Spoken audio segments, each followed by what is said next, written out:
Welcome to the Cultaholic Wrestling Podcast.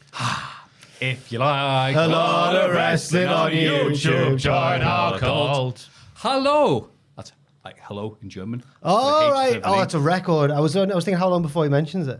It has been instant. You've been to lovely Oberhausen. I have in Germany. Oh, die World Tagen Ligen, yeah. That's how they say it.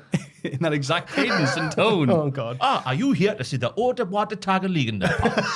I'm also here to see it in Oberhausen. Yes, there were Dutch people there as well. Thank you, Ross. Fantastic. Yeah, magnificent time had by myself and lots of other people. Lots of magnificent wrestling and stuff like that with people that you haven't heard of, but you will soon because they're making such a good name for themselves. Go on, then who we saying? Get the Wunderkinds out there. Mike D is the D. one that everyone's been talking about. He wrestled at NCL in Newcastle. He's like a little sort of Brock Lesnar. Like, he's a ridiculous looking, he's the shape he's in. I've seen him before. Belgian Brock Lesnar. He's like, he's a big lad, but he's not like that. He's not like 6'4" or whatever. He's just all compact and terrifying. Ford Focus for Belgium. Thomas Shire, Okay. who was so young and into it, is just like, oh, where's your merch? I'd like to buy a shirt. And he goes, I don't have merch. He will. But not with you? Because no, I haven't made any. I'm like, oh. You should make it for him, Maffew. Yeah. Now. I am Thomas Shire. All his name's misspelled. Let's come up with some merch for Thomas Shire. That could be the pleb banner for today. If you're going to make a T-shirt for Thomas Shire, what we'll make? I'm just immediately thinking of Lord of the Rings. So was I, a little hut, and then Thomas's head in the window. Yeah. I can see that, yeah. Oh, there we go. That's the pleb banner over. He's got, the doorway behind him. Look, it's me. I'm of the Shire. Whatever. All right, I have a T-shirt at the back saying, hello, my name's Maffew. I'm joined by the lovely Jack and the amazing Ross here at the Cultaholic Wrestling Podcast. There's the introduction. We skipped. Oh, right. That was a rough segue, that. Like. No, that was. I don't think that'd be a very good thing to put on T-shirts, to be honest with you. That was I don't think so very avant-garde. well. That was like jazz. Yeah. That was amazing. Hi, Thomas Shire in brackets has nothing to do with Cultaholic. Just a big fan. But yeah, lovely.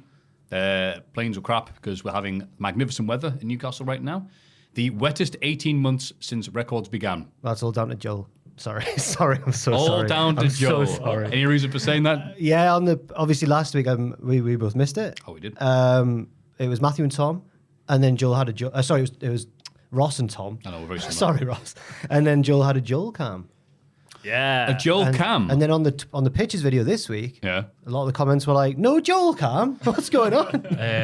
I mean, we needed the Joel cam because we only had two of us. No one else was available, so we're like, get Joel a camera, get his mug on the podcast finally, so people can see the miscreant behind the camera. Nominated his hair for the Hall of Fame, but once again he's covered it up with a wig. Show your face, coward. No. Change the camera now. Get your face on he's got Joel cam back. Joel cam's back. Live for your satellite. Hi. I do think we need to jazz it up a bit for him because he looks like he's in a padded cell. It does look strange, doesn't it? Yeah. People are saying it don't look like I'm in From the same parts room. unknown due to legal reasons, Joel. And you did it way too quick. Need to wait a few seconds of your satellite. And Joel, can you hear us? Well, hear you loud and clear, Maffew. Back to you in Great, the Joel studio. says you can hear us. That's fantastic. Yeah, it was fun last week, wasn't it? That was all right, yeah. Yeah. It was all right. Well, Tom made. I didn't, I'm such a salesman. did you notice this, right? Tom put out a highlights package Yeah. of the podcast, which he's never done for Just to us. retweet himself off the main account to get himself full with followers. Oh. Reno! He's from the future. But it really showed how wacky and zany the podcast was last week. Talking about poo and sick and ladies of the night. In that order. Yeah. It's a good night out there so far. If you do a kebab at the end, it's like, yeah, I've been there. Joel's dabbled, but he wouldn't elaborate. What, in Ladies of the Night? Oh, yeah. I think I refuse that. I don't think... No. Your face told a different story there, Joel. No. While you were making up names of teachers from school. I've never even been to a strip club. I don't think. Oh, I went once. I didn't enjoy it. We went with wrestlers and just watched the wrestlers Don't see the appeal. dancing. We'd had some American wrestlers over once, and obviously in America it's much more of a cultural thing, I think. Yeah, isn't it? So we went to the strip club and stood awkwardly, and I wanted to just treat it like a bar, but then obviously the women who work there keep coming up and now starting to talk to you, and I didn't want to because I'm like, I know what's going on. I know you're just... I mean, it's the job. I respect what you're doing, but I'm not going to pay. I'm not interested in the stripping. That sounds really comparable to Joe's experience at the hoi polloi hairdressers in Newcastle. The reason why he pays 30 quid a haircut. It's because they ask him a few questions. Yeah, just because he's nice to me. He's a nice bloke in that, yeah. Yeah, What questions do they ask you? Do you want a haircut? Hey, baby, where you that's how from? it starts off, yeah. Do you get Sam? Yeah, Yeah, Sam. nice bloke. Yeah, he's Jack knows. Yeah, I get He's fist like bump a- every time. I feel like he's like a cool substitute teacher. That's the vibe I get from him. Yeah, very much so. Yeah. I love him. I'm going to see him next week. Can't wait. To get your haircut, or just going to say. Just hang out. All Yeah. right. You wish. We've got some presents. We certainly have. Yes, you can hear the rustle of this is an audio version of some brown bags. They're not labelled Tom, so we know that we can show them on the podcast can without getting really arrested. Who are these from, Jack, before we open these up? These are from friend of the channel, Montana Billy, who says, Jack Ross and yogurt thieving Maffew. What does that mean? Oh, is that not a podcast thing? Is that a Twitch thing? I'm not sure. Oh, read the thing. I'll explain at the end then. Happy birthday-ish. Here's some crappy presents to celebrate the occasions. I'm not listing them all, but here's some highlights. Because Jack has been wearing a Violent Gentleman hoodie recently. I got you get pucks, hockey pucks. Ross gets, if you want to do this as I'm... Go on then. Oh, okay, Ross yeah. gets Seattle because I think he'd like Seattle. I was a fan of the old. Oh, there's a. Oh my God. There's a Come Tuesday signed card. No in way. Here. There is a hockey puck as well with the Seattle, whatever the team they are. The Seattle Snakes. I don't know. Sammy Joel, Snakes. do you know what the Seattle... Not a clue. Can you have a No. Google, please? I remember the hockey XFL. team. I picked my team as the Seattle Dragons, I think they were called, for the XFL. I thought the you were a relaunch. Battlehawks man. No, it was the relaunch. It was the green ones with the snake. I think it was the Seattle Dragons. Seattle Oh, the Kraken. Kraken. Oh, that's even cooler. I do like the rum as well. Yeah. Oh, that's the right way around. There you go. Jack gets Boston because everyone loves the Bruins, and they're one of the only ice hockey teams I know. Nice. Go, go, black and gold. NXT 2019. No, it's like the Dropkick Murphys write songs for them. Oh, that's a nice logo. Yeah. Yeah, Boston, eh? Boston. And Matthew gets the Pittsburgh Penguins to remind him the Penguins don't live at the North Pole. Oh! No. And wait, I got it. Screw this other stuff. Yeah. Yeah, Penguins. All right, I'm all right with that. Hell yeah. A T-shirt for Matthew. Alexis King's dad teamed with the best Hart, Bruce Hart. Hope it fits. Oh my God. Bad company. Where the hell- The other bad company. Oh, wow. Because Where the hell did you find that? there were two bad companies going around at the same time, and one of them was Bruce Bloody Hart. Yes. I've got a Bruce Hart T-shirt. Yes, thank you so much, Montana Billy. Artwork for Ross. It's a reproduction of a painting of Ross's Hole, Montana.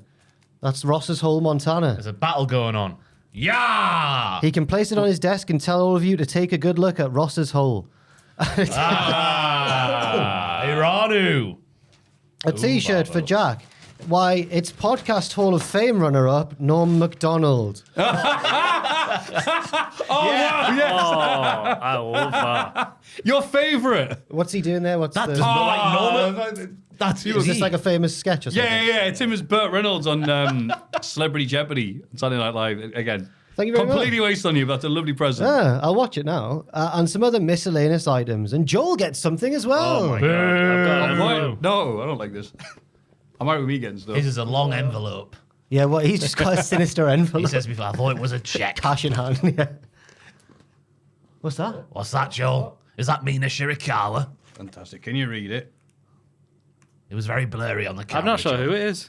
We've all got some Joshi wrestling things as well. I've got a But- collection of Julia's columns from her Japanese magazine days. Which is a lovely little wow. gift there. But it ends, Maffew, with, if I don't know, I can't show it on You can't show camera. this on camera. A very Oh, I see. a steamy collection She's of got photographs. tremendous live show charisma, does Julia. There you go. And is there another thing in your envelope, Joel? Just that. Oh, fair enough. Well, yeah. Yeah. That's very kind. Thank you very much. Hope you enjoy these as much as I enjoy the podcast. But those T-shirts were from T Public, so they probably will only last 3 washes. Christmas is coming, though. Your pal Montana Billy. Thank you once again, Montana Billy. Yeah, thank you, Big Don't Bill. feel like Montana you- Billy, thank you so bloody much. And also, another thing he's given me is it's almost as good as the Bruce Hart Bad Company. That's not old football as young, is it? It's better than that. It's 2 cards of Lee Elliott. I think I'm getting that right. These are obviously when he was the shortstop, and when he was the manager for the Chicago Cubs. I know Lee Elliott's name. I've never seen a picture of him. Looks a bit like Nigel Mansell there, but the reason was he had one of those amazing rants that was caught on recording device. When just basically insulting his own fans. I'm so happy he's getting a face to his name. I'll tell you one thing. I hope we get effing hotter than poo just to serve up to the 3,000 people that show up every day because they're the real Chicago fans, allegedly. Oh, yeah? He went on for like 10 minutes ranting. He got this, and he said something like, "The only reason they come to see us play is because they're out of work. Because 80% of the country's working. The other 20% come see us play." Thank you so much. Wow. We have to follow this segment now, the rest of the podcast. Thank you so much, Montana Billy. Thank you, Big Thank Bill. you, Montana Billy. It's like Christmas. He said at the end of the message there, Christmas is coming. Don't feel like you've got to send us any more things. I feel guilty, but thank you so much. Oh, you do enough, Big Bill. Do more than enough. Oh, it smells of rubber. It does. It's an official NHL thing as well. These are terrifying, these. That's like we could do some damage here. Yeah. Like proper. Yeah. Ice hockey's scary. It's like a hard rubber. Yeah. This makes up for, in the news this week, that Taz is going to be off for bloody ages. We got attacked, Maffew. What would you say? Exactly, you're right. As he said on commentary ages ago, and I thought he was joking because he's that wonderful, happy Taz, that he needed surgery on all 6 limbs. It turns out that is somewhat true. 6? Well, because he's Taz, you know. I think he said 4. He's so funny. He's a furry. No. He did upload an update from his hospital bed and seemed in good spirits because he made a joke, didn't he? He was like, I wanted room 13, but they gave me 18. You know, like how Puppet Jack looks like, basically. So, yeah, best wishes. I live, bitch. Yep, best wishes to Taz anyway. Braun Strowman confirmed he sustained injury in last week's Raw really early into it, which is kind of crazy, but crazy that a man that size, and again, he is 41, which doesn't seem like much nowadays, but... And his groin muscle will be like the length of our spines. Yeah. If not longer. I hadn't thought about that. A little Bret Hart line. This is a groin pull, the likes of which you've never seen. And I'm a groin artist. Yes. And we thought we'd end on the biggest news that would be liked by the people here on this podcast. AJ and Big Justice of the Costco Guys made an appearance at All Out 0 Hour, film TikTok content. They signed a 1-match deal with All Elite Wrestling. So well done, QT Marshall. I don't begrudge AJ a match against QT Marshall. I think that's fine. That's all right. I had to sit there and listen to Tom last week. So how much for fun was what they would do. What was his reasoning for how good just because the hustle of the numbers, the hustle of the social media game, and how strong the social media game has allowed them to do things off the back of saying one thing. Oh, so he's a fan of like Justin Bieber then? Someone who's really successful but not necessarily critically acclaimed. Yeah, okay, right. And I was just like, I'm insanely jealous that they've got so far off one word. Insanely jealous. I'm jealous as well. Bitter, there's the dance as well. We bring the boom to you. We bring the boom. Pittsburgh Penguins, of course we eat these. You know, that's it. They do a lot of work, man. Are you going to try and eat that? I was thinking of go and eat it. No. I won't be surprised if you twatted off your head like you did a few years ago. No, don't do that. Don't do that. Okay. Is that it for the news? That's the lightest news segment in the history. There's other stuff that will come up on the shows I'm watching. I might as well fair. streamline this because God knows we've filled it up with enough stuff. But thank you, Montana Billy. Big Bill. And now for the rest of the podcast. Everybody get excited for the Cultaholic Hall of Fame. The Hall of Fame. Oh, I wasn't here last week, so I need some explaining. I wasn't here last week either, so I need some splaining to be done. In condescending order. An anxious Pat Tanaka coming out to Goldberg's theme, 16%. Oh, no, So that's this is about. from the Retro Nitro review that Tom and Sam I was going do. to say that's Tom. That's They hear Goldberg's theme playing, dun, dun, Yeah. dun, dun, dun, and they're expecting, oh my God, the debut of Bill Goldberg before it actually happened. What the hell's going on here? But little did they know at the time that Pat Tanaka also used that theme at the same time, and it was funny just watching Pat wander down the aisle looking very awkward, not like big Bill Goldberg used to when he used to come out with that theme. Yeah, Pat probably wondering, feeling awkward. It's like, I've probably screwed a few people over for money here in this town, as he's known to do.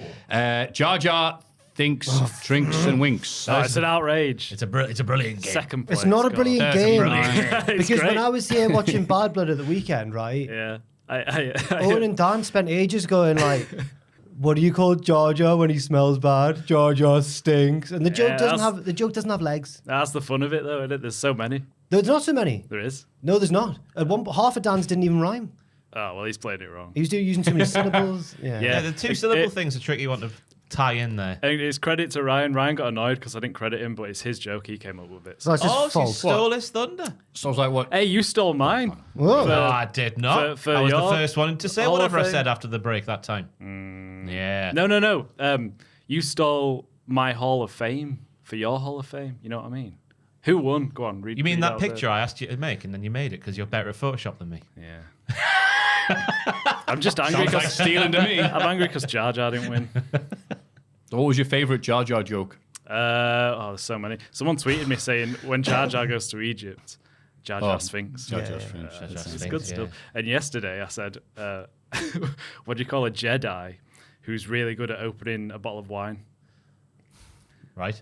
Luke Skywalker. Well, that's a different game. Yeah. We've opened things up here. And if the wine's been corked, it's actually bad. Yeah. So. Oh, yeah. Get his ass. Anyway, What about? That was a segment on last week's podcast. He's not a Jedi, but what about Corkscrew Backer? Oh. No, that was better than you. Right, okay. Yeah. The thumbnail from the Bad Blood Pictures video hanging on the Louvre Museum. 45%. Can we have the thumbnail from the Bad Blood bit of Pictures? artwork. So I pitched Drew coming out for the match with a Hessian bag. That Hessian bag was wriggling. I'm just going to buy Joel some time here while he finds the picture. And it would lead to a point in the match where Drew would go to the top of the cell with the Hessian bag, and his Punk was climbing the other side of the cell. Drew would punt Larry the dog. Larry the dog off the top of the cell. CM Punk halfway up the cell would then have to dive off and catch Larry, so Larry wasn't harmed. Oh, at least Larry ends up all right. Yeah. Larry would be taking the back for assistance, then that would lead to Drew delivering a future shot DDT on a stricken Punk who just jumped off the side of the cell and landed on the concrete. So there's the picture Joe made. It's a wonderful work of art, and I'm glad it's in the Hall of Fame. Oh, that's tremendous. Yeah, fair enough. That thumbnail is going to be used by other people, like CM Punk versus Drew McIntyre exclusive. And you click it, it's like a 2K24 match. Oh, that's not worse, is there, when you get done by one of them? annoying. Yeah. It's up there with Tubman's video of the stunner that Austin gave to Scott. Yes. Oh, that is good. That was Austin brilliant, retweeted yeah. it. I think Did he he? followed He Tubman followed off the Tubman, back yeah. of it. Oh, yeah. wow. Yeah. Did we ever tweet Drew this? I tweeted out, but I didn't mention him or tag him. I probably should have tagged him. Feels like the bit moment's late gone now, now. isn't It's it? better Yeah, than throwing much one of the idea of Drew throwing the bracelet over Hell in a Cell and Punk just diving off afterwards.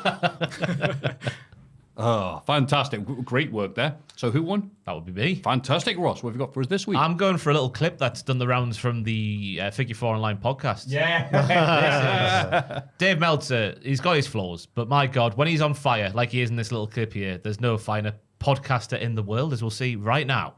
Crude private party. Yeah.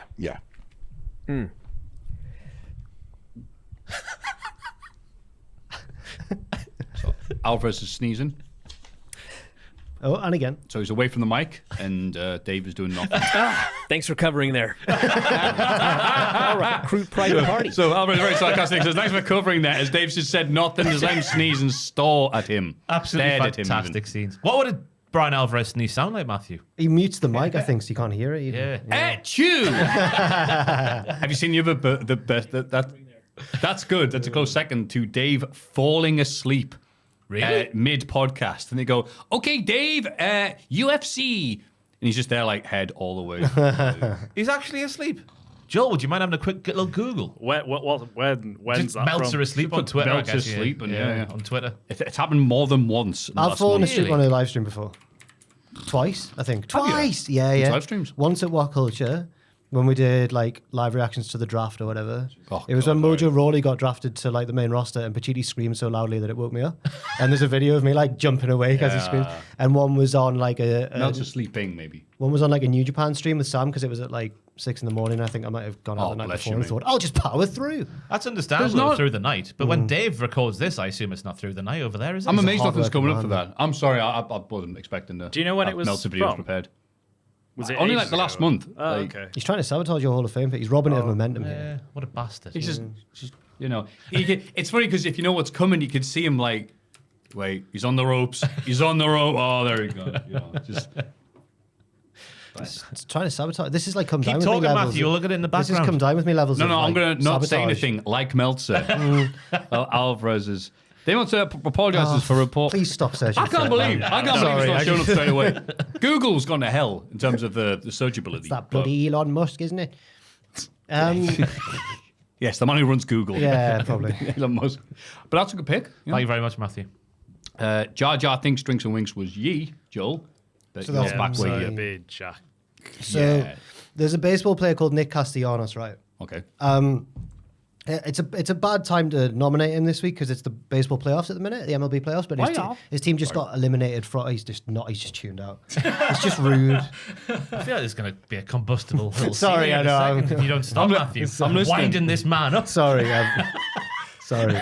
The reason I got annoyed there is because I feel like this is something that Maffew would particularly like, so he needs to pay attention. I beg your pardon. Sorry. There's a baseball player, right, called Nick Castellanos, right? Mm-hmm. And his team got eliminated from the playoffs this week, but it reminded me of this internet meme involving him, where he hits home runs or does something good in baseball whenever, like, someone dies or there's a world tragedy. He's like, what's the word? Harbinger of doom. Yeah. Harbinger of doom. It's like Aaron Ramsey, isn't it? Right. He went through that spell of scoring a goal, then someone famous would die. Yeah. Oh, it's like that for baseball.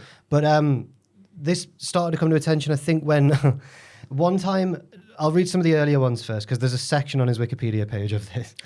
It has its own section. On May 1st, 2011, Castellanos hit his first career home run as a professional, as a minor league player, the same night that Al-Qaeda leader Osama bin Laden was killed. That's a good start. What a tragedy. No, that's a good start. Then there's the famous one. In 2020, during a game against the Kansas City Royals, broadcaster Tom Brenneman, I can't repeat what he said. He said something so homophobic, thinking that he was off mic. Oh, he's a rugby player, is he? And then later in the game, they've told him, like, we're going to sack you now, mate. And he does like a speech saying, like, my replacement's going to take us the rest of the way. I don't know if I'll be back in the broadcast booth. Just want to apologise. And it's a deep drive to left field by Nick Castellanos. He hits a home run as he's like, it's unbelievable. So he's got to stop his apology to call the home run. In 2021, he hit a home run while another commentator was eulogising someone else who worked for the organisation. That was on the 20th anniversary of 9/11. He hit a home run during a preseason game. He was speaking. So the commentator was speaking about someone else's DUI while Castellanos hit a single. Honouring American servicemen, he hit a solo home run. It's just like he just waits until the most inopportune broadcasting moments and goes, "Now's the time. I'm going to go big." After revealing that his family's boxer Tiger had died, Castellanos hit a home run. He hit one in honour of his dog, so that's fair. That grief really is helping him. Yeah. I miss you, Bin Laden. He hit a home run the day that Donald Trump got shot, the other month. Okay. Not like the shooter then. And then hit a home run the day that Joe Biden stepped down. He's been on a hot streak recently. And for the second time while playing during an anniversary of 9/11, he hit a 2-run home run. It's what they would have wanted. Yeah, he's so good. Wow. Nick Castellanos there. But the famous one is that broadcast, which is so funny. I'd just like to apologise for what I've said. And it's a deep drive to left. It's like, oh, wow. The exact same tone, cadence. I'm very sorry. There he goes to second base. Sorry about what I said. Yeah. How would that be for wrestling? Shawn Michaels has lost his smile, has to vacate the Rift title. Oh, and there he goes. Another home run. God. Wow, that's a good pick, that. Thank you. I'm sorry for my outburst earlier. No, you're quite right. It's insanely. I'll be very offended if someone's doing that, but I was listening. But you know what? Your voice was getting quieter and quieter the more I looked at it. So you pervy man. What's going on? Mm-hmm. Is it an attractive wrestler? Not pervy man. I'm just like you said. Baseball. I've got baseball things. Ooh. Oh, I see. Wow. He was the Phillies minor league coach, 1974. And they're going, Maffew, I'm talking to you. I'm like, oh yeah, sorry. I thought you were looking at your Joshi card there. No, these are not you. I mean, I'm sure Lee Elliott would be a good. I thought you had it. I've got a Mayu Iwatani one. I made up with that one. Look at that. Signed by Cum himself. Mayu Iwatani's got a dog there. There's Pochi. Mayu and Pochi. Lovely. Nice dog. Yeah. Nick Castellanos. Anyway, the thing I'm going to say is not going to shock anybody. Because it is that time of year. It's not bear again, is it? Joel, would you do us the honours? Oh, no. If this is a bloody bear. Of course it's a bloody bear. I saw Not this. just any bear. How dare yous? It is that time of year. Not just when the weather's horrible in Newcastle, but when it's Fat Bear Week. It's once a year. It's Fat Bear Week. The guy who wrote this article. It happens once a year. The guy who wrote this article is called Forrest Brown. That's a bear. He came third. Forrest Brown. Yeah. No way. And a rematch from last year. 128 Grazer and 32 Chunk, that's their names, faced off again in the final round. Very hot favourites. What's the competition? Fat Bear. Okay. And this year, embattled Mama Bear 128 Grazer has retained the crown of the most popular fat bear in the annual online competition, which is observing its 10th anniversary this year. That's a crap name. 128 Grazer. It's not Hank. I mean, It's like it's some sort of streamer. Yeah. 128 Grazer has been Skibbity. it's been taken off Twitch again. Grazer more than doubled Chunk's vote count, garnering 71,248 votes to her male rival's 30,468. The nature site explore.org administers the online voting, which saw a final tally for the week-long contest of over 1 million. Did you vote? I did not. The contest is held, I'll of them, can't vote for all the bears. The contest is held by Katmai National Park and Preserve to promote public awareness about the wild brown bears of Alaska. Like scenic drives to see the changing leaves, it's become a popular fall ritual in the United States and around the world. They don't need help. They're fat. I've got a related video. They're eating good. If you want to look at this, I sent it to Kayla the other day. Look at this. It's a big black bear, and it's like ripped this little cow's Jesus insides Christ, out. What the hell? It's You need to stop doing that. Ross the has just showed the most circle of life. inappropriate, violent thing with no warning. This is what the Lion King was You're about. turning into all of my elderly relatives. Hey, have you seen this? That's, Joel, I'll send you after the podcast. It's a great a watch. horrible, horrible tragedy and murder. That's how they get fat. I've showed you how the There were cake is guts made. and everything out there. Yeah. That was like Strickland versus Hangman Page. If you No watch- warning. If you watch it closely at the end there, the cow looks at the camera as There's well. something wrong with you. Stop Still no-selling alive, this. So, That is all Twitter is now, to be fair. Yeah, that's isn't all I it? It's see just is people death. getting hurt and Yeah. bears ripping apart Well, cows. if you like and retweet those, the algorithm says, well, you want to see more of them, Ross. do you not know the backstory to this showdown? It's just because they got the most votes. I mean, the backstory, sorry. I think that the one who came second, I read, killed the one who came first's cub. Oh, it's a Well, redemption story. on a related You'd be reading that article fake here, news again. says Yeah. a deadly attack shakes up the bracket for Yeah, this. There was a storyline to this one. Oh, wait, I didn't know about this. Yeah, I thought that's what you were going to go on to say. That bear was about to sink there. Oh, God. Is there a video? No. Calm down, Ross. Please. Listen to the enthusiasm. I think they're fighting in the water. Whoa. Yeah, I think that the one who came second There's no killed. photos. I think the one who came second killed the one who Good. came first's cub, and that's why the one who came first obviously was the baby face, and it got so many more votes. Wow. I read that somewhere. Wow, it's like I'm a What's celebrity. that story up the side there, Joel, at the top? Keep going. The black bear and her 3 cubs entered an elderly man's Colorado home. Just to see if he was all right. Black- He narrowly escaped with his own life. You all right, pal? Yeah. There's a past outside for you. Black That's bears what on. happened. It's grizzlies that you want to be careful of. Yeah. And polars. What's the rhyme? But if it's black, fight back. If it's brown, lie down. If it's white, good night. Yep. Well done. Yeah. I wouldn't succumb to a bear with my knowledge. I got it's a about- tweet. Sorry, go I on. claimed I did an Adam Pacitti last week on the podcast. I claimed I reckon I could push over a baby giraffe. Yeah, of course you could. Nah, Yeah, I of got course you told could. it would f me up. Yeah, Yeah. of course. They're massive. You told him this. A baby Well, giraffe. No, a zoo. I forget who it was now. Someone tweeted me saying that I'd get effed up by a baby giraffe. How young? All right, Dave, how young is an adolescent giraffe, however old that is, not more fully like grown, but stubble, smoking tabs, Yeah, wearing bit dodgy bigger. jackets? Yeah, having yeah. little tab on the back of the. I could never do it, but I reckon I could if push came to shove. One of these. Yes. Oh, how tall not is that? chance. Well, no, actually, that's got quite a low center of gravity. I need longer limbs there, Joel. That's right, actually. Yeah, it's just It's an adult giraffe. Not quite an adult. maybe just the size. It's just the Nearly way- an adult. That's a bit Oh, better. yeah, you'd have that. That looks a bit more toppleish. You'd have that on toast. Sorry, I need to stop doing this Yorkshire. Yeah, right. The way it's built and everything like that. You need to go low. Go low, yeah. Yeah. Shoot that You can double knock it out, over, brother. Yeah. 2-footed. Yeah. Oh, that's sick. That's too far. Anyway. Anyway, Fat Bear Week. wow, what an amazing Hall of Fame segment. Jesus Christ. So, yep, well done. The puck rolls. Ross, yours was Dave Meltzer doing what I'm doing now on his podcast with Brian Alvarez. I'll think of a way to word that better. I can't think of it now. grand. Jack? Mine's Nick Castellanos, Prophet of Death. That sounds amazing the way you've said that. And mine is the winner of Fat Bear 2024, which is 128 Grazer. 128 Grazer.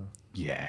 And there is seconds before tearing something apart. We should- Oh, Ross, why did you show me that video? This time next year, we should follow this competition. We should get involved with it and Yes, follow we it. should remember that it exists before. Yeah. A bit more time, I agree. Yeah. Because you guys loved it last year. Patreon.com/Cultaholic. Happy voting. This is This Week in the Wrestling. It's this bloody week in the wrestling. This week in wrestling. Hey, bad gum. Smackdown. Music and wrestling megastar Hardy. That's very funny. Opens the show. And I still ain't sold out. What What a G. I think I prefer him to Jelly Roll, actually, out of the two. Nah, you can't hate Jelly Roll. I don't hate Jelly Roll. Oh, you can't prefer Hardy to Jelly Okay. Roll. That's sacrilege. Or as Owen called him. Jam Roly Poly. Oh, such a bully. We were watching a pay-per-view and Owen was like, who's this lad Jam Roly Poly? He welcomes the returning AJ Styles. He calls him the phenomenal forearm. Oh, yeah, he Well did. done, doofus. Oh. Yeah, what an idiot. I thought we'd left these days behind with these I've forgotten the word from Harry Potter, these Muggles. These muggles that don't like the wrestling. Like Jeremy Piven, Yeah. who didn't know anything. What was it, Summerfest? Summerfest. The Summerfest. Yeah. No, but Hardy likes wrestling. He just got it. He got the nickname in the wrong time. How did you get He's welcoming- AJ Styles' nickname wrong? The finisher is here. In Whatever. fairness, AJ's nickname could be the Phenomenal Forearm. But it isn't. I know, yeah, you're right. You're right. Disgusting. Never should be invited back again. Exactly. Even if his tunes do slap. Not as much as Jelly Roly Polies, though. It's Jelly Roll. Up the Jelly Roll. Undertaker likes a Jelly Roll. I was listening to his Does he? podcast this week. His words speak to him. Oh, he's got all these songs that make you feel like you want to hear him. He's just speaking Well, about does Jerry Roll have a song saying like, some days you just don't want to put Brock Lesnar over, so you do a Hell in a Cell rematch a month later. you see your friends playing video games, but you don't want to play. You're convinced you'll love this woman forever, so you get the tattoo on the neck. Seems like a good idea at the time. Yeehaw. Yo. Styles says it's fitting to return in Tennessee, where it all began for him. Time to fly. He admits that he's done some things he isn't proud of the last few months. Like what? But now he wants to concentrate on the future and building his legacy. Carmelo Hayes interrupts and says he loves old-timers like AJ. But Melo wants to talk about himself and how he deserves to be US champ. AJ warns Melo that LA Knight is relentless, but Melo says he doesn't take advice from quitters. AJ says if Melo was as good as he thinks he is, he'd be US champ right now. Melo replies that if AJ was as good as he thinks, he'd be WWE champion right now. AJ wants a match, but Melo turns him down. I think I've written in a few times. There's a lot of Knight- Ellsworth-esque. And you're going to Yeah, look yeah. like Ellsworth this week. LA Knight interrupts and mocks Carmelo. He says if Melo can beat Styles right now, he'll get Nick Aldis to give him a title shot. And done. Furious I was, Furious. It's 3-3, the feud with Andrade. Yeah. Oh, yes. Yeah, he evened it up, didn't he? You cannot leave it at a draw before moving on. That's true. Oh, Crazy. crazy. Crazy. He's not him. Huh? Then AJ hurts his leg during the match, which Melo wins via ref stoppage. AJ limps to the back while Knight hits the BFT on Melo in the ring. This is okay. right, the reporting around this injury has been confusing. Yeah. First, everyone just thought, that's clearly a work. The camera angles were there and everything. They did that segment straight after when he's in the trainer room. Trainer's yeah. room. But then some reports have emerged that even though they did plan a worked injury, he might have also actually gotten injured as well. That sounds very... Hang on, that's the storyline we want to put out there rather than what's Yeah. actually happening. Because people were saying the injury was supposed to happen off when he was going for the moonsault, the lion salt, Stinger death drop. He was supposed to hurt his knee there where he missed it. He didn't, but then he did actually hurt his knee off the shoulder breaker where the knee sort of bent the you wrong saw way. his leg buckle, yeah.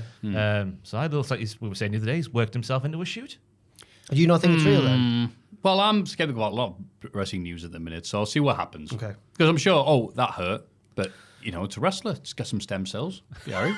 It's very wise to not commit yet one way or the other, because as we know, the worst thing you can do on wrestling Twitter is get worked. Yeah. So you don't want to do that. Yeah, that's exactly it. I'm very cautious, especially when you go, AJ Styles injured on SmackDown, and you use a picture of the segment where he's getting looked at, and people are like, yes.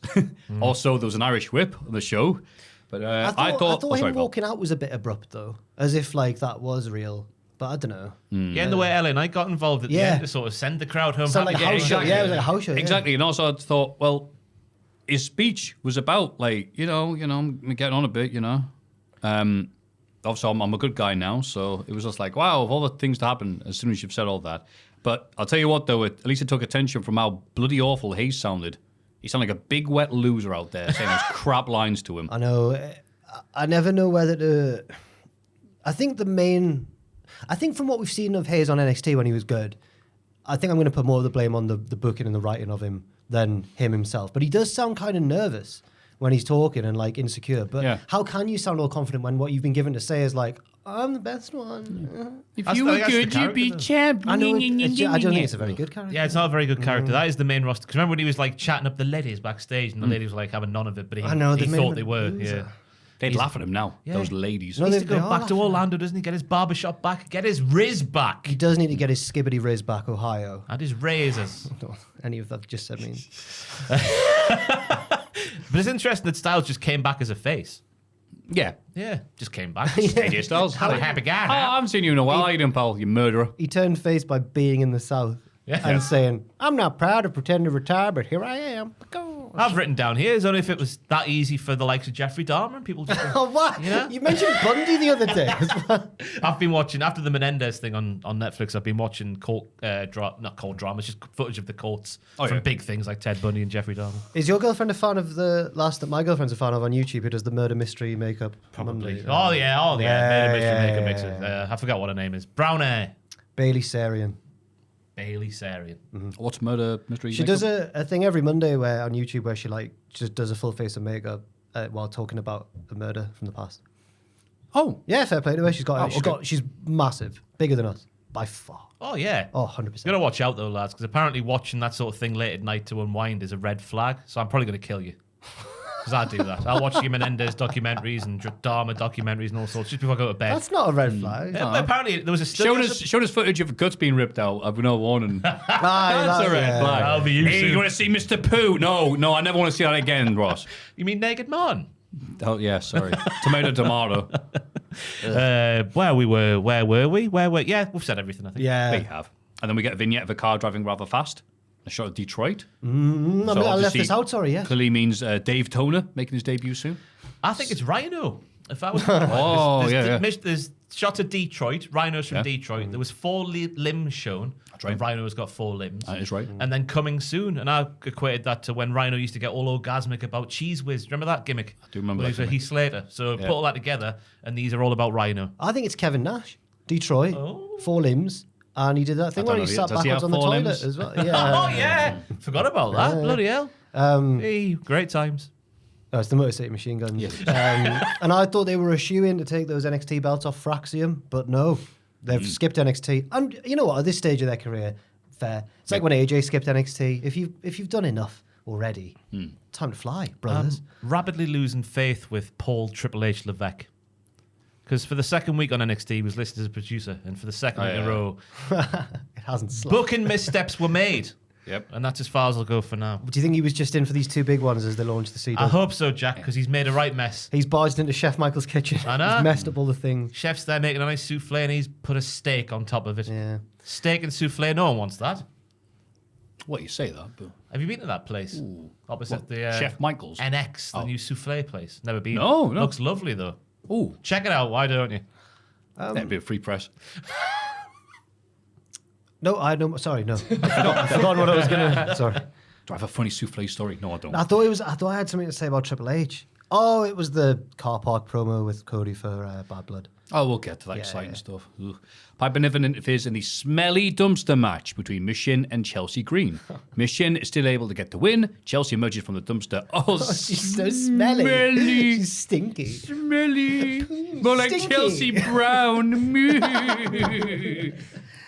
Ross, your thoughts? This is a very serious wrestling match. Oh, I right, feel like you're sorry. taking it very seriously. Chelsea Green was put through hell. And she emerged from the other side and survived. And I think it shows great strength of character for her to get through that. Do you not think it shows that Michin's heroic as well for winning the match? Michin's a bit crazy. Because the finish of the match was rather spectacular. With the Falcon Arrow off the apron through the table into the dumpster. Cultaholic online magazine. I thought everything it was set up to be, it became, if that makes any sense. Chelsea's attire was on point with the Duke the Dumpster Josie's shirt with the little you-know-whats. Made that sound weird. Yeah, Their attire was really weird. Corey Graves on commentary. Finish the story, Chelsea. Fantastic lines from him once again. Descent on off the ropes from Michin with Chelsea in the trash can. Arse went first into the trash can and flattened it. Must have been very sore for Chelsea in there. It was just everything it had to be. It was good. I thought it was a great TV match. I wouldn't necessarily want to see it on a pay-per-view. Oh, no. But as a TV showcase match, loved it. Well said. did the job. Yeah. Just a big load of fun with Cole and Corey having a hell of a time doing rubbish puns.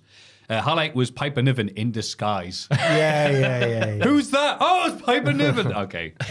Yeah. And then more of that to come. Yeah. AJ is checked on the medical room and gets sent to the hospital for an X-ray.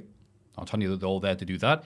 Okay, let's say it is kayfabe. He's so skeptical. Why would... Well, anyway, if it was kayfabed, why would we be like, hooray, AJ's back and he's old and broken? So you think it's a That's the shoot story, now, then? innit? He's old, he's knackered, he's going to have to retire soon. Cause Oh, I can't wait to see that. His body's going to break down before he's ready for it to On break the down. CW, old knackered AJ Styles returns, maybe. So are you saying you think it's deliberate, but you disagree with it as a story? Yeah. Okay, right, fair enough. Yeah, that's what I'm saying. Backstage, Jade Cargill and Bianca Belair tell Naomi that the three of them will be hosting Bad Blood tomorrow night. Yay! Why were they buzzing? They're so happy. This is women's Woohoo! championship elite. I know. We get to go, look, it's a Hell in a Cell match. Yeah. What an payday. honor it was. I bet Wow. they're all saying. They all dance and Bailey joins in. They but were Belair, my least favorite guest hosts of the week, though. That was the returning. No, sexy- she is the worst She's thing so bad, man. that's ever happened to wrestling. That's an unfair statement. No, it's not. No, worse than Ben. Second No. no. Her live performance. Now, I don't know much about the rap music, Hey, lads, get sexy. but get that can't be good rap music. It's not surely. even music. Where's the guitar solos? Like Lexus King would say. Yes. I still thought she was better than Ethan Page. No. At what? He saved the segment. Maybe it's twerking, Maffew, and working it. Because Ethan Page came out with absolute silence. And I went, oh, that's hilarious. I was buzzing for him, interrupting that segment. He brought silence I- with him. It filled the I arena have like to a bad say- smell. You know, even I think, as you said there, like if you're not too much into the hip hop, you might think, is this even good? I think it's probably considered crap hip hop. Yeah. Good. Yeah. Good. It was don't terrible. think Maybe we get Joel to get some good reviews of Sexy Red. It was awkward. Everything she did this week on TV was awkward. She can't help but bend over. What's that about? Like That's a gimmick. on camera for 2 minutes. She's like, my pose, yeah. Sexy Red, oh, be back. There's children watching, sir, Mrs. What are you googling here? Oh, Sexy Red reviews. Oh yeah. Very interesting. Yeah. Well, we'll get back to that when Sexy Red comes along, I suppose. Wow. Okay. 8.0. You're from joking. Pitchfork. From Pitchfork. Yeah. Oh, they've lost it. They're washed. I've never heard a song. Hey, that's hottest princess, that. No, there's no way the Pitchfork. She got an A. Laugh out loud punchlines on it. I just feel like Setting the tone for the freakiest summer since the advent of the smartphone. Wow. People often screenshot like old Pitchfork reviews of since beloved albums, and Pitchfork back in the day gave it like a 4 Yeah. and said, it's not very good. Yeah, the one this year, 7.5. Pitchfork? Oh, They must be A able whole to pay 0.5 down. Pitchfork some money for some favourable words. What how did dare you, Fan- the journalist? What did Fantano say about it, Joel? Yeah, it is. Have a look. The internet's busiest music nerd. Who's this? Oh, I'm Anthony sick of this Fantano. guy. Oh, Owen. Owen, he's bald, him. He looks a bit like Owen, though, doesn't he? Checky shirt and Oh, glasses, I suppose. Just, Right. You've got an ad just blocker on there, Joel? just skip to the Anyway, just skip to the end of the thing, and you'll see anyway. his review. Oh, I've seen a Fantano. Oh, sorry, you know Fantano. Yeah. I see you know Fantano well. What's he giving it? What's he giving it? He's not God, I'm on the edge of my seat here. Has he already flashed it up? I don't need this No, man no, to he tell does me it she's right at the rubbish. end, doesn't he? I thought he does transition. Strong six. six. Is she good? I guess so. We're just out of touch. Yeah. We're out of time. no, get away. Bailey heads to the ring and calls out Nia Jax, who arrives with Tiffany Strap. Bailey says Nia doesn't understand the importance of the title. Bailey grew up a fan and pays tribute to people like Molly Holly, Victoria, and Beth Phoenix. I was worried at this point that Bailey was regressing to the lady who was a fangirl who couldn't work out how a kendo stick works. Oh, yeah. Do you remember those days? I do remember those. Nia isn't like them, but Bailey admits that she's on a dominant run. However, there are two people with the power to take Nia's belt. One is Bailey herself, but the other is Tiff Stratz. Not because she's good, but because she has the briefcase. Tiff argues that she doesn't need the briefcase to beat Nia, who immediately takes offense. Tiff backtracks and tells Bailey that she should bow down to Nia. Bailey calls Tiff a stupid bitch, which starts a brawl. Stratton gets sent out the ring, and Bailey beats Nia down with the briefcase. Bailey walks off, and Tiff thinks about cashing in, but Nia wakes up and leaves warily. Bit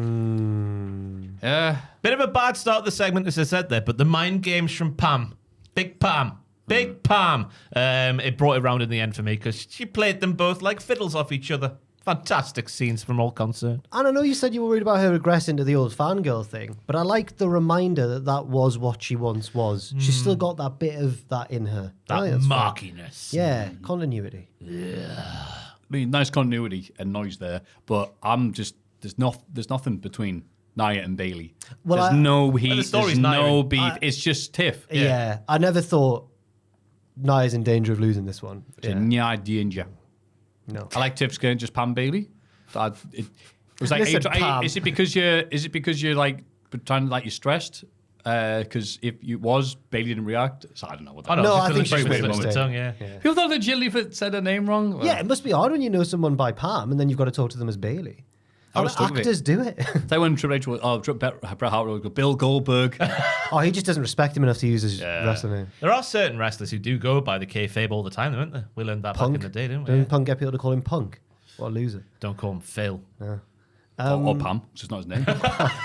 CM Pam. Backstage, Piper Niven tries to convince smelly Chelsea that she doesn't smell that bad. Pretty Deadly walk past and are horrified, as are A-Town Down Under and the Shagging Cousins.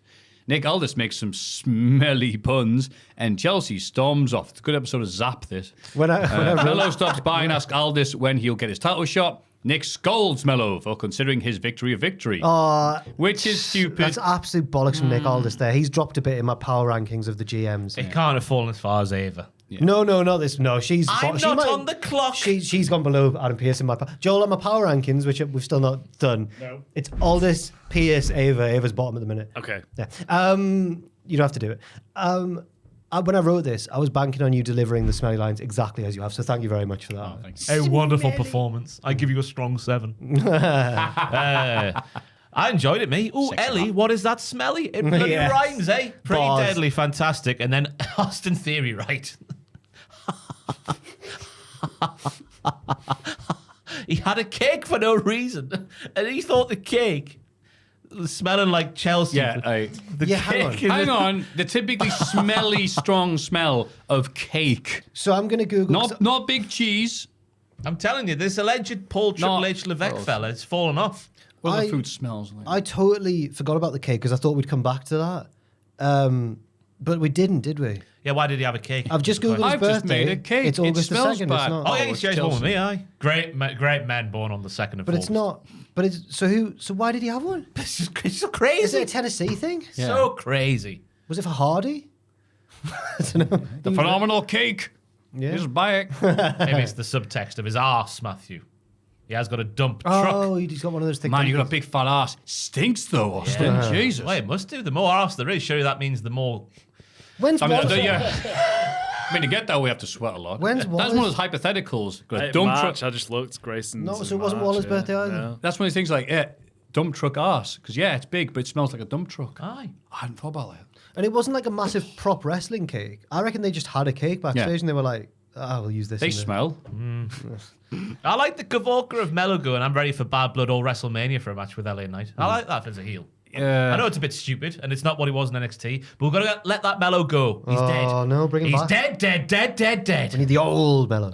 I hate Mellow too. I hate Nick Aldis in this, like Ross says. It doesn't make sense within the world of wrestling. Oh, you beat your opponent so badly that he's injured now. You're taking that as a win, are you? Of course I am. Well, because AJ did it himself, so. It's still a win. It's still the winner's share of the purse.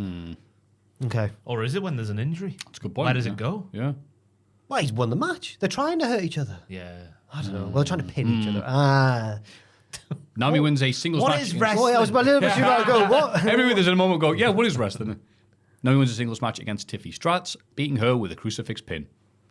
Stratton with a lovely catching knee senton thingy off the rope. Tremendous. Backpack stunner from Naomi. Tremendous. They were both presented as equals, which is quite nice to see for both concerned. Because you fear for Naomi falling away for a bit until she surely turns heel. That's where it's going, isn't it? Not Bianca turning heel. Oh. Ooh, noises. Oh. Never thought about Bianca turning heel. Oh, she's on her way. Who was she a bit bitter about, but it made Bailey. sense? Bailey. Oh, yeah. Oh, she wins. Yep. That's just what she did. Tiffy reversing the X Factor with a handspring into a basement dropkick. Amazing. Yas, Queen. Yep. And then Tiffy turns into Prime John Cena with the roll through double A pickup into a nothing. And it was well put together finish. I thought both asses did well. Was this was it your movie of the week? No. Don't be She's good at them though. Huh? She's got it's the unique way she does it, where she kicks her legs and then whoa, it's a bit Haskins-esque, if I do say so. That's a good point. Yeah, she loves Mark Haskins. It was weird this because Tiff looked great and crowd really got behind her. She is the heel, but she's the heel with a cool move. They're on the slow turn at the minute. The way she's been reacting and playing off Nia, there's a slow turn going on. Yeah. So I think this did a lot for Tiff and nothing for Naomi. Even though Naomi won. Yeah. She's beating Ms. Money in the Bank. But was anyone thinking about that afterwards? They're thinking that was a cool move by Tiff. Good point. So, Very good point there. oh, wow. Thank you. The Bloodline are backstage. And Jacob Fatu cuts a shouty promo about how much he loves his tribal chief. I love my tribal chief. Hell yeah, brother. Everyone love our tribal chief. Solo got a big cut. What All am I the doing? I'm sorry. I don't know what I've done there. All the people in the bloodline love my tribal chief. Don't eat Theory's cake. It's gone off. If you can't love him, you will acknowledge him. This is not what he said. Lee Elliott Hey, buddy. has an average of 2.97, and he played for Elmira in 1959. What the hell's Elmira? That's a made-up team. It's not. It's not. Elmira. Elmira. Elmira. Yeah. Minor league team, I suppose. Oh. Something like that. Yeah, but yeah, it was a good promo. Oh, Because he just yelled tribal chief a lot. Fantastic. That's all you need from him. Yeah. I really liked it. I do wish that Tama Tonga had more promos after his one the other week when he went, no, yeah. Sometimes just If wanting it's just a quick, like, Oh, what do you so think? good. All right, thank you. No, very bad. He's brilliant. Yeah. Turn him into the old man off the Vicar of Dibley. It's sad. No. Yeah. It's sad that he's the designated pinfall taker in the Bloodline just because he's smaller, I guess, than Tongaloa. But actually, is Solo the designated pinfall taker in the Bloodline now? Ooh. Yes. Backstage, Nia confronts Tiff about always considering a cash-in. She tells her to concentrate on Liv instead, because that's a cash-in she could actually win. Tiff nervously says she would never cash in on Nia because she's her queen. Yeah, I had 9 of these segments. This week might have been my tipping point not tipping point, because it is an improvement than it was under Vince, but the Triple H-isms felt heavy this week. A lot of slow burn, a lot of storyline, a lot of staring at each other. Yeah. And this is an example of a story where they don't need to hammer this point home every week. I know that Tiffany's thinking of cashing out Nia, but they seem to say it a lot. I reckon they're going to make an ITV drama series about Nia Jax, the detective, starring Sheridan Smith as Nia Jax. Because the way the segment starts with, if I don't know better, I think you're trying to tease cashing in the briefcase. How she worked that out this early? That is unbelievable. Detective the smartest skills. women's wrestler of all time. Nia Jax, fantastic. What a brain. Tiff denied it. Yeah. Where's the evidence? And then Tama and Tonga beat DIY and the Street Profits in a 3-way ladder match to retain the WWE Tag Team titles. Big go-home pay-per-view TV main event from Paul and also the men who actually did the match. It delivered. Yes. It delivered. Big Dawkins, especially his tope Yes. con hello to a ladder which was being held sideways by the Tongans. Silly but impressive. Looked like it killed him. He reversed a Gargano slingshot. Oh God, here we go. Slingshot spear into a spinning neck breaker thing that he does. How he does that, I don't know. And it's an early contender for Move of the Week. But since I haven't written one down, Joel, I'm not going to commit just yet. I keep forgetting to do it. I forgot to do it last week as well. Bless you. Sorry if you're playing along at home. I don't know if anyone will. People are. They respect you. Hopefully. They used to. They used to. I liked it as well. I struggled to concentrate on the match itself because I was just so fired up by DIY's theme tune. We are... Add a drums in now, though. It's much improved. The only drawback was that I didn't really buy that either of the babyface teams were going to win, but that's okay. It was quite good at the start, though, how they eliminated the Tongans and then worked against each other like a normal tag team match. Yes. It made sense in Kefebe. It did. Kefebe. Ciampa taking a back suplex off the ladder into another ladder neck first in the build of the finish is a move I didn't think I'd see with him involved. But yeah, and then Tez with a big 6-star frog splash to Tama Tonga off the bloody ladder. It delivered what it was supposed to, I think. Yeah, there was never any doubt that the Tongans were going to retain it, because why would they lose in a random SmackDown like this, even with the ladder match stipulation? But what we got here was all the stuff that makes a ladder match great. Big, silly, the double teams, Lots of collisions, going through the announcers table for the big crash, and Street Profits reminding us how great they are. Yes. Because sometimes they can get lost in the shuffle, which is crazy considering how great they are. I remember when they were feuding with the Usos, and it really seemed like Montez was going to... In hindsight, I think that the MVP... was MVP ever involved? The Lashley involvement it slowed them down.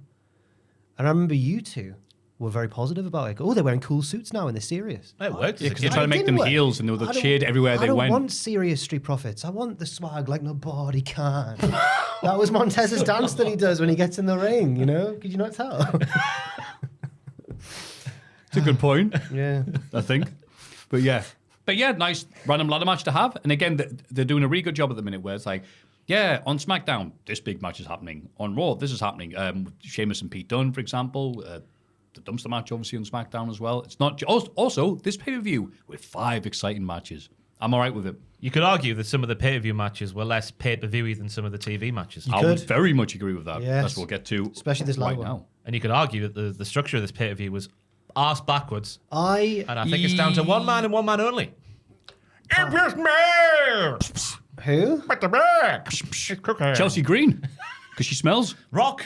Oh! That's what we're talking about. Oh. Yes, he... The Rock. He was on Dynamite this He week. is It was in once Darby's again... hand. CM Punk must be... He's once again pushed CM Punk down the card. He never stops doing that. There is no way that match was not initially the main event of the card before Dwayne was like, I should appear and set up something else down the line because that's more important. Why would they have that match in the way they did that match before the rest of the card? The rest of the card had no chance of following that. I don't know, because I feel like even without The Rock, the main event as it was felt really Triple H main event. Yeah. Like Mania Night 1 and all that sort of stuff.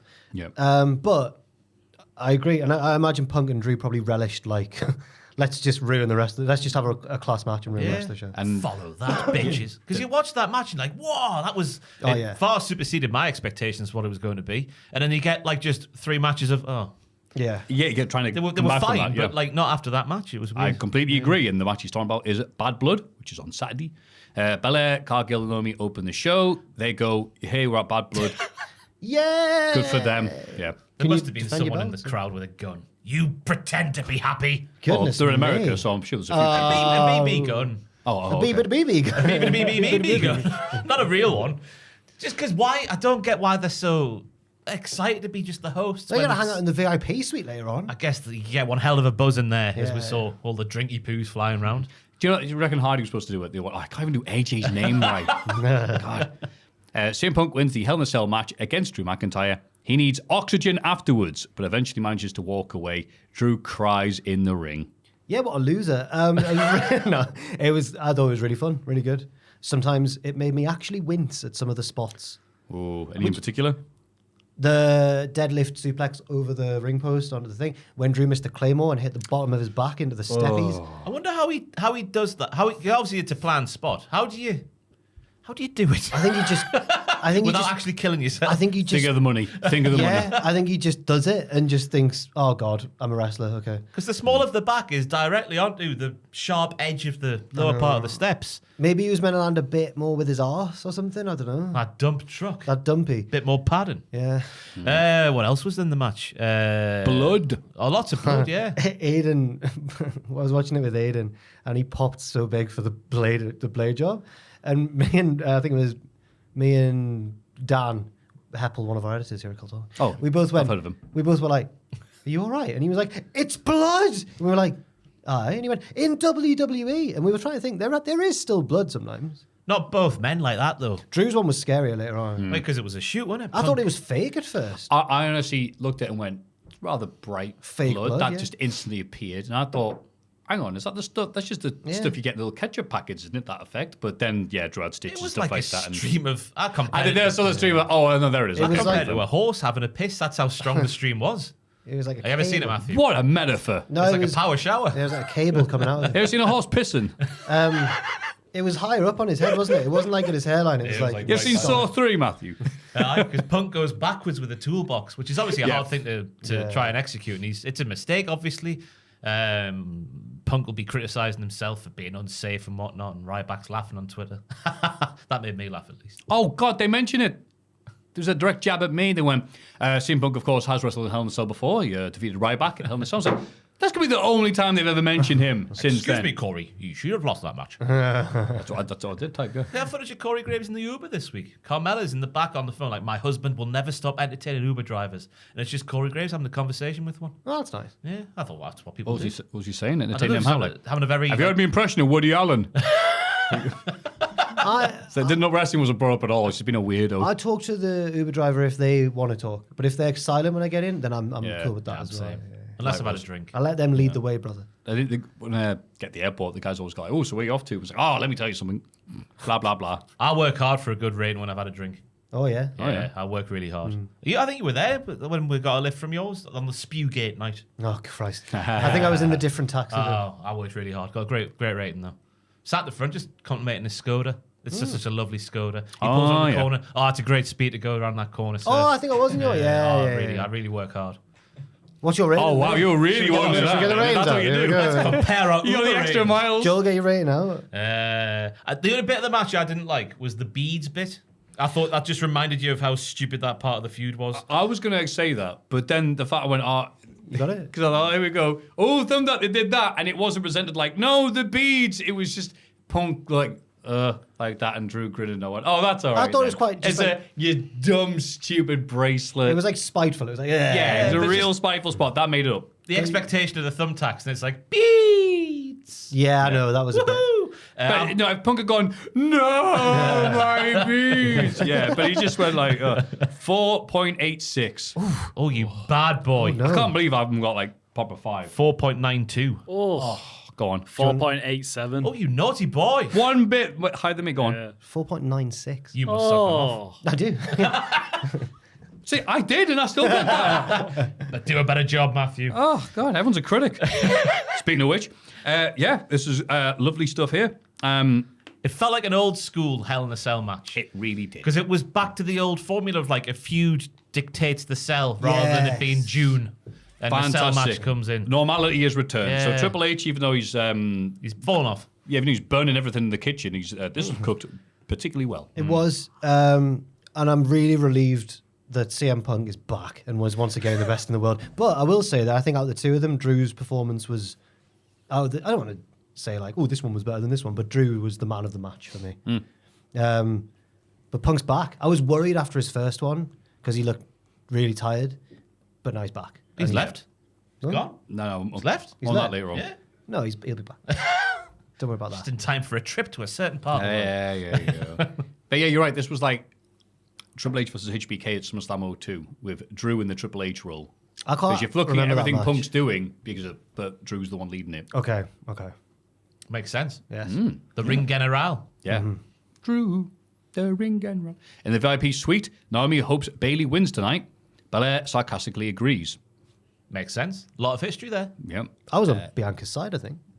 Yeah, that bout is next, and Tiff Stratt runs out mid-match. She thinks about catching in, but Nia Jax glares at her, so she doesn't. Tiff distracts Bayley, allowing Nia to get the win and retain the title. Ugh. I didn't like this match.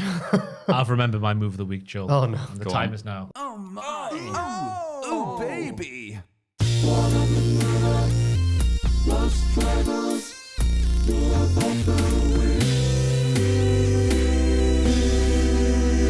Oh, I know what it is. Because you can take your Rey Mysterios, your picture perfect Hurricane Ranas, and you can shove them, quite frankly, because Lucha Naya and what I've christened the Stiff Breeze Rana, because it wasn't quite a full Hurricane Rana, but it still sent Pamela doing arse over tit. Yep. Fantastic move, reversing a powerbomb in the corner into a Hurricane Rana.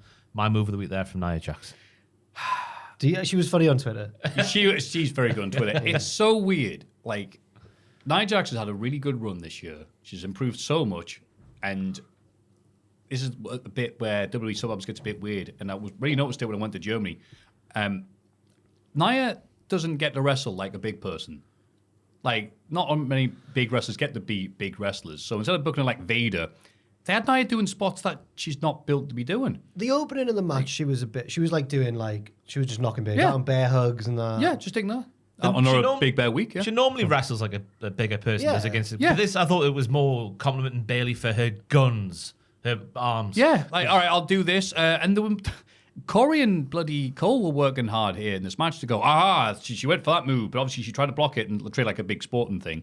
But there was one moment in the match where Cole went, "Oh, I don't know what happened there." Yeah, it was the Rough Rider, wasn't Yeah, it? well, Bailey hit the Rough Rider on Nia, but it was incredibly actually, rough. But it was actually a Samoan drop because Bailey hits it and then Nia rolls over and tries to pin her. Yeah, it was at the commentators at one point doing the best to cover it, and I don't know what that was. I mean, it was just like, why are you doing stuff you don't know, you can't do? I don't want to see Nia take those moves. Maybe they could have done them in training or whatever, and then they're tired and, you know. But Bailey's Samoan drop was good. I like that moment. But on the whole, I didn't like the match because I thought Nia has improved a lot recently, and she's so much. She's been on the run of her career, but I just didn't think this was a good match from her. She was doing stuff. I noticed little things like whenever she whipped Bailey into the corner, she was so lazy on the whips. Like she didn't turn her body with the whip. She just went, "Yep, you go that way, I'll go this way." And I'm like, "Well, how?" It was like booking to her weaknesses. Yes, and, right. Yeah. Even worse, crowd are going, "Well, who cares?" First of all, you're following Hell in a Cell. Good luck. And two, no one cares about this feud because you've got nothing going on. Right. The only thing got going on is Tiff Strats. Where's Tiff? We want Tiff. I'm just like, oh.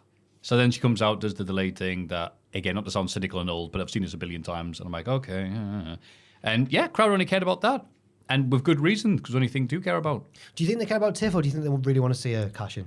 I think a bit of both at this point, because as we saw the match with Naomi, she's busting out all these cool moves. So she's the cool heel coward. Do you think that when she cashes in, Nia will be the heel or Tiff will be the heel? Nia.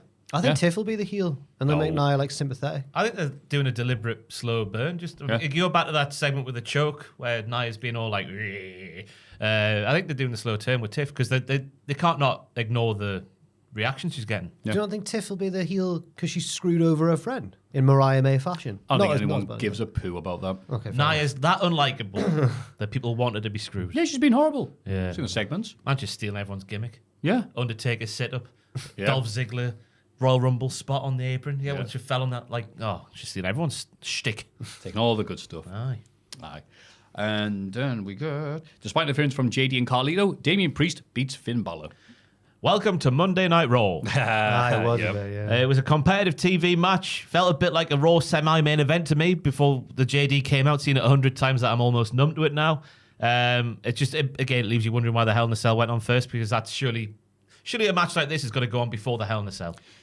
I think even if it doesn't matter its pace in the card, it was like, okay, the new serious Finn Balor. He's going to come here and he's going to take names and kick ass. And did none of these things. It was like, Finn Balor makes Damian Priest look really good for some minutes, 12 minutes. And that was it. It was just like, oh, where was the big new Finn Balor? Where was this? Oh, no, it's the same, as you just said there, same bollocks we've seen before. Just a match. Priest looked good coming out of it, got great reactions. And that was it. That's all I have to say about it. This made it really clear what their intent is, which is to push Priest rather than Balor. Or to continue pushing Priest, because he's already been world champion and everything. But I think that they could have done it where you can elevate Priest and Balor, but they've decided not to elevate Balor at all. And the next time, what does he call himself now? He's like, watch out, they're trickers about us. It's not tricker. It's like, what does he call himself? What? He says like, watch out, because Balor's about, or something like that. I can't remember what he calls himself now. What did he call himself in that vignette? He's like, I remember Balor's about. Oh, is it Balor's about? Okay, Yeah, right. yeah. He doesn't give himself like a nickname. No, I don't think so. I don't know. His name on the thing is F star. So we can't say it. What's that about? I know that he likes the letter X like Elon does. That's the second mention of him there. But I can't now take him seriously the next time he comes out and goes, I'm evil, oh, fear me. Because I've just seen you lose clean to Damian Priest. Yeah. So. Yep. But you know what? It was still better than Triple H coming out and announcing a pair of new matches to take place annually at Crown Jewel. The two sets of world champions will face each other in a pair of singles matches. No titles be on the line, but the winner will receive the Crown Jewel Championship. What an ugly belt.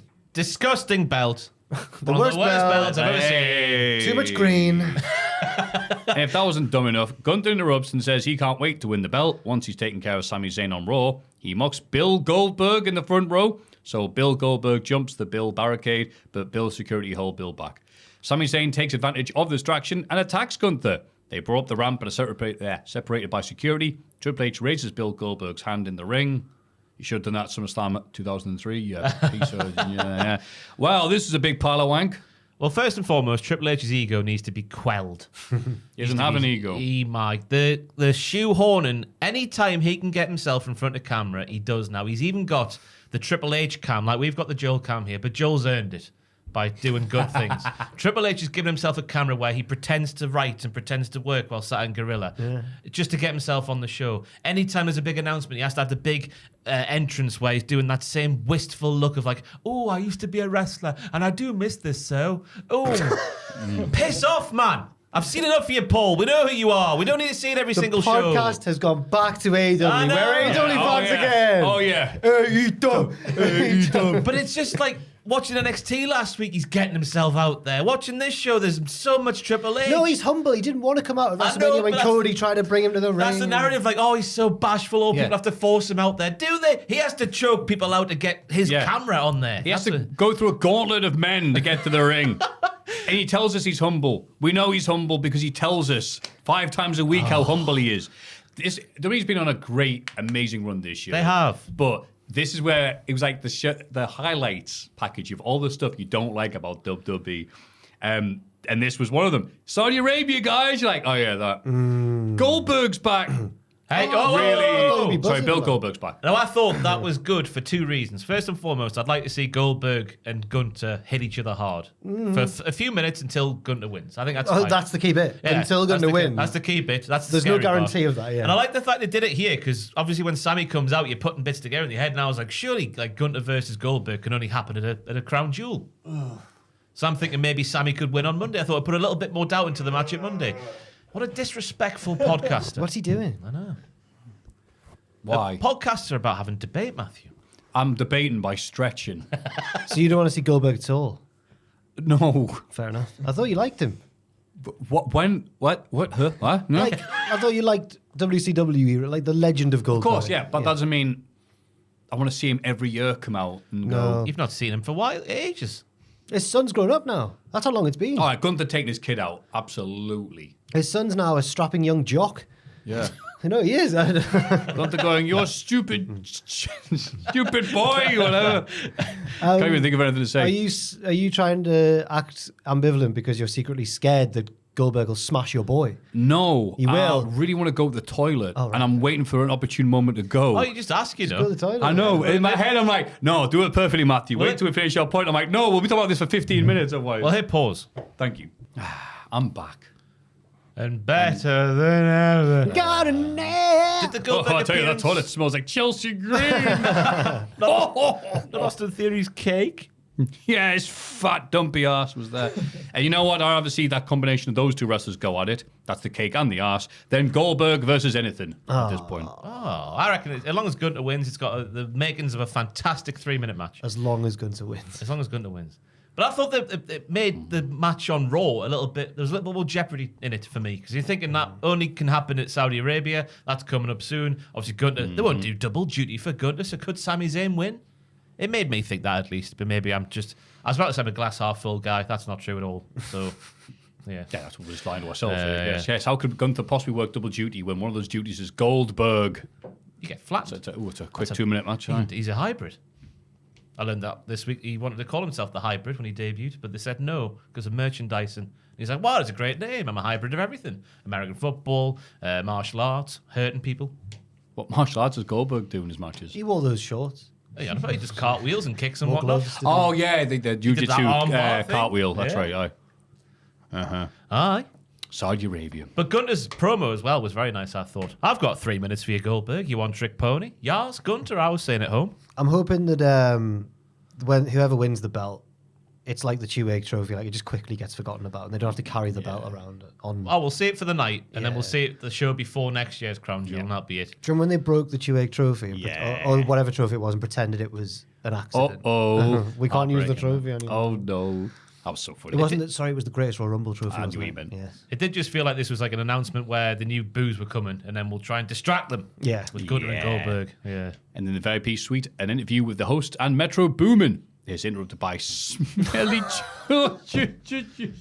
stinks. So smelly, man. They tell her to leave, but Piper Niven can stay, so she does. That's nice. Piper, yeah, she wants to stay in the party hoose. Yeah, you'd think her hanging around with her, a bit of the smell would have rubbed off, but no, she's just fresh as a daisy, apparently. Mitchin ended up in the dumpster at certain points, and no one said that she Yeah. smells. Just Chelsea. Because that's where all the garbage was at the far end. That's right. Shin placed all the garbage where Chelsea would land. That's right, yeah. That's why she's the smartest in the business. Liv Morgan defends the women's world title match. Come on, Maffew. World's women's title against Rhea Ripley with Dominic Mysterio trapped in a shark cage above the ramp. As Rhea beats Liv down the outside, Dom tries to help and topples out of the cage. See this video from this week? No. I'm keeping that. Wait, no. He's had his foot bitten off by a shark. No, man. Why does he? You seen that one as well, Joe? You see? They just pop up, don't they? Yeah, they just you have a little scroll through the videos. They and then all don't of a pop sudden- up for Do me. you ever wonder you become desensitized? Like, Yeah, a little bit, yeah. Oh, okay, cool. He was just getting dragged up, just to paint a picture. He's getting dragged Just out to the water. interrupt the podcast with all our wrestling. Hey, this man's had his leg bitten off. Well, just shark cage, maybe think about that. But yeah, he's getting No, dragged that would prevent that. dragged out the water. Yeah, maybe his shark cage broke. Maybe it fell open like Dom's did. Or maybe he picked the lock. Maybe that's a felon. What was Dom's? Oh, God, yeah, I'm a shark with a little... little wing. Shark picked the Oh, lock. no. in the, It's got the key. in the modern era, I think this is the only shark cage match I've ever seen where the shark cage just works. It doesn't. It stops the heel from interfering. He tried. He did, the idiot. What was he doing? But thank God someone had the foresight to chain his ankle as well. Yeah. Yes. Otherwise he would have felt it was dead. That had me going when that happened, that bit. I was Oh, like, God, my yeah. Oh, Yeah, that that dummy was- chair went, oh, God. He's going to fall with neck first and break it. That bump must have sucked. Yeah. Like, that would be worse than... I mean, not worse, but it's going to be quite bad. Aren't leg, ball, and socket joints just fantastic? His is. Yeah, yeah. God, no. Not so much the arms. Your arm can pop out seemingly quite easy compared to your hip, Yeah. unless you're owled. My hip popped out just watching this. Bloody hell. Ripley has Liv beaten in the ring, but tells the ref she has some business to take care of first. So the ref goes, okily dokily. She I attacks... won't count you out then. All right, yeah. She attacks a hanging Dom. They love a hanging Dom. With a kendo stick, but is attacked by returning Raquel Rodriguez. Back in the ring, Raquel drags Liv on top of Rhea, but the ref's already called for the bell. Awarding Ripley the finish via DQ because the referee was looking directly at, the quiet little sight of Ripley smashing Dom with a kendo stick. And then Raquel just attacked and ref turned around like, but then realized, well, hang on, I'm supposed to not watch this. The kendo bit you can accept because referee's discretion's a thing in wrestling more now than it's ever been. So her allowance, he was like, yeah, he deserves it, go and do it. I think that's fine. But Raquel obviously turned up too early. So the ref was just basically next to her when she did the attack on Rhea. I know that may seem like two wrongs, one's right and one's wrong, if you know what I'm saying. One's a DQ and one's not, when they both should be DQs. But the referee's discretion angle was there for the start. I think Raquel got there a bit too early for the attack angle. I mean, I don't know why they'd even book it. Because why would the referee not be looking at that thing? Liv should have distracted him. No, Yeah. why would she distract him? Look, yeah. It's help, or doing something, or anything. But the ref was just like, well, I'm... to look at the floor, she'll have for 5 minutes. But why would she? I don't get. Sorry, you told Jack. Well, I think there's been a bit of Starcade Hogan Sting shenanigans going on here, where I think Rhea Hogan Ripley has gone. Can you call for the bell so I don't get pinned by Liv, please, and stay strong, brother? Oh. Because the way that if you watch the ref, I was watching the ref replaying it, and it's like he doesn't initially go for the bell, and it looks like he gets told in his ear, go for the bell, something's gone wrong. Because the way that Raquel drapes Liv's body over Rhea to go for a pinfall, that looks like that was the initial finish. Like It's right on hard cam. Yeah. But then the ref, it takes ages for the bell to be rung after Raquel's there. So I think they changed it on the fly. Yeah, because the ref, you clearly saw it. We've all seen you see it. What are you supposed to do? Oh, no. What was that noise? It was good for Raquel, though, not to come back as smiley, muscly back. Oh, thank God. She's got a bit more of the big mammy cool that she had in NXT way back in the day. So she's affiliated with the JD now. The rest of the match was Ron Steele. The highlight for me, apart from Dom nearly falling to his death the way he did, was Rhea escaping from the Oblivion with a kip up. Oh, that was nice because she didn't just nimbly get out of it. Yeah. She remembered to sell the leg when she landed as well. And it's good that Liv's move, that one, the crucifix, the home wrecker. The home wrecker's got a name now. Yes. And she did it again. That's the two highlights there. But the ending was a mess. Yeah. But just like the TIFF match, not the TIFF match, but the women's match that was all about TIFF, I should say.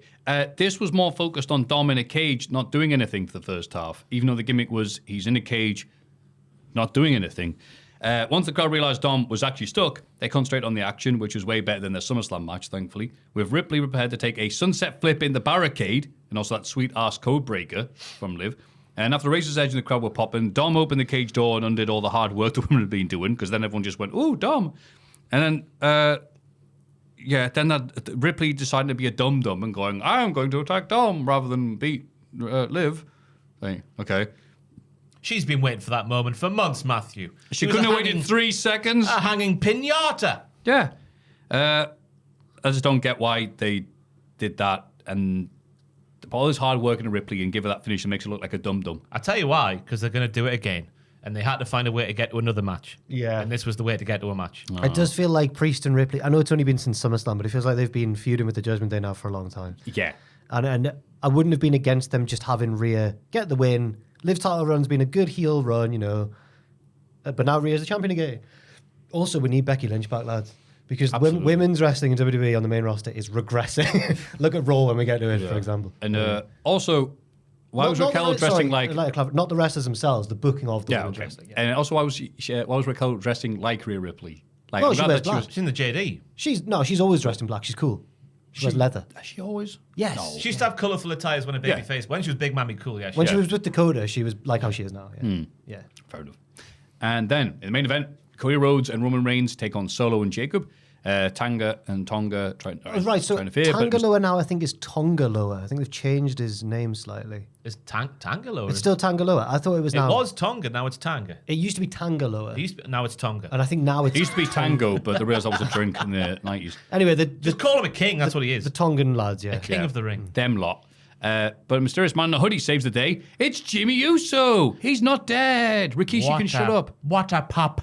What a pop. What a pop. Roman pins Solo to win the match and hugs Jimmy in the ring. Roman and Cody share a respectful glance, but they're interrupted by the Bloody Rock. Wow! Who comes out on the stage and counts to 3 on his fingers before immediately leaving. Or does he? That's the amount of seconds he was paid to be there. I've seen some video, someone slowed it right down, was like, did he actually count to 4? Why would he count to 4? What? Looks like he holds it, because his arm's like that towards the camera. So he can't. They're in Georgia. It's horseman country. He's Oh, no. I don't know, because it might be like something about Survivor Series. That's normally 5-on-5, 4-on-4. I don't know. Yeah. I think he's just saying, I pinned you at Mania. Yeah. Which is selfish of him. Or he's directing it at like Roman, Cody, Jimmy. 3. I don't know. It was ambiguous. It was Ambiguous rock, the best type of much rock. of a nothing. He had his belt with him. His belt. I went, what belt? Oh, it's the people's It's title. Muhammad Ali's wife. Muhammad Ali's wife gave this to me because he said I was the people. It's like, shut up, That's idiot. nice. Put it on the mantelpiece. Yeah. You don't need to see it. It cheapens the rest of the belts on the show. Right. Including the Crown Jewel Championship. Right. Stand up for the Crown Jewel Championship. Then my mum draping showed up pictures of me as a bear. And here's him riding a dog like it's a horse. Oh, and he look cute. There were rumours coming out that he did the 3 because it'll set up a triple threat at Mania. Yeah, Him, Cody, and that's Rock. since come out Roman. as a report, hasn't it? Yeah, and I yeah. think there's never been, if that match happens at Mania, there's never been a man more certain to take the pinfall than Cody Rhodes. It's so sad. Yeah. After last year, and the crowd pushing Cody like Daniel Bryan to win and overcome the Rock's politicking, and this is now like the Empire Strikes Back next WrestleMania. Like it's going to be so bad. Yeah. But I think they've said it's on the table, but it's not finalised. So I don't know. Well, the Rock will want to do it if he wins, I guess. Yeah. Or if Roman takes the fall if he's not going to win. Okay. Will the Rock? Rock's going to win where he wants to or not. Will the Rock? Will they make the Rock WWE champion in 2025? Yeah. Yeah. Yeah. Especially One of when the most he's famous men on the planet right now. And then setting up Roman Rock. No, sort of bloody Rock versus Bad Bunny. Oh right. What about the match? The highlight, Maffew, was before the match for me. The last playing the drums for Roman's theme. It's one for Botchamania, because at the start Roman's is like dun dun dun, quite slow the drum, but she's got this massive, I don't know if it's called a kettle drum, just a big old dirty drum, and she's playing like, have you ever seen that video clip of Jay White at the basketball game or whatever it was, or the hockey game, going like that with the bongos? Yeah. She's playing it like that, just completely out of time. It's fantastic, and just smiling, brilliant moment. Better than the match itself. I did not notice that. I was too busy recovering from the Cody's marching band people. He needs to I was like, are they supposed to be playing along with the song or not? Because I could barely hear them, and I could. I'm like, they're not in sync, are they? He needs to ditch that headgear for me. A big dirty skull doesn't thing. look right. It looks crap. Yeah. Anyway. It's me, Cody, the skull. Like, no one calls you that.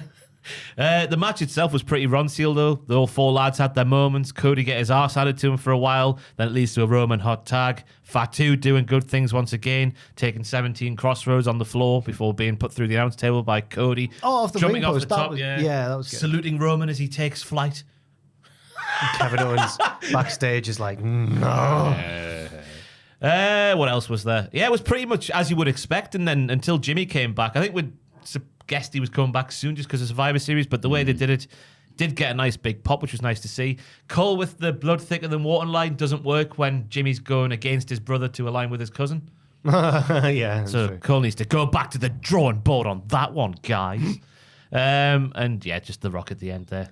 Good pop again, but that people's title needs to just be rested on a mantelpiece. Yeah. It's like when the fans rock up with the belt like they've won it. That's it. That's the one thing, wrestling fandom, that's the one thing I just don't understand when you go like, I paid hundreds of dollars for this. Yeah. I was with a friend at Wembley, and they were. I won that one, actually. Whoa. Hey.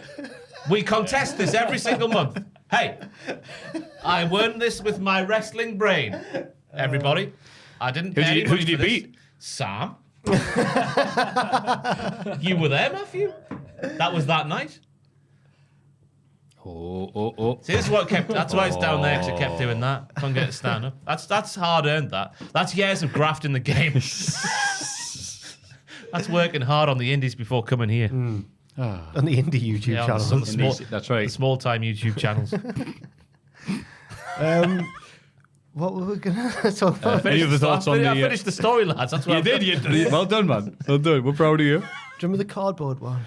That was so cool. It was cool. And then Rampage Brown ripped it up. Oh, what a meanie. I know. As did nice you as think the of bands were, I love Cole bringing up Ole Anderson, teaming up with Dusty Rhodes for months, just so Ole could double cross him when they were together in the cage at one time. I went, wow, Cole, that's a long way to go for that, but hell yeah, man. Triple H Tully was there, wasn't he? Tully was there. Yeah. Arn was there. Sean, you were there. DDP was there. Mickey James was there as well.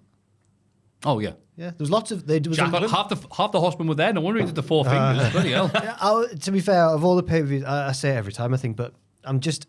I get the 5-match thing and just making sure that everything, but that only works when it's like a Canadian Stampede level show where like all the matches are class in their own way. I get you. But this, as you mentioned, a lot of the matches didn't quite work, and it's getting to a point now where I'm really getting sick of WWE's self-marketing on shows and stuff. I get why they do it, but it's really taken over the show for me. There's so much advertising for the product I'm already watching. I don't know. Right. I reckon that would be a lot more palatable if you were watching with pals at home, though. Like, it's hard for Little us to... break.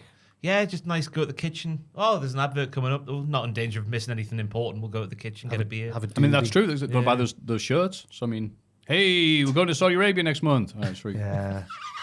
They're a bit embarrassed about that, doing that, weren't they? Yeah. They're like, we know. Yeah. But also, Money. you know. How many years are left on the Saudi deal? About 1 million. Was it 2018 when it started? And it was 10 years? God. Hey, we're nearing the... Well, Yeah. That's how time works. So, yeah, weird show. yes. Some positives and a lot of negatives. Let's see if Monday Night Raw is any better. Whoa, Because whoa, it whoa, was whoa, whoa, too... whoa, whoa, whoa. Oh, yeah, breaking news. After the show, away from the cameras, Kevin Owens beats up Cody in the car park. It's filmed by fans and shared on social media. So it's real. Did you just say and SH1T? No, I don't think you did. Oh, sorry then. I think... I can if you want. No. Go on then. And do... This is the sort of stuff they should have been doing since about 2014. What, swearing? No, Oh. these sort of angles they should have been doing this since about 2014 and just haven't for some reason. Very effective. Honestly, they should have done this long ago. The closest thing I can remember to it is when like Samoa Joe won the NXT belt on like a house show when it was From Triple Nakamura, H's era. From The 24/7 Balor? title? Oh, Balor. The 24/7 Oh, title. yeah. At the start, when they're on Yeah, yeah. aeroplanes and golf Yeah. courses. But this felt like it was done right. I liked it. I don't know if I like the kayfabe handling of it, where they don't want to talk about. We'll handle this in private. Oh, so if a camera was there, you'd be fine with it. But I don't Yeah. know. Triple H saw this, but he doesn't see colour. That's a load of bollocks, that, isn't it? Look at the factions you've put together, Paul. For God's sake. Oh, what a cop-out answer. I like people find that Cody clip from a few years ago where they're speaking about a similar issue in AEW. I know what you're talking about, yeah. And then Cody tells the story of Brandy saying, it's essentially like you haven't walked a day in my shoes, essentially. And then the cop-out answer would be, oh, I don't see colour. And then Triple H has gone and said it. Lol. Anyway. I don't know, though. What about the croc, Triple H? What does he think about these things? It's not a good look for Paul at the minute, is it? But yeah, Kevin Owens fully turning heel by having a supercar. A famously quite frugal man, apparently. Having a supercar, pulling away. That's a heel turn in my book. Yeah. But I can see the argument a lot of people have that they've robbed themselves of a big pop, like, whoa, inside the arena when they do it as part of the show. But I'm more on the side of, like, I like the outside-the-box nature of... Like, I know there would have been plans that captured the footage they use. I understand that, but I'm sure fans who were just there would have caught it as well. Yeah. You want them retweets. Yeah. I like it because I think it fits particularly with Kevin Owens' character. He's the sort of person who would be like, I don't care if it's not on TV, I'm going to batter him now. Even though we have robbed ourselves of like a big turn moment on the camera, it builds anticipation for tonight's SmackDown as this video goes out. And you're right, thinking outside the box. I like it. The Monday Night Raw, Sexy Red 2 hours? The 2 hour one, yeah. It was rapid. It definitely was. They panicked. They did. I think they didn't. They worked out a show and then realised 2 hours isn't quite as long as they thought it was. That made sense in my head. No, I know you mean. That was perfect English, yeah. Sexy Red opens the show and says, absolutely now. So using that time well. But she bent over slightly, though, while saying welcome to Monday Night Raw. She couldn't just stand there and go, welcome to Monday Night Raw, everybody. She had to turn around and bend over. Can you see me, Growler? I respect... Can you see me, Growler? I think I respect her more now after find out the Pitchfork gave her an 8 and Anthony Fantano I see. Yeah, there you go. I think she's actually quite misunderstood. Underrated, some may say. Listen to the meaning behind the songs, all about her bottom, then, yeah. Joel, could you find out which one she sung on NXT this week and just have a look at the lyrics in the background there. We'll get there in a minute. Yeah. A banged-up CM Punk cuts a promo on the stage after his Hell in a Cell victory. He doesn't feel like he won, and he isn't sure what the future holds. He thanks 3 groups of people: his fans, his peers, and the people who don't like him at all. He took their hatred and turned it into cash. What a heel. That was shades of... Do you remember his first promo back where he said, I'm not here to make friends, I'm here to make money? Oh. Punk says he's going home for a break and isn't sure when he'll be back. We know till soon as Saudi Arabia's finished. As he leaves, Seth Rollins makes his entrance and barges past. Setting up WrestleMania already, I reckon. Well done, god damn. Just on that, the promo package at the start of Raw, by the way, had the Hell in a Cell on last. So I reckon that was the original plan. I'm going to go with it. I think it's just because that was going to follow next. Maybe. Like, hey, here's Punk and that thing you've just seen. A less juicy answer from you there, Maffew. I'm sorry. A more sensible one. I'm all dry today. Seth tells Punk to get well soon because the sooner he gets back, the sooner Seth can kick his ass and retire him. Things have gotten pretty crazy since Seth has been away. He recaps Bad Blood and says he isn't supposed to talk about Kevin Owens' attack on Cody Rhodes. Haha. That's a good way of not talking about it. Seth has come back to destroy Bronson Reed, who isn't here tonight. Big boos there. But Seth knows he'll be watching. Seth congratulates Bronson on making a name for himself, and he'll give him his 15 minutes. He wants a match anywhere, anytime.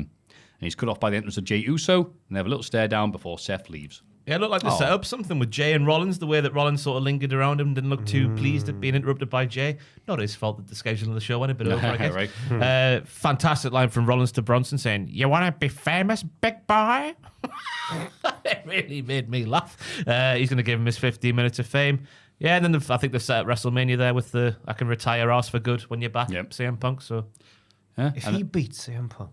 Oh, no, I'm sorry, man. But you must loved your lad here because he had some such good lines. I don't know why you people keep doubting me, but please keep doing it.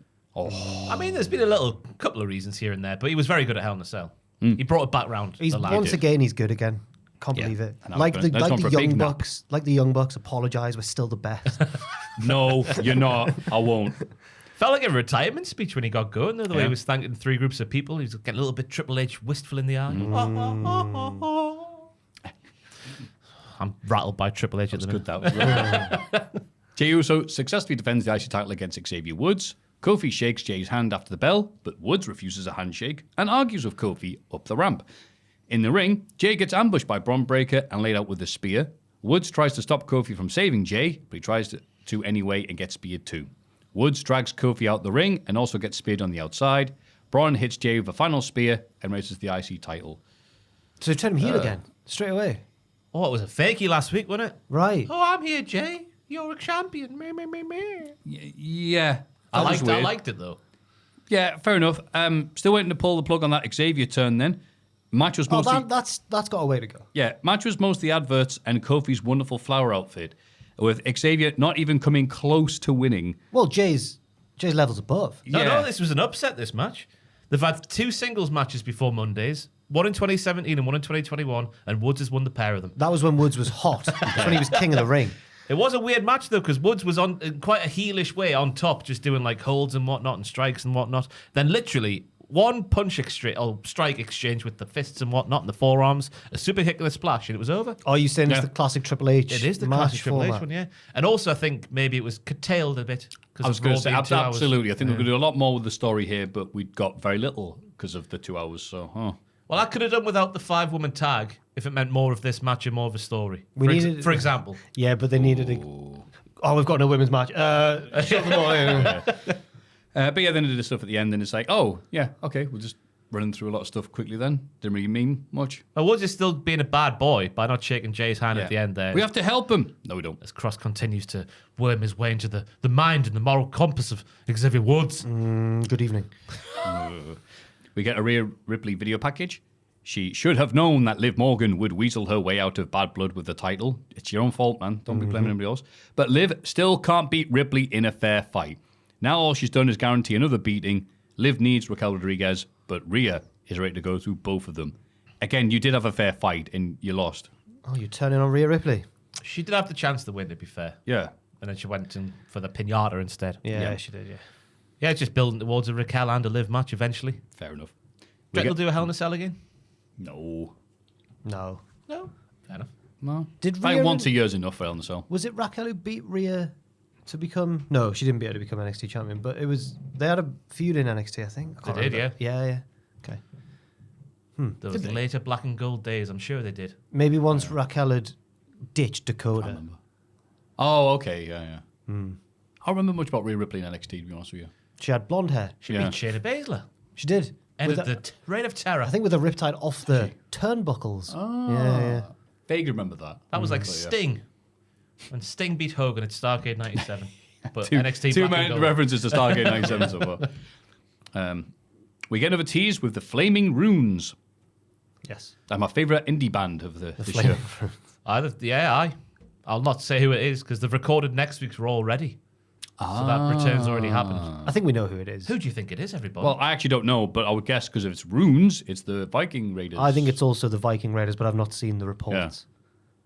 Who do you think it is, Ross? I also think it's them. But they might have a new name. Ooh. Which might be their old name. Oh. No. Oh, right, not the Viking Experience. No. The older name. The daft racists.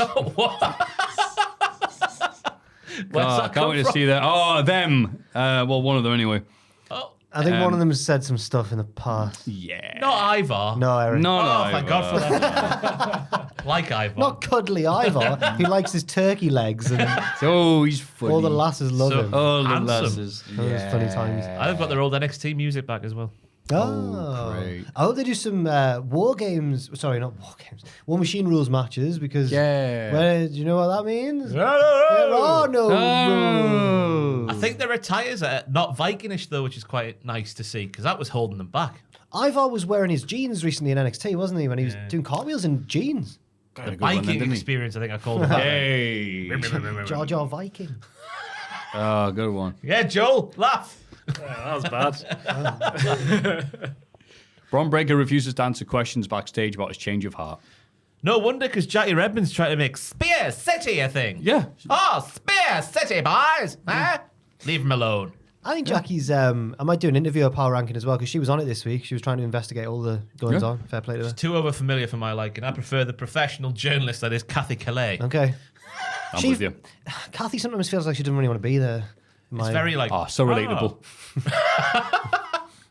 I'm starting to think that's true though, Maffew. Do you hate the podcast now? Not all of it. He's been Just in the bits where Germany you with his go, cool friends. That's what's happening. They all hate us. They so do, yeah. they'll be talking- Oh, yeah. There's nothing How'd you work with them, Maffew? That's what they're all saying, yeah. They don't understand. I only wrestling watch like we do. Cultaholic because of you, Matthew. That's literally. I have an app that mutes out Jack. Yeah. That's true. They won't watch Cultaholic at all. No. Oh, no, we hate wrestling I here. told the podcast story on the pitches, didn't I? When I saw that podcast I wanted to listen to, and then I didn't. Oh yeah, Yeah. because you were blocked by one of them. I saw a cool podcast on Twitter, and I was like, I want to listen to this podcast. They went back looking at old pay-per-views and stuff, and then I went on in the podcast? I'm not going to say. And then in the Twitter bio, it was like the two names of the hosts, and I thought, have I heard of them before? Like the cool internet accounts or whatever. I clicked on one of them, and it was like, you are blocked from viewing this account. And I was like, I know it's happening. Wait, am I supposed to write? Oh no! Oh no! Well, the only reason I can think that they blocked me is because I work at Cultaholic, and I'm a mainstream bastard. Yeah, the only reason they blocked is because they know who you are. Yeah. David. That's a good thing to think of, though. You should take that as a compliment. You But know who I am. Thank but you. Lots of people in this world. Don't gaslight me. They've blocked me. That should be a good thing. Trying to build them up. So which parts of the podcast are you getting tired of, and why is it me, Maffew? See, look at you little guy. Oh no, I love your points and energy and your noises that you do. It's just when you go, oh Maffew, it's good about Bill Goldberg. Hey, have you seen this guy getting eaten by an octopus? I'm I don't like, do that every, oh. that's just been a today thing. I don't do Yeah, that. I don't want just a to. recent I hope thing. it's just a today. He's thing. weaseling his way out of the answer, isn't he? I know, yeah. I got rather bad stomach when you showed me that first clip. I have to admit, I'm like, oh. Like, I had to think, if I do a vom, I'm not going to do it on Ross, just so he doesn't. Von Wagner. If I vommed on you, you'd be like, Maffew, at least let me film it so I can put it on my camera and It'd be a share good it moment for the podcast. with my gore friends. No, apart from that, you grand. And we get some weird technical issues. Yeah, that was weird, wasn't it? I think they did that deliberately just to throw off the new commentator to see how we could throw things like that, deal with things like that. And he dealt with it very easily. It wasn't Journey Through Gorilla Island. It was another one. The podcast that blocked me. Yeah. Oh, good. It wasn't. That narrows it to 9,999 wrestling podcasts. I think it was a TNA one, but anyway, yeah. Okay, I'm going to forget the name off you. The announced team throw to a Triple H tweet. Kevin Owens' attack on Cody. The matter will apparently be dealt with internally. Cody is shown arriving backstage, and that was what the issue couldn't show. Yeah, I don't know what that was It about. was weirdly done because Wade was going to talk about it, and then Joe was like, no, wait, move Sorry to on." cut you off there. Yeah. What's that about?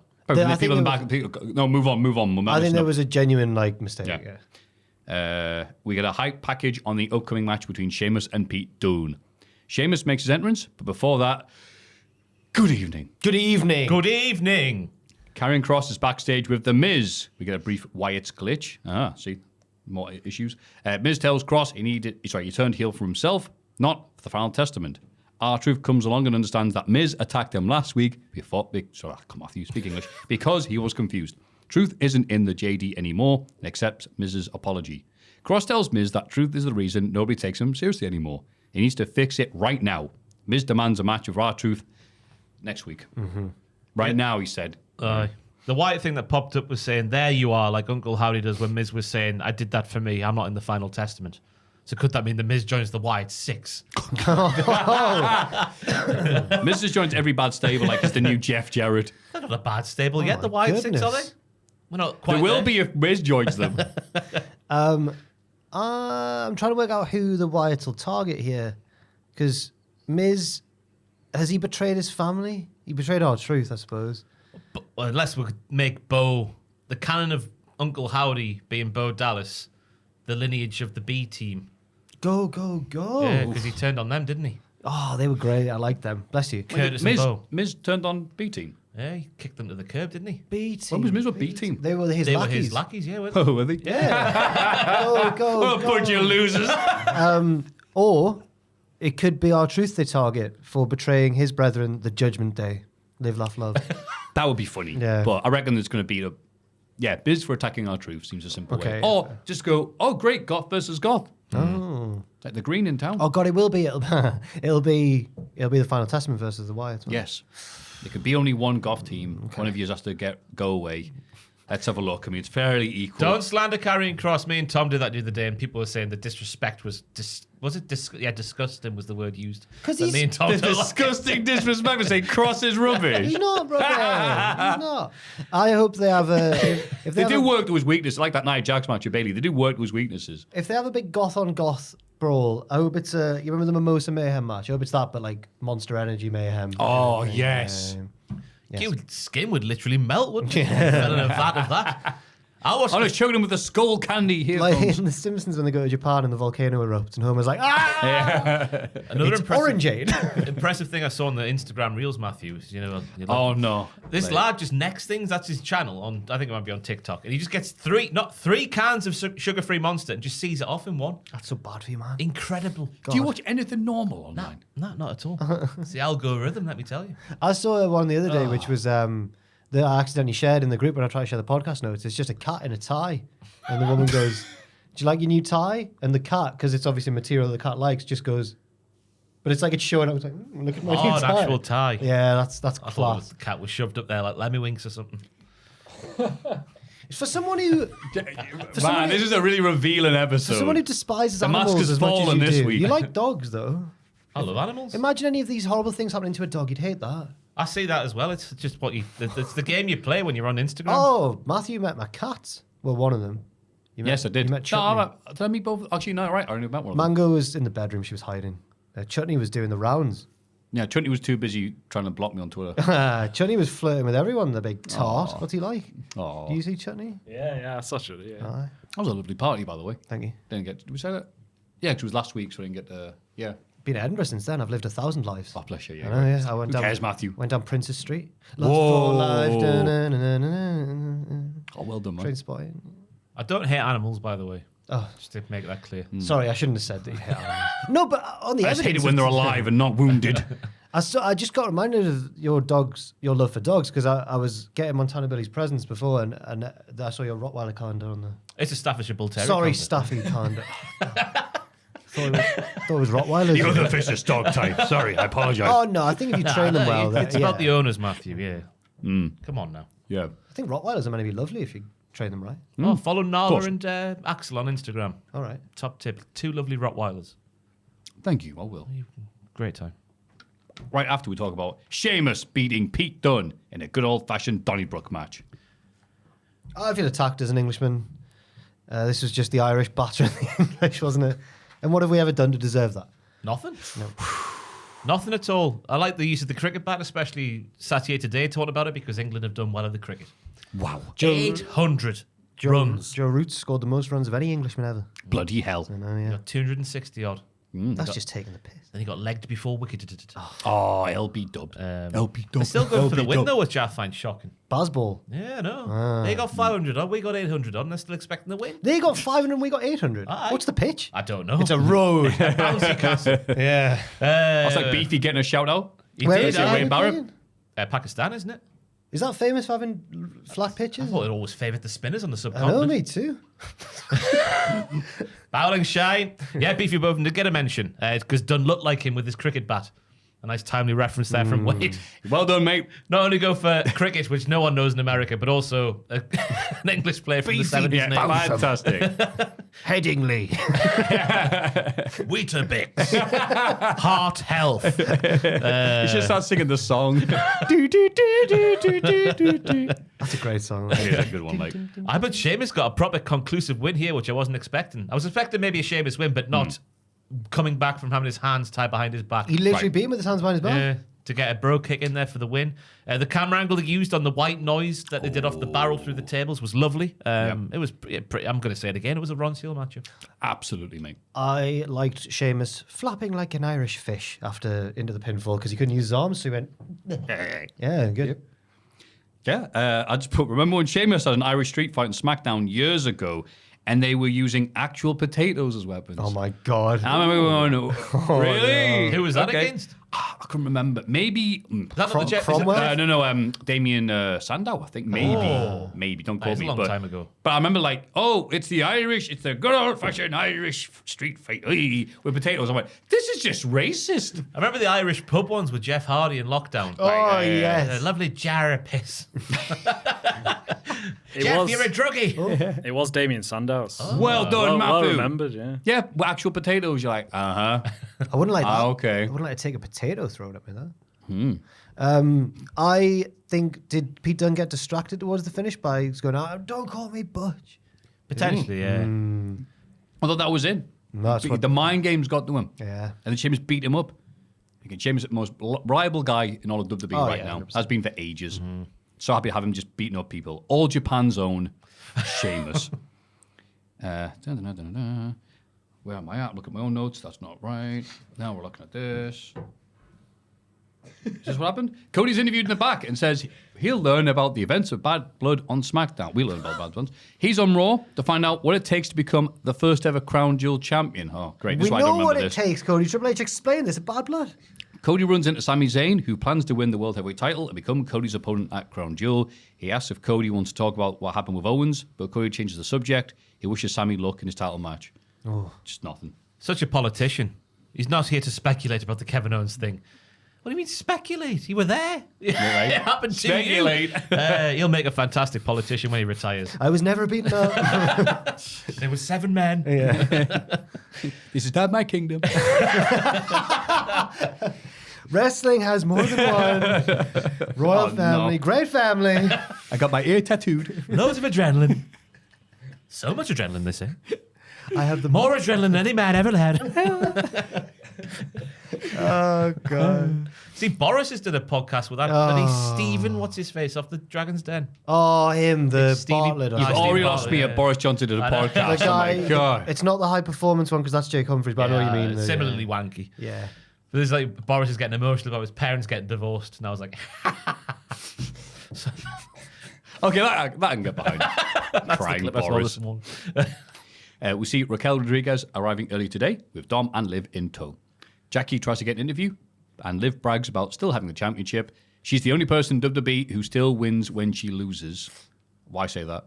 Jackie asks if Raquel is officially a member of the JD, but the heels get back in the car and leave. Why are they reluctant to admit that Raquel's... And why is Raquel not like, yeah, lads, am I not in the... Hired gun. Goon. Hired goon. Hired goons. Gooning.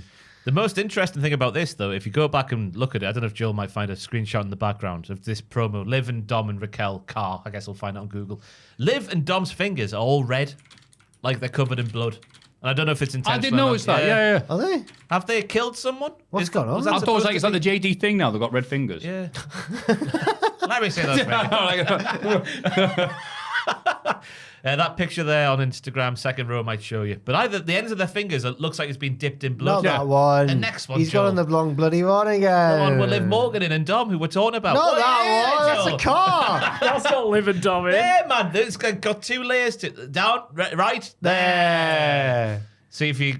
I don't know if you can see Liv's fingers here, but Oh, it's a video. it's not a man. bloody video, is it? She dressed as the Joker. You've gotta this be is 2 years ago joking anyway. me. Oh, my Yeah, what's God. it? Yeah, she dressed as Shayna What's Baszler. happened? Anyway, they've got red fingers. Is it on purpose? I don't know. It's always just fun just to get him to do it. Look, we'll describe In it to you. fairness, Ross Look. discovered that keyboard is difficult to type on. That's a high keyboard. Yes. Yeah, it is. For people who don't know, it's an old keyboard. It's a mechanical keyboard. Yeah, it's got the keys are quite high. clicky clack. You've picked a The picture. clicky-clacky, yeah, that's There it. you go. You can see a bit of Dom's red finger there. Yeah. Or Oh. finger and thumb, yeah. But Liv's is the same, like they've dipped it in blood. Is Rhea Ripley alive? Bad blood. Look at the size of Raquel. She's dwarfing Jackie. Sorry. That is a tall lady. yeah. She is John. There you go. Let's lose all perspective and zoom right on her and only her. Dom's face. God, he is a proper like 1970s midfielder, isn't he? Yeah. Love him. Great mullet. Ava has come to visit Adam Pearce in his office. Oh, good, because it's a 2-hour episode. We need to get all the hits in. He tells her how amazing tomorrow's NXT show is going to be. Right. Ethan, That's fine. Is it? She's the general manager. Okay. Yeah. She should be saying that. Ethan Page interrupts and complains about CM Punk costing him the NXT title next week. I'm not on the clock now, Ethan. Go away. Why? It's a 24/7 role, Ava. Well, why are you even here then, Ava? don't He says. know, yeah. Well, I'm role playing it. Oh, sorry. Why are you even here then, Role Ava? playing. Triple H gets TV time. Jack, I'll have some as well, said Ava. Do you have anything else to say? No. Oh, read the note then. He hopes Pierce can help correct this issue, but Pierce points out that Ava was the one who appointed even Punk special guest referee. Ava sasses Ethan and says she's off the clock right now. Paige says if that's the case, why is she here tonight? Sexy Red arrives because Ava's just there to hang out with her. Sexy Red greets everyone apart from Ethan. She mocks him for losing to Trick, and he storms out. He says, Never typed up all these bits. I've done better, he says. Dun, dun, dun. I felt like this week I saw so many segments with Sexy Red in. It was probably only like 3, but I felt like she was all over every. I felt like she was like Nia and Shayna during lockdown when they were on all the brands all the time. Yeah. Yeah, I've got nothing to say about Yeah, that. I got Apart from Ava not taking the role as seriously as she should do. Tusk. 24/7 role. We get a 10-woman tag match, which is the heel team of Isla Dawn, Alba Fire, and the Pure Fusion Collective. take on the babyface team of Natalya, Zelina Vega, Lyra, Valkyria, and the Cowie Girls. The faces win with Lyra getting the pinfall and Sonya a Deville. horse approaching a different Yeah. But you got over it. You did it. You know, it's that because it's a Y that throws me off. Yeah, Because you don't do Y's as E's. Valkyria. Yeah. Yeah, it's do it as an E. It's easy, but E's are easy. This match caused a bit of a kickoff. Thank you, Joe. There's reports that it caused a bit of arguing backstage and stuff, or like the women weren't happy, rightly so, because they've all been shoved in and it didn't help get anyone over. And yeah, you know what? I'll go on. No, you go. You were splitting first. I was going to say, I didn't know about that. And I said, yeah, no one was able to stand out because there were people in it. But the crowd was hot for the action, which isn't always the case for women's matches on Raw, especially involving the pure fusion collective. So I was like, okay, it's a throwaway match on Raw, fine. Obviously, it didn't advance anything. But again, I was there just going, crowd are cheering. Yeah. It didn't make much sense in terms of storyline either, because last week the Witches and the Cowie Girls were on about the queue for the women's tag team titles and who's at the front of the queue, who's at the back of the queue. And they're both thrown in this match here that didn't develop their positions in the queue any because they weren't involved in the finish. The finish, by the way, which will have Carmelo Hayes saying, wah. Because Lyra did his leg drop off the top. Oh, yeah, like the jumping famouser kind of. Yeah, I don't know what he calls it. Who else does that? Cena used to It's more of a top rope Cena axe used to kick. do it, It's like an axe kick, almost, more of a leg drop. But Yeah, that's what Mello does to the back of the neck, isn't it? he just a flat out leg. Oh, whatever. I'm going to argue, but yeah. But the only bit I liked for me was the sheer knee from Sonya to Zelina when she was pinning Zoe Stark. Sonya. All the Z's and the S's. But yeah, it was it was just said it earlier, didn't we? It was just a clear, like, let's get ladies on the card quickly. Oh, yeah, I'm sure like the women were like, oh, yeah, thanks. A match that means nothing. It's just a bunch of spots. That's great, that. But I'm like, yeah, variety. But I'm sure they're like, no, we want a bit more than that. And I completely can see both perspectives. Yeah. The only, I guess, that I was at least relieved because I thought, oh, if the faces win, it'll 100% be Natalya getting the fall. Not that I don't like Natalya, it's just like she's the one who needs it least. But they gave it to Lyra. So, good. Yeah, I was happy with that. Yeah, fair enough. I hope Rue Rollins was videoing her mum at home watching this. Because I can picture her having shades of Sheamus watching Total Divas with Rusev back in the day. Yeah. And then she'll come back and sort it out. Yeah. Up the Becky. We got a video package featuring the Women's Tag Team Champions. They can't wait to defend the belts against Damage Control. They agreed to a match next week. Yay. They're not taking the titles for granted. We needed that spelled out. We wouldn't have known otherwise that they're not taking the titles for granted. I need them to break up and turn on each other now. I need that. You got time to wait, Jack. I'm sick of these women just living their best lives. Just clip that No. Because why am I blocked by all these people? Sick of these women. so you know why I'm blocked. Then what is more of the story behind it? They're not messaging me right now. Why do they not like me? The cool internet and Ross. Why do they not like us? Because I think it's so fascinating that you want like all these people that you would never talk to anyway. Yeah, of course or I reach do. out to, but like loads of people love you. I can't go to Oberhausen. I get run out of town. we're a cancer to the wrestling fandom, Maffew. Jack, The narratives we put out there are just the scourge of wrestling fans the world over. get out of You're right. No, nobody listens to this. Nobody watches this. get out of There's no Oberhausen, fandom Jack. at all. You've never watched GLEAT matches before. Well, that's true. I have watched GLEAT matches actually. Were they great? Yes, they were. It was good Fun there. promotion. Yeah. But yeah, no, I just think it's fascinating because again, you're loved by so many people, but like, You if want to one be the person cool kids doesn't- as well. if Oh, one but of- if you search Cultaholic on Twitter, you soon find out. Yeah. Of course, yeah. Well, that's what happens. When the more famous you get, the more people dislike Okay, you. That's just fair enough. with great power. But comes we're on great the way responsibility. down, Maffew. It should be getting Oh, nicer. shut up, man. Every week since we started, I've heard that from you. You say, Matthew, the last week. What's your man getting shot? No, Ross, put that away. Me too, Maffew. I just want the acceptance of the cool kids, and that's That's natural. what's fascinating to me because, like, I'm not the there's cool kids. Loads of cool I'm- people like you. I'm Ant and Dec. I want to be Trent Reznor. No. You want to be trying to. Okay, well, that's what I think is funny. You want to be the cool, like, indie darling, whatever. course But I you do. also want to be like, yeah, Ant and Dec. No, I don't want to be Ant and Dec. Dec You're maybe. Ant He's and funny. Dec. He's the funny one. Oh, okay. Is Dec the funnier one? I think, yeah. Yeah, Uses too I much think they're hair both funny. dino, yeah. Oh, Does yeah, he? right. Aye. Not aging as gracefully. That new Santander advert is so thick. Really? So thick. Just age gracefully, Declan. Yeah. With your Dixie Carter ridden family.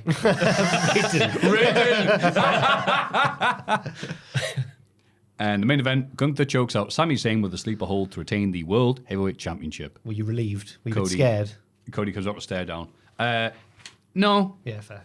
I would have been very happy if Sami had won, so I'll be all right. Would you? he's the only person to beat Gunther so far. That's not true at all, is it? I'm talking You would have bollocks. been furious. Repeating the delete stuff. You'd No, Gunther losing to the best, I'm all right with. Okay. Him losing to Goldberg, I'll be furious with. I thought it was quite predictable that obviously that Gunther would win here because he got his win back over Sammy and everything, but it didn't stop me too much from enjoying the match. That was a nice, good main event match. It was nice to see Sammy was moving fine after the powerbomb last week on Raw because Gunther started that boy's head off the ring like there's no tomorrow. It was sickening to say that if you saw it, Maffew, but the powerbomb Gunther does in the promo last week. Oh, it was hard. What do you make of the fighting spirit moment? Because there's been a lot of discourse about that online, hasn't there? Is it selling? Is it fighting spirit? What is it? Speaking of I know, I'll try not to take too much attention online because you just go down a very negative path. But it is funny that there's some people who are like, I hate Sami Zayn. He always wins. I'm like, what? I saw Most that a few popular months ago, dude. yeah. He's got heart. Yeah. And this is fictional. He can, go on. It's crazy just to think that would, of all the people that go, here he comes, that guy who always wins his matches, Sami Zayn. Hilarious. I think that what happened after the fighting spirit bit, did he then sell it? Was it like a delayed sell or did he just no sell it? I think he's got up and went, and then Gunther beat him down again, didn't he? Oh, that's fine. That's fine. Gunther's matches... He kicks out a one off the powerbomb, doesn't he? Yeah. Then goes, Yeah, Gunther's matches work on the thing. He gives his opponent enough offense and momentum to make them think, he could be winning here. He's been doing that ever since he got to the main roster. The Miz did it to him. I literally got my notes here. He even did this against the Miz and it worked because the crowd were getting behind him. So yeah, it's always great seeing. This is why Gunther's the best wrestler in the world. Sammy doing a wonderful job of selling Gunther's girth, even though he's lost so much weight. Gunther taking just enough to make you think his opponent can win. Format's been working ever since he got here. This made me feel like I was back in the Turbina Hall. That's where the XP is. With two former 16-carat winners. I don't know German's as good as my English. So, so I liked it. You know what? I saw it and I barely even remembered it. That's why you can't pay attention to absolutely everything in wrestling. There's a lot of it and people have horrible opinions. The main thing I remember from this one is the finish with the sleeper and Sammy valiantly trying to get the ropes. Yeah. That was good, very good. I didn't remember that fighting spirit moment? I'm like, that happens every bloody match anyway. I've got no complaints about it at all. I thought it fit, especially when it's Sammy. But yeah, I enjoyed everything about the match. Yes. Are you okay? Yeah, just look at my coffee because it looks a bit dodgy, but I've drank nearly all of it, so if it's going to kill us, it's going to kill us. What doesn't kill you makes you stronger. The Clarkson. I'm low. Is that Kelly? Aye. Oh, she's class. Son of Jeremy. Since you've been gone. Son of Jeremy. The singer from the Yeah Yeah Yeahs once called Kelly Clarkson a varmint. Really? A varmint. Because, you know the Yeah Yeah Yeahs song, They Don't Love You Like I Love You, Ma. There's a bit in that goes, no, no, no, no, no. And in Since You've Been Gone, there's the breakdown. It's a very similar bit, and the Yeah Yeah Yeahs. I mean, that's more than a feeling anyway. Like, I think she was quite sure about it. Oh, no, feeling. That varmint. Stealing my riffs. That's the thing. We're Kelly Clarkson, but we want to be like the Yeah Yeah Yeahs. Bless you. Perfect. That's it. We're going home now. Bye, podcast. I don't know. NXT is next. Oh, yeah. We're going to kick this thing off like this, man. Oh, it's Booker T, right? He was so happy to see Trick. Trick Willie opens the show, having won back the NXT title, thank Christ, last week from Ethan Page. He reveals that Sexy Red is backstage. I'd wish he'd go away. Jack, not a fan. NXT is reaching new heights, and Trick wants us to learn his new name, Tricky 2 times. Why did you laugh when you said that? Tricky 2 times. What was that song called back in the night? It's like 2 times. That should be his new theme. Licensed music, bring it in. Yeah. Imagine Booker T going, oh yeah, man, to that one. He knows people are coming after his belt, and right on cue, Wes Lee interrupts from the crowd. Lee wants to become a Triple Crown champion. He and Trick argue over who would win a match between them, but they're interrupted by the shock arrival of Jesus Christ, our Lord and Savior, a.k.a. Jey Uso. The pop was ridiculous. Yeah. In the sold-out factory. Yeah. They never had to go from the big arena in St. Louis to the factory. No, that didn't happen. No. But it was sold out. Absolutely. And it was loud. The response was ridiculous for him. And then he did nout. No, he said yeet. And I Truk. Oh my God, Trick stooped.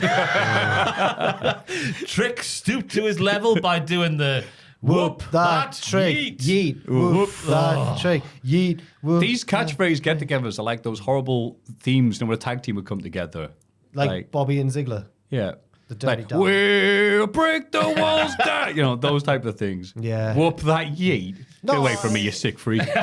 They got into dueling chants, whoop that trick, yeet, and I was waiting for when are we going to get to the rest of the promo? Right, yeah. And then it stopped. That was it. That's it. Yep. Got your money. Okay. But I think the reason for those two men in particular being in the ring at that time was made clear with the entrances of the next thing. So it felt like a bit of a response to a story that came out last week. Oh, well, I don't know about this. But So also, it'll be interesting to hear about this. The reaction to that line from Wesley, which I don't feel comfortable repeating because I don't quite understand. No, what Trick said to Wes. Oh, God.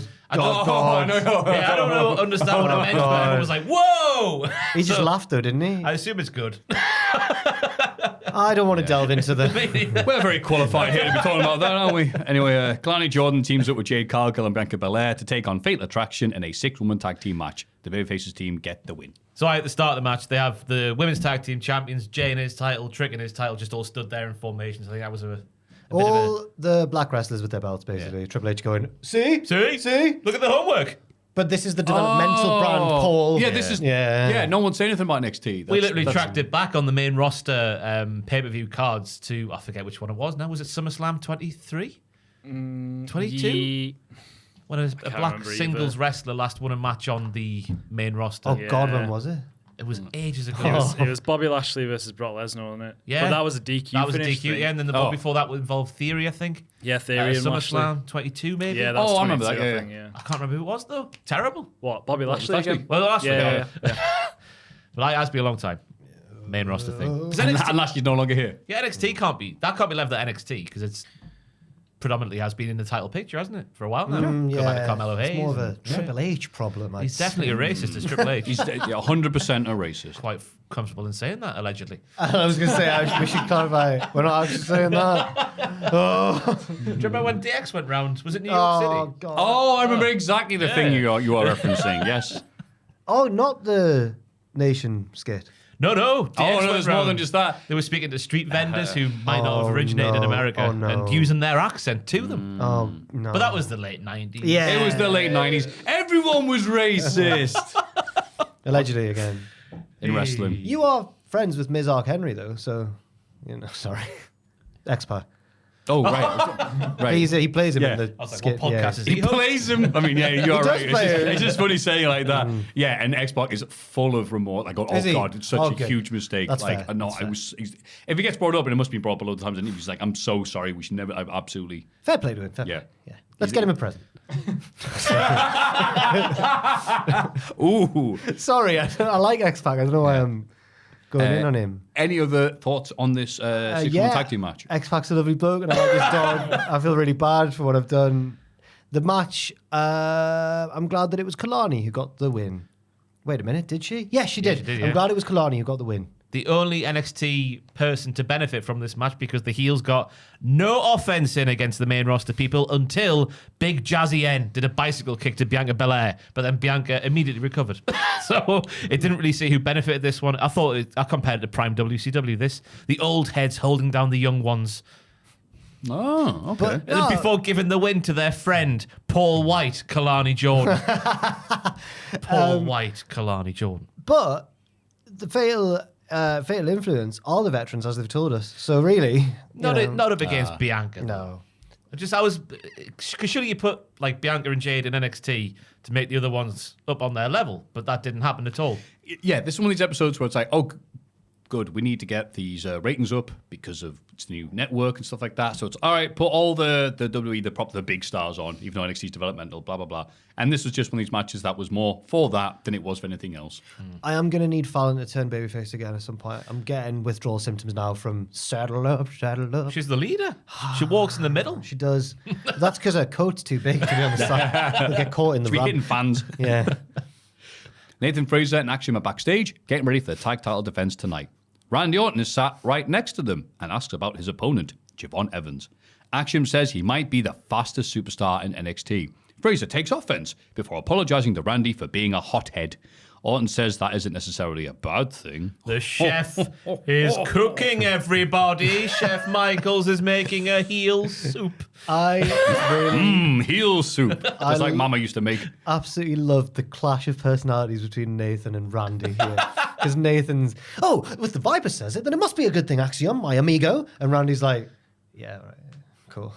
Yeah, good one. He got involved in his own Randy way. He didn't totally sleepwalk through the segment. He said what he was meant to do. Jack, he was the fulcrum of the segment. Is that the right word? Fulcrum's better. Yeah. He's literally said to Fraser, turn heel on this man, without saying it in those words. And Axiom's a tit because after Fraser left, Axiom was like his mate, wasn't he? He was like, I'm sorry about that, Randy. After saying that someone else who isn't Nathan is the fastest man in NXT. That's like Maffew saying any other podcast is better than this very one. I would never while say appearing that. on this very podcast. I would never, ever say that. It's like saying that Uncle Buzzcocks isn't the fastest dancer in Cranmere. I can't repeat any of the lines. Smash your pasty. Yes. That's it.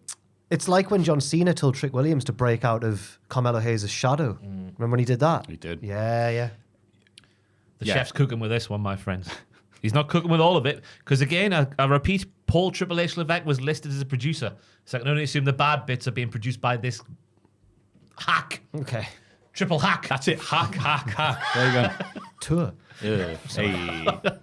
Julia gets interviewed backstage, Good old Gilly. but is interrupted by a knock at the door. We don't see who it is, but she dresses them as old friend. Steve. Hello, my Steve. friend. We meet again. Yeah, spoilers, it was Stephanie Vaquer, so I went on Cage Match. They've had one singles match before. My old friend. And it was like a few months ago. Steve won. Wow. I I know. wouldn't have expected that. It was in Stardom. Steve versus Gilly. And I think it was when Julia was about to leave Stardom. So, and then Stephanie Vaquer obviously left all that side of wrestling, came to WWE. I think she's the master politician. Brilliant. I think that's Cody Rhodes, but okay. I initially thought it was Funaki. Of course. Yeah, That makes sense. old friend, back again. 3 weeks in a row. Hey. I have not seen you in an hour. Yeah. Roxanne Perez arrives for a promo and mocks the fans because their international sensation didn't beat her for the title. She brings out Cora Jade, who takes issue with being ignored on the sidelines. Now she wants to make sure everybody pays. She used to be a young girl trying to make it NXT, but now she's the woman who will make NXT look like Ellsworth. Yes. Thank you. It's good though. She says Roxanne has become the star she always knew she could be, and their renewed friendship is bad news for the rest of the division. Perez says she wished she'd listened to Cora ages ago.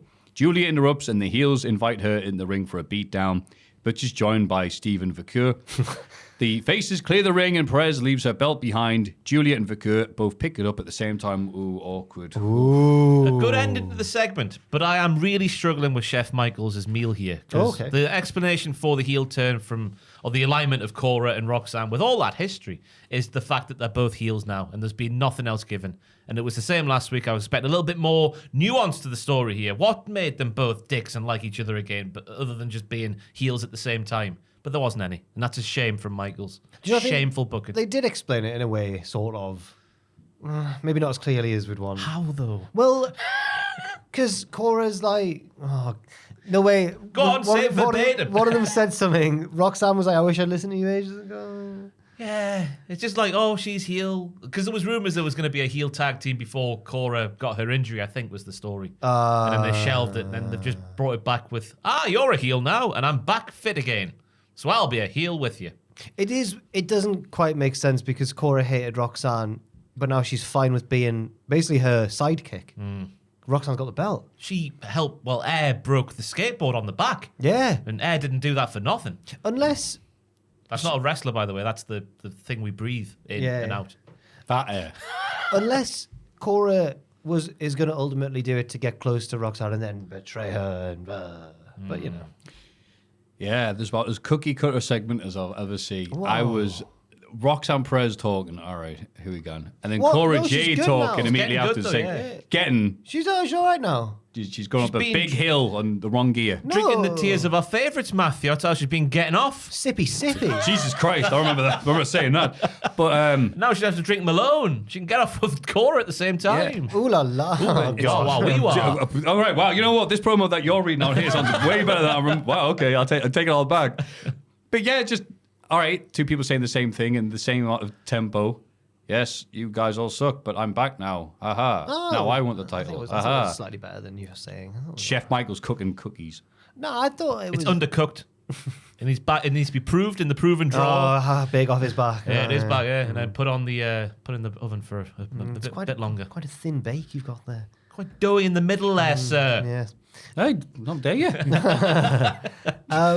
I did find the ending cheesy with the. We both picked up one end of the Oh, Oh, no, my that was God. That's for the promo package. Yeah. When they have the number one contenders match eventually. Aye. When Sexy Red's got a music video segment over that. Hey, go sexy, go sexy. Oh, did you find that song she sang, Joel? It's called Get It Sexy. You got the lyrics to maybe put on screen. Is that in order? When we get to that bit of the I'll bit try. of the Yeah, podcast. I'll find it. We might not be able to. Oh yeah, if it's got any swear words, just let us know and we'll skip over it. Otherwise, it's crucial analysis we need to do. Yeah. Backstage, the No Quarter Catch crew are watching on a monitor. Ren Sinclair is excited to face Stephanie Vacour next week. It's got swears. And Charlie Dempsey tells the others to be more like her. They bump into Lexis King, who is still complaining about his controversial loss to Oro Mensah. What was controversial about it? Oro used the ropes. Did you not watch it, Maffew? Nothing controversial about it. He deserved it. He didn't. Lexis asks if Charlie knows about any stipulations that prevent Oro from cheating in their rematch. Charlie recommends the Admiral, maybe he was, Admiral Lord Mount Evans match. Lexis is eager to know more about it. I might have been watching this week's NXT a little bit quicker than its broadcast, and I thought it was called the Emerald Ward Mount Evans. What's that? Yeah, you're trying to think. That's what the YouTube subtitles say. And it was a round system match with a gentleman's duel vibe to it. And then he Yes. went, well, Lexis first went, I don't do rounds matches. And then he went, it's a gentleman's duel. And he goes, actually, I like the sound of that. Oh, I'm a gentleman, I wonder how it's and I'm round. I wonder how it's going to differ from the normal Heritage Cup rounds matches. I don't think it will, and that's the genius of the heel Oh, he's just said a different word for the same thing. play. I didn't like the start of the segment, though, because it's a bit like the Joker film that's come out, where Oh, they've God. forgotten how the first film went. They've forgotten what he turned into at the end, and by the start of the second film, he's back to what he was at the start of the first film. I didn't quite like that. And here we have Ren Sinclair going, "Oh, Steven's here. I'll fight Steven," in a reckless and gung-ho manner. Once upon a time, Charlie didn't like this about Ren, and we learned a lesson. Or Ren, steal my sunshine. Ren learned a lesson, but now she's back to being gun-ho, and Charlie's like, yes, I like this. Tavion, Miles, take notes. Don't like it. It's forgotten what he was, just like the Joker. I'm waiting for a Charlie segment where he doesn't do this gesture. What's going on? Every single time someone does something and he goes, what's up with you? What's the matter, you? hate Charlie. No, I don't hate Charlie Dempsey. I don't How hate can you hate Who this? do you hate more, Charlie Dempsey or Kyle O'Reilly? That's easy. He's thinking. I thought it was the easy one. I would rather watch. Oh no, they're both good in the ring, aren't they? I mean, Kyle O'Reilly's more experienced and all that. In interview In segments. terms of their kayfabe in-ring characters, I hate Kyle O'Reilly more than Charlie Dempsey. Oh, Not Kyle the man, in the dirt. not the shoot man, the kayfabe man. I hate him. Kyle O'Reilly has blocks Jack on. sorry, I didn't mean to say out loud. Why did he block me? I don't understand. Next up is Tony D'Angelo's rematch with Oba Femi. There's a reason I'm wearing black today. And that's to pay respects to the North American title reign of Obafemi.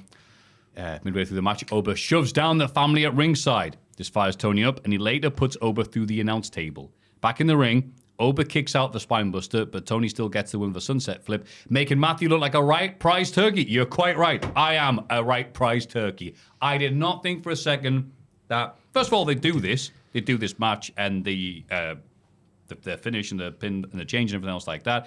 I also didn't think that they would book it successfully. I think it would work.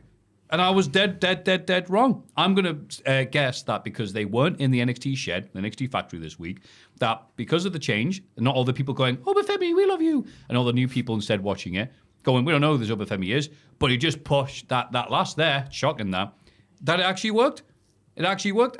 Tony got many impressive spots, the table bump, the overhead on the ramp, make sure people who were unfamiliar with his work got behind him, and it well done. They pulled it off. My God, I can't believe it. And I think that Oba isn't too hurt by the loss. Yep. Because it was a roll-up.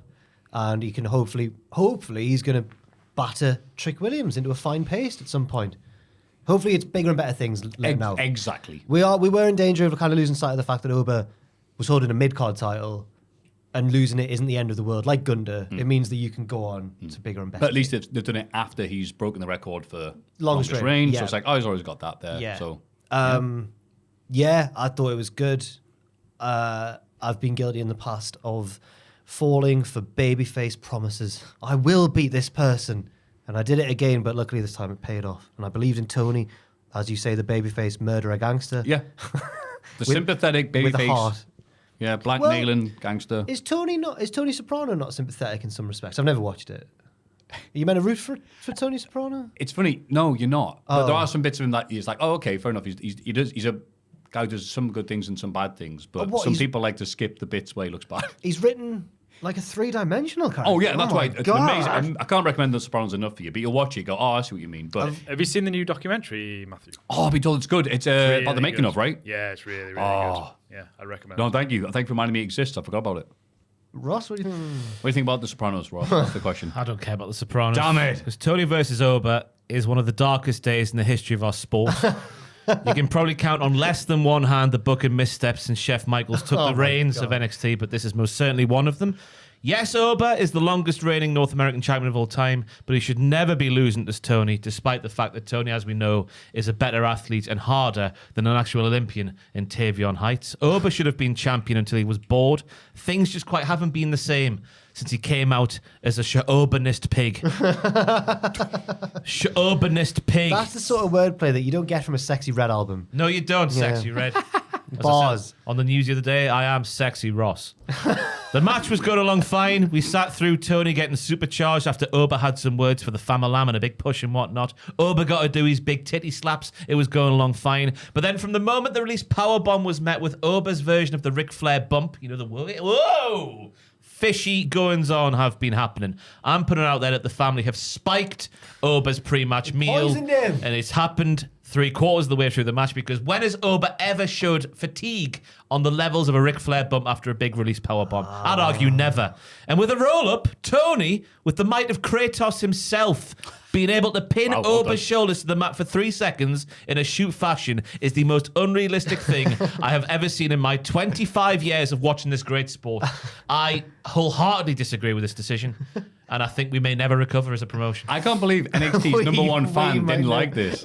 Huh? I can't believe NXT's number one fan didn't like this. Because Tony, myself and Tom came to a conclusion last week that Tony, the gimmick of Tony being Rocky has been bestowed upon the wrong vessel.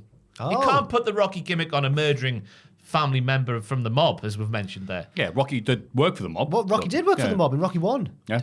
Did he? Yeah, he was like a loan collector on the side. It's like the nicest gangster ever seen in a film. Hey, Rocky, I need you to work today. Oh, sorry, I got boxing training. That's okay, Rocky. They're very, very understanding about his out-of-work commitments. Right near the start of the film, Rocky chases someone down who owes his boss money, and the guy's like, I rock, and he kind of lets him off. And it's like, no, Rocky, man. What you I like? guess that makes it all fine then. No, it doesn't. He should never have lost. You see the mob boss later on, he goes to the fight, doesn't he? He's like, come on, Rock. It's just He's the nicest gangster ever. Oh, I'm going to see one of my workers is boxing tonight. I got to go pay my respects. Heartwarming when they flash back to the pub and all his pals are watching. Don't flashback, they cut away to the pub and they're like, yay, Rock, yeah. Oh, what a film! They're all wounded. Rocky won. Because Rocky's beat them up on orders from the boss. But he's a good guy. He's a good guy, didn't mean it. But look, I thought this worked really well. However, in the long run, I think there's a lot more to be gained by, Supreme Femi than, babyface Tony. But Yeah, same. But then, as Jack as wonderfully pointed out, good. No more that title that he's outgrown. Bigger and better things, because that main event scene needs stars. I'll take it all back if Oba doesn't beat Trick at like Stand and Deliver or whatever. If this doesn't lead to that, then I'll agree with Ross, and this was one of the darkest days in the history. Well, I'm quickly losing faith, Jack. It's, as I said, they count on one hand the booking missteps. So any character on NXT. Any character. I mean, you go back through the annals. I mean, who's lost a match they should have won or won a match they should have lost? Vaughn. On first NXT, there's one.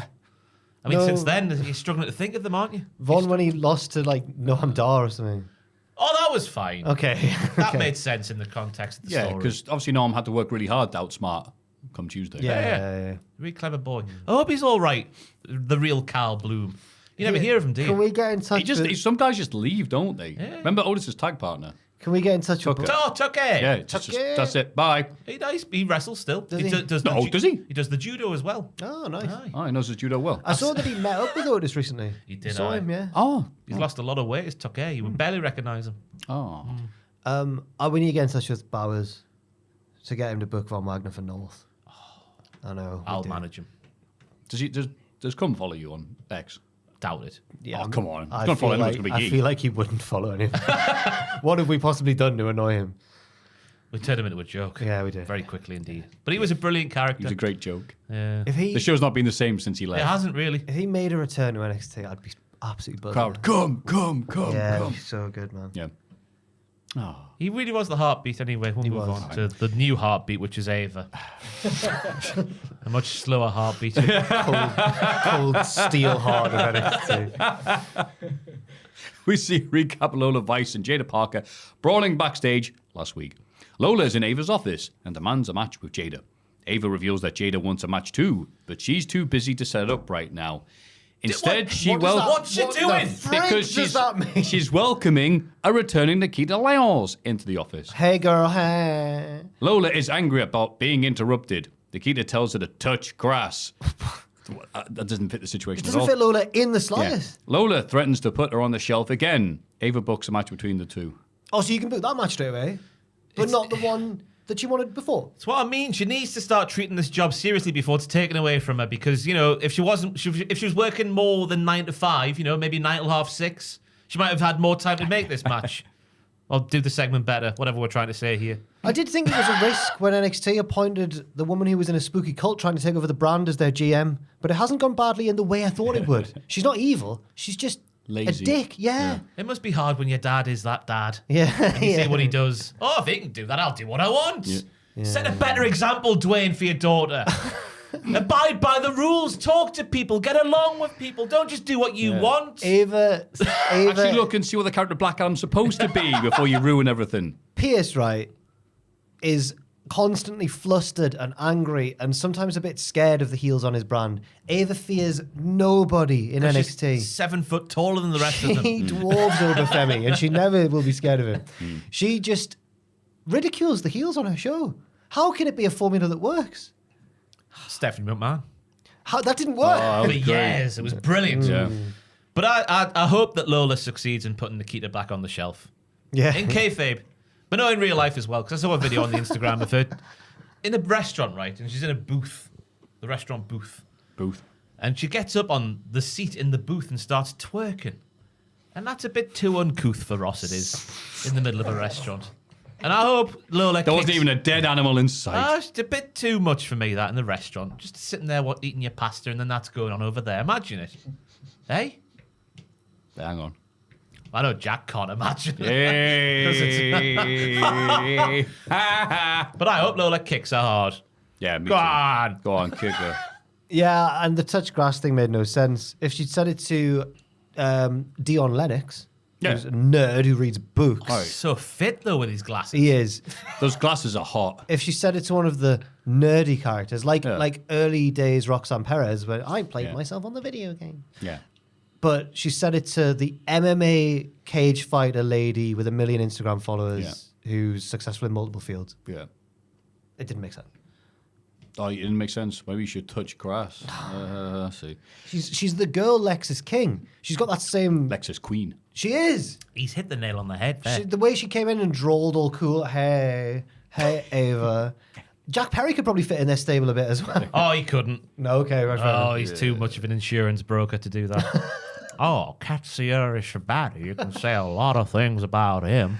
One of the things you can say is that he hits really hard. But I'm Jack Perry, and I'm going to beat him at the weekend. As I do this really bad impersonation of Raven. Anyway. I don't mind Jack. Anyway.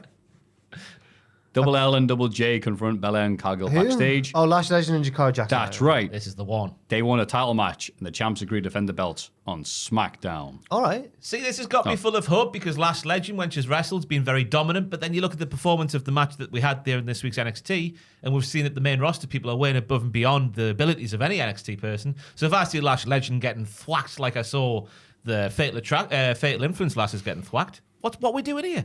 What are you doing? Jade and Bianca are booked so strong that they'll use Jakara Jackson to batter Lashley.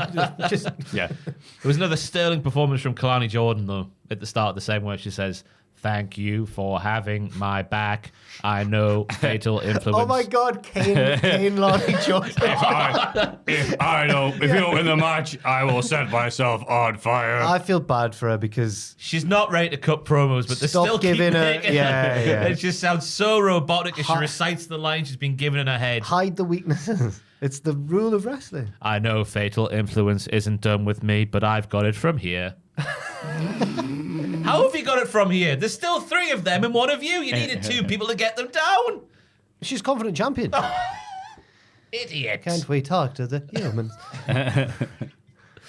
A series of miscommunications between Grayson Waller and Austin Theory helped Nathan Frazer and Axiom win the match and retain the tag team We've titles. done it again, my amigo. Yes, we have, my friend. Sorry, didn't need to do the Axiom bit. Fun match. This was what that ladies duel earlier. This is what it should have been instead of Hulk Cargill and Hollywood Bianca Belair doing what they were doing, because Fraxion were presented on the same level as a main roster thing, and they really benefited from that. It was a proper, lovely, competitive tag team match. That alley-oop flatliner, the Theory does, don't know what it's called, but it's absolutely a class maneuver. Great spot was the other note I've written down where Waller's holding on to Theory's leg when Axiom's going for the Spanish fly. Axiom's made to take a sick bump off the resulting clothesline off the top rope. Just a really good competitive match. And I can totes see why they are reluctant to pull the trigger on this Waller Theory breakup, because they're so useful at being heels who can take a loss to someone lower than them, but still retain credibility because of their mic skills. Yeah, I agree with that. I thought, probably because it was following that big match, that it was just only okay to begin with. Okay. But then it got more exciting with the cool moves that I hit. But was just like, okay, yeah, nice hot bit in the end. Then they ended, and that's just it. With the Not much Culties else. only a couple of months away, are Fraser and Axiom in for the tag team of the year? In the conversation, at the very least. Because everyone else breaks up. I don't know who else there is. Outrunners. Oh yeah, man. Yeah. Bad company. I said, yeah, the battle of the 2 teams who have been teasing a split for a year didn't split up again. Good times. But I think Fraxioms is coming. Yeah. Just because of Randy Orton. You can go to the dark side, young Nathan. Which other tag teams are there to beat them? Oh, Hanging Tank. Hanging Tank's on the Ascension, yeah. Hoot! Hong Kong. Gallows and Anderson. Sorry, Hong Kong. It's not Hoot. Hoot! That's Oh my God, the Owls are here, Booker T. The Owls. Hey. Wait a minute. Where we are? We get a video cappy on. What did I even say there? Video cappy. We're going to say Cappy. My brain just switched off then. On the landscape shifting feud between Chase U and Ridge Holland. Ridge is interviewed backstage, but Riley Osborne attacks him from behind. Hey. They have a pull-apart brawl. No, he's hard now. He doesn't do hey anymore. He should have done. I know, this is what Duke should have been. Are you still in agreement? Yeah, it should be in right. Riley's a fickle arsehole. He shouldn't be fighting the I fight hate for a Chase fickle U. arsehole, mate. Yeah, same. So do I. Should be Duke. Duke's been there since day dot. But the main thing for me, Ridge has aged 17 years. And I was watching this horrible. promo. He didn't look horrible. I'm just saying he looked a bit old. He had You baggy look eyes. pink as out. You're like uncut sausage. I just thought he looked a bit old. I didn't think you were going to go that deep. Oh, God. But he was cutting this promo, right? And they've made him watch a certain superstar from years gone by. Oh, Did you see the little mannerisms he was doing when he was talking? who? Stone Cold Steve Austin. Oh, This hell promo, yeah. he's like, I've been doing this, that, and the other, and I'm going to... Fantastic. Oh, hell aye. Stone Cold Ridge Holland. Bitter cold Ridge Holland. What's a Yorkshireism for being cold? Witch's tit. I don't know. Oh, it's bloody. Freezing me bollocks off. I don't Freezing know. me bollocks off, Ridge Holland. But I was doing a little Stone Cold head wobbles, which is a new little Catching bit of his, He's the Pontefract rattlesnake. The cold badger himself. He'll make you have a bionic neck Yeah. There you go. because he'll injure you. That's right. That's his tick gimmick. I think when Pac does it, when he sells emotional turmoil and he comes to work all tired and Heyman does it, we're all full of praise for them. But when Ridge does it, we mock him. Oh, it wasn't a criticism, it was just an observation from me. Matthews is Mine's a blatant awful. cutting criticism. Yeah. I just don't know if He Ridge killed this beautiful gimmick we love. Ridge was selling the effects of the Great War of JSU by being that lad who had his picture taken before World War One and then after World War One. Just like that. It's a sad photo. It is, yeah. Yeah. You also see it with political leaders. Yeah. Look how much Tony Blair has aged or something like that, yeah. But then at a certain point you think, it's been a few years now, he's just an older person. Oh, I can't believe he looks older after time's passed. What a freak. Get in. It's time for Sexy Red's live performance. Ethan Page turns face by interrupting. It says here. That's not true. It is true. I love the interrupt. He brought the silence with him. It was so funny. Now the fans are idiots. He says the concert is cancelled. Oh, what did it tweet? And Sexy Red says, boo. She does. She goes, boo. Page hasn't been champion for just 1 week and already NXT is falling apart. Ethan says he isn't leaving the ring until he gets his rematch clause. And Sexy Red says, boo. Javon Evans arrives because his match is next. Paige tries to cheap shot him, but Evans clears the ring and dances with Sexy Red. Unfortunately, she falls out the ring, has to be carried away in a stretcher. Oh, yeah, I made that bit up. You got me for a few It's just seconds. what I wanted to happen. Joel, he's got those lyrics in injured. front of you. Yeah. Could you PG them for us? Could you turn Joel Cam on and let us hear what she was actually saying? I want to learn a few things about Sexy Red. I thought you said you still had them up. On my phone. Read them on your phone. You can't sing most of No, it. we don't need them on the screen then. I'm asking you to read them so you No, can, don't put you them on can the cut don't put them on the out. screen. If there's rude words, Christ. then you can't put them on Just the turn screen. Joel Cam on. Right, here we go. Turn Joel. And now read off your phone the lyrics that she was singing. But PG it, please. Okay. This will be a podcast. We don't want any moment, sexy this. blue. I've got them if you want me to join in as like the backup rapper. Yeah, that's perfect. Okay. All right. Bow, Bow, bow, bow, bow. Growl, bow, bow, bow. Yeah. It's sexy. Sexy. Slim, thick, caramel skin. 5'5". This bitch at 10. Yeah. Hair done. Bills paid. Catch me sliding in a Benz. Hume. What does Hume mean? Is that her sliding in the Benz? I think so. I ain't looking for no man. Ain't recruiting no new friends. Louis bag filled with brands. Go on, sexy. Do your dance. Get it sexy. Get it Get it sexy. sexy. Get it sexy. Get it sexy. Twerk Maffew. Wait, let's start verse 2 because it's unbelievable. Boy, you know this ass super fat. I ain't lying though. Feel me good. No, I'm that's not what it throwing says there. that F S. me good. Yeah. I'm, PG. I'm throwing that S back. I'm his favourite hoe. He want to kiss me all over my tats. What does it mean by tats? It does say tats. Oh, She's got a lot like of an Alvin tats. Berrigan. No. Oh, I'm in tats. I'm so effing sexy. They attack.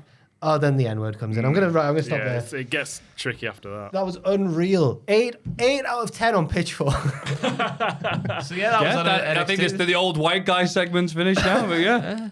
No, but it's Sounds not. lovely. It's not good though, is it? It's not. I'll take that over Ethan Page. It's not like. doing anything. It's not New York State of Mind, is it? It's not Nas. Nasty Nas. No. You'll take that over Ethan Page, will you? That's the first time I've cheered Ethan Page in ages when he came Same, out. yeah. She's terrible. She's awful, yeah. Sounds really bad. She's really crap. Get it sexy. Yeah. Yeah.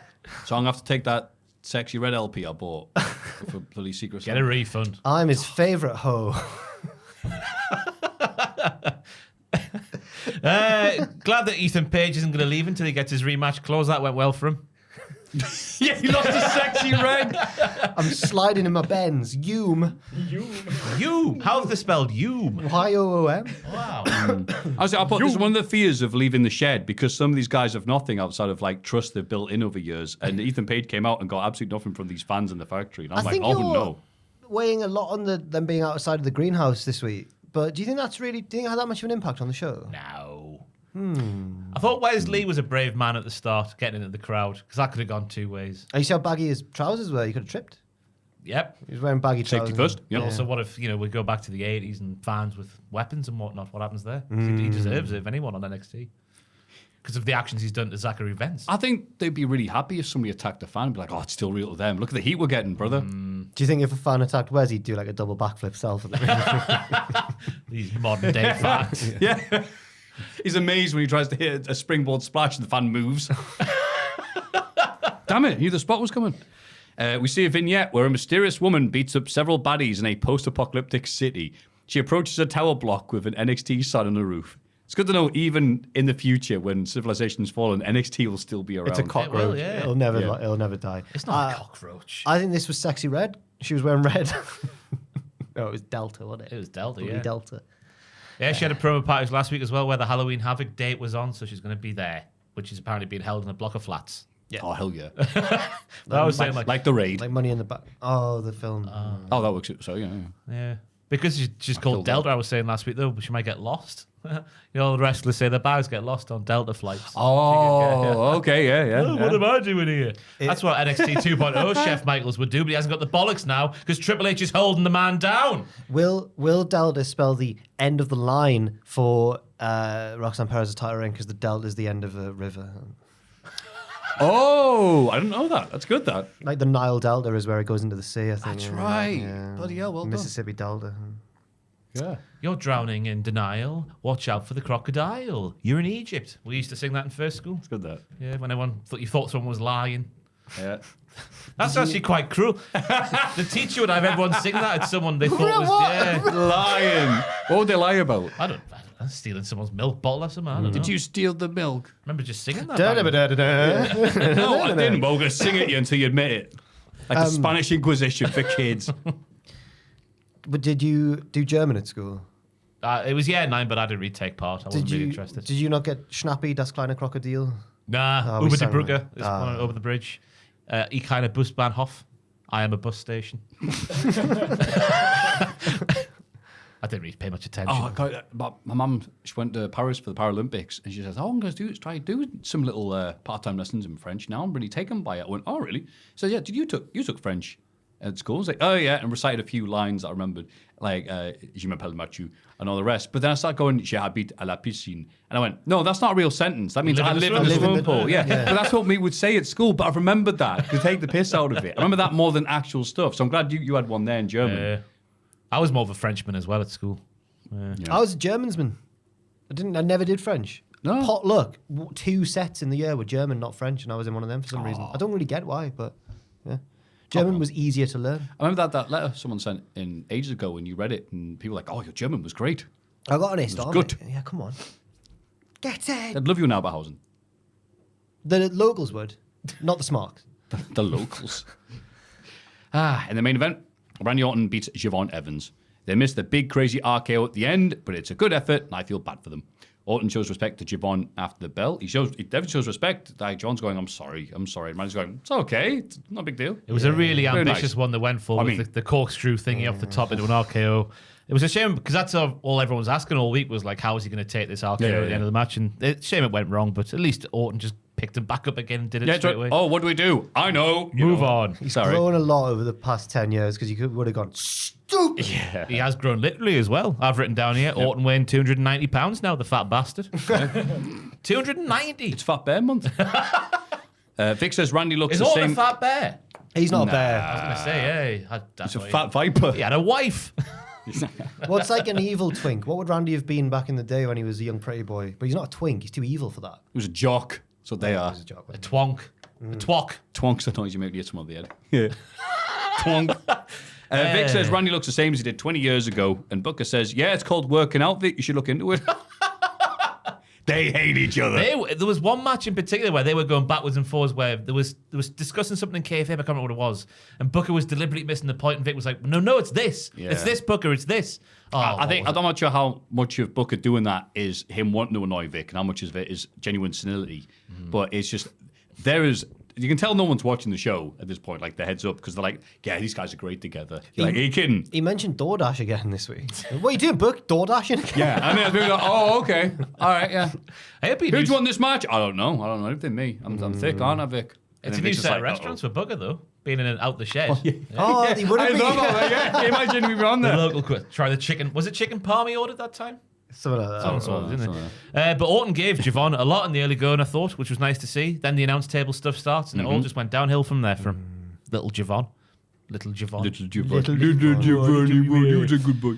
It's a shame about the finish. They had me going for 1 second, thinking Javon might actually beat Orton, where they did the super kick, and then the springboard cutter from Javon. The balls on Javon doing a cutter against Randy Orton, even though it was an elevated one, more of a Cody cutter than it would be. There we go. But he can hit that RKO out of nowhere, so it is brave.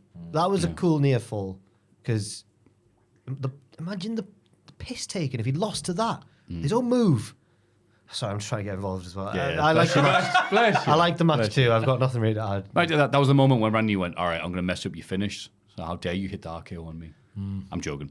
But yeah, I it felt was bad for Javon, for the finish, because he tried really, really hard there.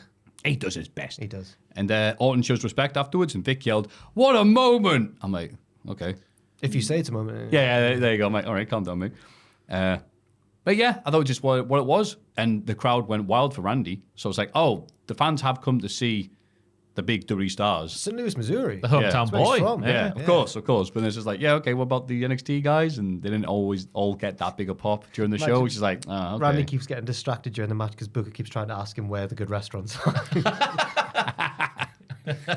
What about turkeys are us, Randy? Are they good? And then we get very, very, very, very quickly, Ethan Page and Wesley are in Ava's office. She's telling them off, obviously. She books a number one contender match between the two for next week and adds Javon Evans as a reward for his brave effort tonight. I reckon Wes is winning that, but who do you guys think? Javon. Ava, actually. You think Ava will win and then become NXT champion? She's got as much respect as everybody else. I just put Wesley, stop pulling faces challenge impossible. Oh, he's getting to Kyle O'Reilly levels. Like, see, Stephanie McMahon, the second here, Ava. I sign off on all the matches. I rule your life, Ethan. She's not even been concentrating on her job. She's been partying with Sexy Red, hanging out with Nikita Lyons. Yeah. I've just remembered with 3 seconds left of TV time. Oh, yeah, this match is happening next week.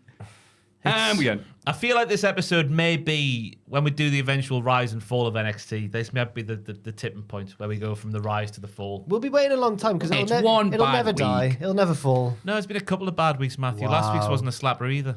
Oh.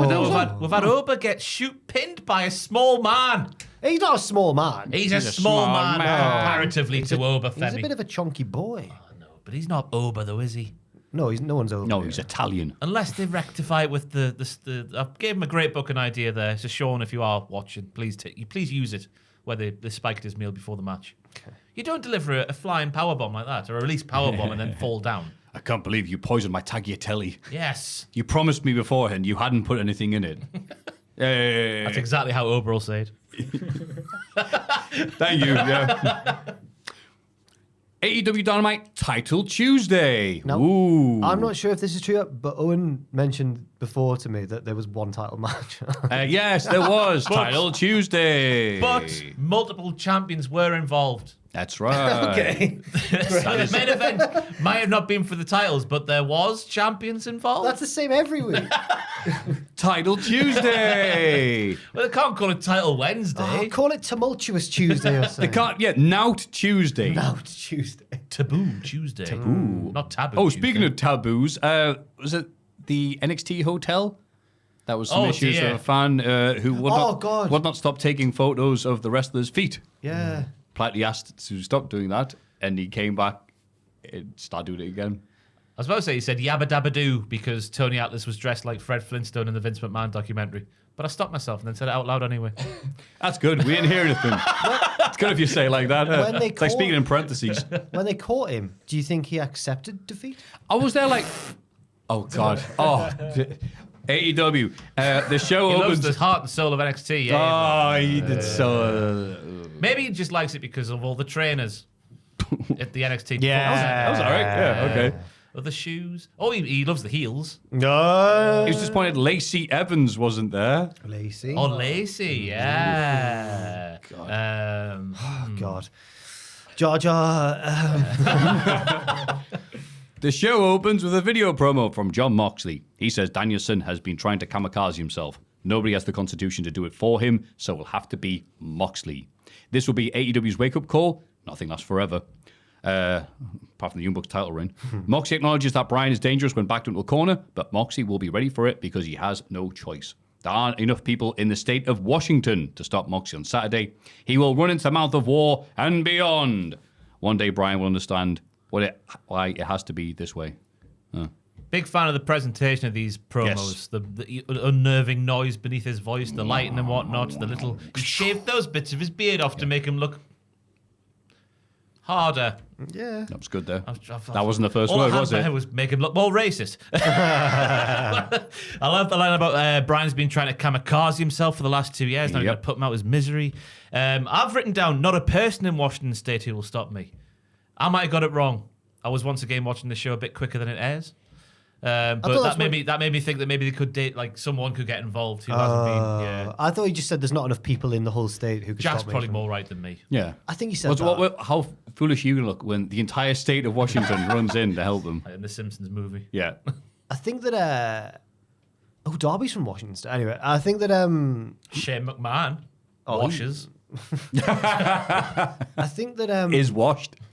These promos, like, sometimes... Because they're really uniquely written. I assume that Moxie writes them himself because I think he's a good writer. Like the choice of language he uses, I'm going to favorably compare it to like the Wyatt Sixes promos and stuff, which do use vague poetic language, but I much prefer these ones because he just says things which all boil down to "I'm going to batter you," but he says them in such an inventive way.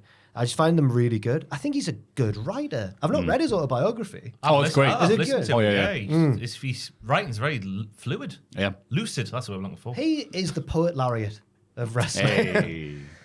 Danielson cuts a backstage promo on Claudio Castagnoli, who claimed that tonight will be Bryan's last ever Dynamite match. Bryan says he and Wheeler will run through Claudio and Pac tonight. He's been Claudio's friend for 20 years, but now he's going to kick his flippin' head in. They should update their webcams. They sound like a webcam. I was going to say, like, Moxie's promo sounded and looked fantastic. Danielson's live via Skype. And he has Bryan on the Big Brother CCTV. Yeah.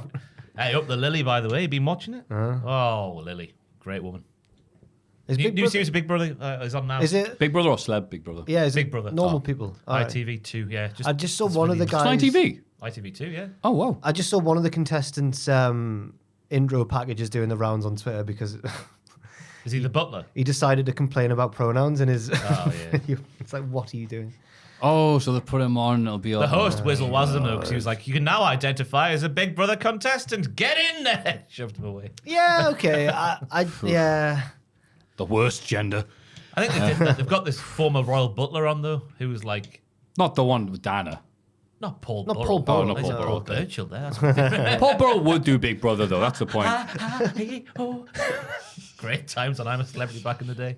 But what a time that was to be alive. That was peak I'm a Celebrity. Yeah. But he's just like, I'm a former royal butler, and I also vote red. Can't believe it. I'm shocked. Did he laugh afterwards? He's got, I don't know if you can find a picture of him. Oh, I don't care. My God. What a look. Anyway, NXT, AEW. When he says he votes red, does he mean for the red coats?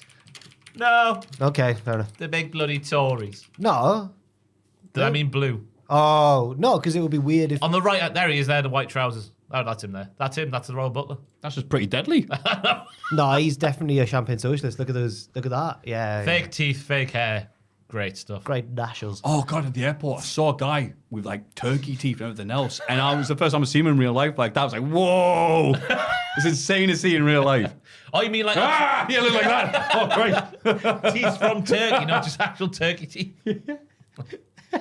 Was it blinding? He's Scottish. Oh. But I thought he was going to be much older when you said he was a robot. Yeah, like, hang on. What was He he? say he was working on the grounds when he was 16. Then when he left high school, he asked for a job as a butler and he got one. Oh, fair play. But he seems like an arse. Lily's the one though. That's Wow, what a crazy show it's going to be, What's guys. the first Lily's two gonna- episodes. She's got, I think it might be ADHD. And she just doesn't stop all the time. It's incredible to watch. Oh, she'll get It's just nominated for there's eviction, though, with that. No, she does it in a very funny way, though. She's like, there's a fit lad in there, and she oinks like a pig. If you're a fan of noises, she's the one for you. Fan of noises. Could she have Tourette's? Potentially. Yeah. Because she's just, as I said, a spot. There's a spot in the first episode where, like, half of them's been sent to this little this great angle. stock room where they've got to, like, slum it out and live, like, the poor half of the country compared to the rich half in the actual house. And she just gets up on this crane and just starts counting to 60. She counts to 60 and that's it. They just cut the commercial break. That's the sort of hilarity we're getting here. That's kind of existential. That's like Waiting for Godot. That's groundbreaking stuff. You know, a fan of Beckett? Yeah, but this is like, oh, whatever. He was Andre the Giant's pal, wasn't he? That's right. Drove him to school. Aye. Yeah. See you, Andre. Good for you, Sam. Anyway, that's not my real name. Darby Allin heads to the ring and calls out his WrestleDream opponent, Brody King, who makes his entrance. Darby talks about their history together, staying in crackhead motels and dreaming about making the big time. Darby reveals that when Ring of Honor shut down, Brody was out of a job with 2 kids. It was Darby who got him a job in AEW.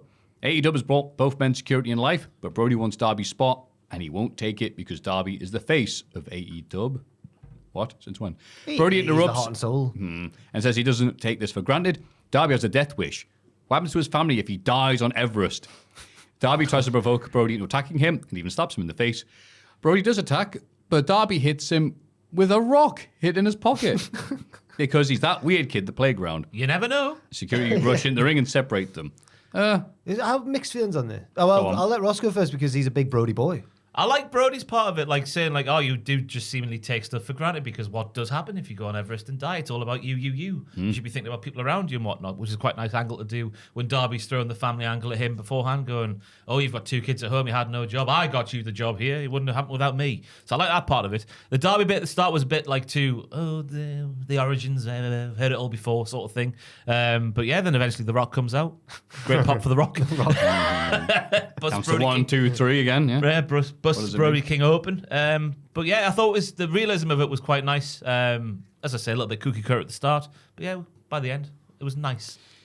Yeah, it's the return of Darby's one promo. Oh. Hey, remember when I got signed and you drove me to a show one time and we split a KFC bucket together? You had the barbecue wings and I had the boneless because I don't like the spice?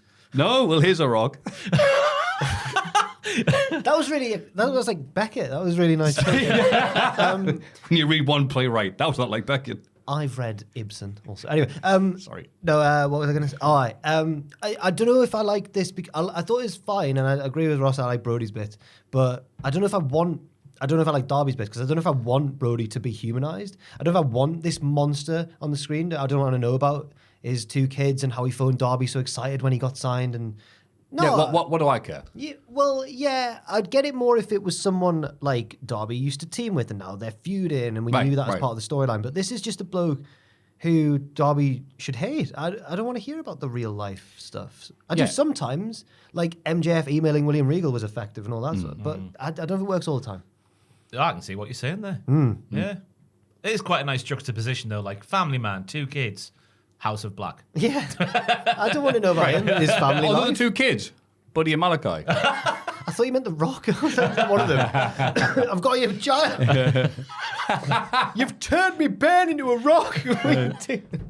It's also like, oh, okay, so WrestleDream's happening this week. Well, here's a match on the show. You're like, oh, okay, that's a pay-per-view match, is it? That's the thing as well. It's like, I know they're obviously going to have a barn burner sort of slightly different feeling match because of what they both do in their matches and whatnot. But what is where's it going? Well, this reminds me of MJF versus Hechicero because that was in Long Island and they needed to give MJF a win on the show. Okay. And I feel like they're giving Darby, because this is in Washington. Fair enough. This is in Washi. Yeah. So, it's pure in Washington. I predict Darby in my imaginary self-predictions contest. Did Sam go for Brody? No, he went for Darby. In a backstage interview, Jake the Snake Roberts and Don Callis revealed that they've agreed upon the first ever AEW talent exchange. That can't be the first ever. Lance Archer is now a member of the Don Callis family. Archer shakes hands with Jake and leaves with Don Renee. Oh, no. I thought you were like a Don Revy reference. Right, Don Renee. Sorry. Oh, all right. I was getting very confused. You're a bunch of cheaters there. All you've done is kick people, my son. Who plays Clough? No. Who plays Clough in this scenario? Jay Roberts. Jay Roberts is Clough. He's Brian Clough. Once it was the best marriage of all time. Definitely the top one. I wrote that on my opening line of my cover letter for uni. Was that? I don't think I'll be the top journalist in the world, but I'll certainly be in the top one. And did it get you? It got us to Sunderland. Yay! Sunderland. Pathetic. Renee asks Jake who he's got in the trade, but he keeps it a secret for now. Okay. Thought he let it go soon. So Garcia is interviewed by Renee as he arrives at the building. She asks about his future, but he wants to give his answer in. Renee's getting nothing of these. She's she's kind of like Jackie Redmond this week, trying to get all the answers, but no one's willing to give them her. Yeah. I put, oh my God, Jake Roberts is still there in AEW. Nice to see him. I forgot he was there. He's looking well. Yeah. Interesting that Archer's with the Don Callis family now, because he's obviously very good every time he's used, but it's always a bit random collision match where he beats up some people. So hopefully there's a bit more meat to the bone for Lance Archer. I do like him. Yeah. Hologram wins a singles match against Commander. After the match, Jake Roberts appears on the stage. Both men are ambushed and beaten down by Rush, Tralistico, and the Beast Mortos. El Roncilio. So that's who the Talent Exchange was for. Yeah. And I either missed or forgot that these lads were part of the Don Callis family. Say again? So this is who Jake got in the Talent Exchange. Uh-huh. But were they part of the Don Callis family? I too was scratching my head a bit. When were these Mexican lads in the No, Don they weren't Callis? in there. He must own them somehow, some way. Jake came out and returned their salute. As if I've already just got that. No, they already did a thing where they're like, we're going to team up together. Rush was still in the Don Callis family though, wasn't he? I thought that was just a brief thing. Was Rush in the Don Callis family? He's traded the dude who was only on loan anyway. Who's in the... Oh, God. I've traded you Rush, Tralistico, and the Beast Mortos. Now I have Jake Roberts as a manager. Like, This feels- okay, well, Jake Roberts is a former AAA legend. I can't wait to hear Robert say the catchphrase about the herons. Herons! This feels like the days of... Like, do you remember when Two Dimes debuted and there was loads of, like, factions? Yeah. And I think Two Dimes might have even defected from one to the other. Where's Two Dimes? You mean, what's he called now? I don't know. I've forgotten his name. 3 dimes. He'll always be Jesus Two Christ, Dimes it's to terrible, me. that, yeah. He was, God rest his soul. AEW Dark Specialist. I don't know, man. Yeah, I too forgot the point where Rush, but I do remember it now. I can't picture him in the Don Callis family. Just him, though, obviously. But no, I guess because the Beast Mortos and Tralistico. Is it Tralistico? Yeah. Now that they're affiliated with him, I guess they're... Oh, they've all gone as a package yeah. deal. Okay. Because the Beast Mortos looked a bit conflicted at the end of the segment. He's a bit like, Yeah. And then he gets there. That's the noise he makes when he's happy. Analysing this Talent Exchange in kayfabe, I think that Jake's got the better end of the deal here. Because Mordos is on a roll, Tralistico's young, and Rush is... Like, Lance is... And Rush never loses, so, yeah. Rush never loses. Lance is over the hill a bit. Oh! Not in real... I just mean... in terms of what he does in AEW, you're right. In yeah. kayfabe, how on earth did Don Callis agree to this trade? Silly man. Big plan. Just wanted to rid it like Rush is your problem now, mate. Did- You deal with them. Lance Archer ever beat Ospreay in New Japan? Possibly. They had a feud. That might be why then. Okay, Getting Lance that's it. Archer in did sow the seeds for dissent, because I associate Lance Archer with the Ospreay feud sometimes. Do you? Ospreay would have hated that. Yeah, I guess so. That's nice. I still see him in the Rock and Rave Connection in TNA. I thought you were going to say Dallas. Is that when he was called Dallas? I forget the name he had. Wasn't Dallas. You all right? No, I can't remember it. I was trying to think of the name that he went by. Never mind. He was also like annoying me pals with the Voodoo King Mafia, wasn't he, at one point? Maybe. I He got remember- around a bit. He carried off He's Christy. keeping that tradition alive in AEW, obviously. On one of my weirdest episodes I did, Christy Hemme was a heel because That's she right. was arguing that women should be treated equally. Yes, and BKM were like, no, And whore. then Billy Gunn came out and went, "You're a stupid woman." And then A crowd cheered. Then Sexy Red appeared. Oh, yeah! then Lance Archer came out and like carried her away to stop her from interfering in the match or whatever. Oh, those women, what are they like? Yeah, I know. This was I liked the match. It was, Hologram's been great. I think it's his first time on Dynamite. I'm not sure. 'Cause he's It been is. kicking ass in Collision. He's got the longest active winning streak in AEW. Oh, hell yeah. Aye, and he's got I'll lead you there. And he's got a pay-per-view match coming up as well. He certainly does. I was very happy about that. Not just any pay-per-view match, though. 2 out of 3 falls against the Beast Mortos. Very Mexican. Yes. This is a wrestling dream. Yes, it is. It was funny, though, just Jeff Jarrett.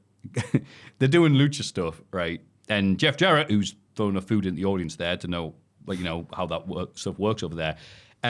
Jarrett kept on going, you need to go for the pin. You go for the pin. All right, Can't believe you're doing that. Jim I'm Ross like, is back. yeah, I'm like, hang on, is he doing the Don West heel turn thing where he's just pointing out what everyone's doing wrong? Like, shut up. And I thought, I like Hologram. It's one of the reasons to watch Collision, but can I have a feud or something to nibble on now? And I says, as soon as I type this, everyone beats him up and they announce a Mortos match to pay-per-view. So, okay, yeah, I'm fine with that. As long as Jeff Jarrett's not commentating. Yeah, a couple of spots that took influence from Nia Jax, I thought, like with the tope from Hologram, where he almost lands on Commander's chest while stood up, which I thought was incredible to see. Yep. Just like Nia Jax would do. The little bit of bouncy off the many ropes before the West Coast pop. And then the spot of the match for me was the powerbomb from Commander, where he's on one set of ropes, and then Hologram comes off the other, and then you're in midair somehow. That was beautiful. Yeah. Someone pointed out they're doing a really good job of pushing Hologram, but they want Hologram to just be this homegrown luchador for the kids. And they went, well, there's the thing, though. Kids don't watch AEW. Yeah, it's an older demographic. It's old podcasters. I'm like, yeah. And have we bought a hologram mask yet? Can you even buy one? Yeah, exactly. I'm like, well, that's true. You know? That was the thing about Penta and Ray, wasn't it? How have they never sold the masks? Yep. And now the WWE will get all of the money. They'll split it with Conan, who ruined everything with his big mouth. An uncharacteristically serious Mark Briscoe's interviewed backstage. He said Jericho messed up. At WrestleDream, their match isn't about the Ring of Honor World title. He's going to hurt Jericho. Oh, like them. Very effective. Yeah, very effective. I liked it. I liked the absence of O'Reilly. Well, I thought there was only one thing missing from the segment, and that was Kyle just sort of stood behind Mark going, No. Like, get this guy. I'm so glad they didn't do Pretend to that. bite his fingernails and all the rest. Yeah, it means to an ends with the promo, because I know it's gone down badly with some people the way it was used and whatnot, but I think they've got there in the end. As long as Mark wins. Because surely Mark's going to just make, like... Who are we trying to Maim kid here him. with these words? Well, I imagine Who? it should be a maiming, but I think it'll go more like you know how Brett versus Vince was meant to be a maiming, but it became. I think that the other members of the group will try, but then the conglomeration will run them off or whatever, and it'll be a bit of a schmoz. But I assume Mark will win. God, if Mark doesn't win. Yeah. But Jericho's already been Ring of Honor champion, and I don't think he cares about being it again. So I think Mark will win. Oh, he wants to be whatever nine is in Spanish. The Nueve. That's the one. Well No, done. wait, that means new, doesn't it? Uno, dos, tres, cuatro, cinco, seis, siete, ocho, nueve. Well done. Cool. That's Jake Roberts, he knows. Daniel Garcia heads the ring for a promo. He thanks Tony Khan for giving him mic time and talks about having to make hard decisions, teasing that he's about to leave AEW. He can go wherever he wants to because he's one of the best wrestlers in the world. That's why he's decided to stay in AEW. Way! He's a new Daniel Garcia, not the one who cries and complains when he loses a match. He's going to build AEW's future and change everything. Garcia calls out everybody who holds a title belt, saying they're not safe. The feeling is restored. He actually said the feeling is restored. Yeah. Well done, mate. He mentions the sickos as he goes up the ramp as well. Does he? Yeah. He said that. It was like, great, cool, you're here. I don't think anyone was expecting you to actually leave because you showed up. But if they're doing if they're doing this, why didn't he beat MJF? Yeah, because he hadn't signed his contract yet. Right. But I guess he'll have more money. So that's the main thing. Happy for him. No, I mean, I am happy for him. Yeah, I'm happy, but it's just the way they're doing this is like, okay, cool. I was just personal preference. I don't like these sort of promos where it's like, wow, internet rumors, here we go, let's put them wrong. Right. You remember the internet? Said, we're not here in the internet. We're here in the crowd. I paid money to see you. It would have been more effective if on Title Tuesday, and he says, like, I'm coming after all the title holders, if you just attack them all one by one. And That'd be nice. left wondering, like, oh, what's he doing? But I guess that might be considered a little bit heelish. Maybe just attack the heel champions. Yeah, maybe. Just a bit wishy-washy promo, wasn't it? Oh, Yeah. thank you, Tony Khan, for the time. You didn't have to. Yeah. Fly out to Turkey and beat up MJF again. And we're the best wrestler. Yeah, say the lot. Yeah. Oh, great, you're a company man now. don't We know- love company men. I don't know if it went... Is Machiti great, by the way? It was new hair. He does look lovely with his new hair. I do think that maybe the crowd reaction wasn't as big as they thought it would be when he starts teasing that he's going to leave and go to WWE. He's like, I can go anywhere I want. I'm the best wrestler in the world. And you think people are going to be like, no. Yeah. And then he gets the big... stop. Like the big Wolf of Wall Street moment. Like, I'm not leaving. We didn't think you were... Right. Why would you turn up then? Sorry, Yeah. you're putting way too much onus on internet stuff. It's not like that in real life all Are the you time. saying that Tony Khan's online too much? I've read that rumour. It's online, funnily enough. We get a Swerve Strickland training montage mixed with MVP's promo, there we go, from the other week. It's revealed that he'll return at WrestleDream. MVP and Shelton Benjamin watch on a monitor with interest. I'm scared for Swerve. Like, I'm so scared for him. Tom Campbell made a very good point on the news video I did with him. That doesn't sound like Tom. No, he did.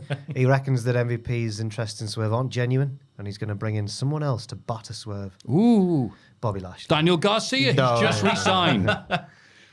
Renee interviews Mercedes Moné and Camille backstage. Moné isn't worried about facing Emi Sakura tonight, laughing at how old she is. Ha ha. I like that.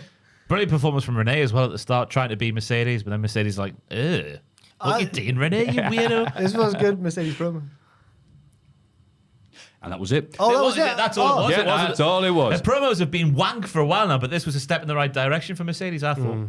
It was tolerable, yeah. Tolerable? I didn't think it was like, whatever. Keep wrestling longer than I've been alive. That was her laugh, wasn't it, back in the day? It's a good laugh. And then you got Liv Morgan. Just a proper laugh. Oh, but the reference to Charlotte Flair. Oh, WrestleDream. Charlotte Flair will be there. And she said, I've dethroned a queen once before. Oh, right, okay. Oh.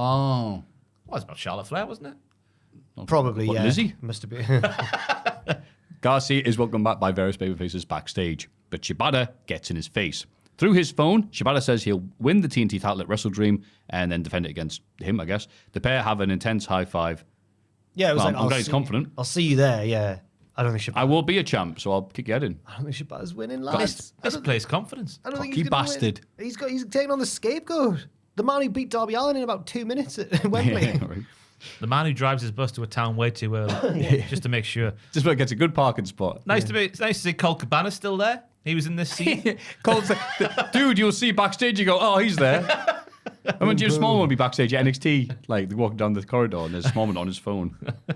Colt Cabana is one of the most. He's become one of the most like fascinating. He's like Forrest Gump. He's there for everything. He was there for every historical event. He was there when Jericho drove the what's Limo. it called? No, the forklift through the completely legit wall. Oh, Joe Samoa Joe through it. Yeah. Yeah. I mean, he's been there for like the punk stuff and all that. He was definitely there for that. But then I said he's there for everything, and you mentioned the forklift spot. Yeah, he was literally there. It was like Lenny from The Simpsons goes, "Don't tell anyone how I live." It's like, oh, it's called Cabana. He's on being TV. Not been there for ages. Mariah May joins the announce team for the next match, a 4-way between Willow Nightingale, Saraya, Nyla Rose, and Jamie Hayter, because we're told that Britt's ill. She got that. And travel issues as well, apparently. Ill and travel issues. Oh, Maffew. She got that disease that prevents her from putting her shoulders down for 3 seconds. No, she had the Malachi Black suffers from that. the scoots, and she was in the toilet too long, and she missed her stop on the It's train. also been like. I've all been there. Yeah. It's also worth saying, like, it's been a terrifying weekend in Florida for the hurricane and all that sort of stuff. So Yeah. maybe it could be legit, like the travel issues. So I felt a bit weird when you Oh, brought our just a weather up at dickhead the then, start I of the guess. podcast, Yeah. Matthew. I'm surprised actually. They said she was ill though. They didn't say I read ill and travel issues, but I don't know. I'm surprised that there hasn't been more disruption so far. That's true. Maybe there will be, but yeah. Penelope Ford returns midway through the match, attacking Hayter with a chair. Hayter chases Ford the back, and Willow ends up winning the match to get a title shot at WrestleDream. Willow has a stare down with Mariah on the stage. The champ headbutts Willow and whips her with the belt. Oh, a headbutt? She got it with the bat. No, I like it. That was good. I like this match, and I thought, not to throw shade on anyone, but I thought it was probably more exciting than the original match planned. Yeah. Probably. I think it was interesting that Jamie Hayter was involved, so I was thinking, they've put her involved and it'll change the plans. But no, it looks like they've gone with the plans they initially had with Willow getting the win. But I'm fine with that because now Jamie Hayter can get a few wins with other people before eventually getting their hands on that dirty, disgusting Mariah May. Yes. Nyla Rose was also very good. It's weird how her AEW career has gone because the more better she's got, the less she's been used. Yeah. Yeah. Imagine if this Nyla was at the start of AEW, how much better it would have been. Right. She got the Chris Masters in 09 thing. It was Masters got genuinely good and then they fired him. It just became such a crowded roster, didn't it? Yep. She just keeps getting pushed down.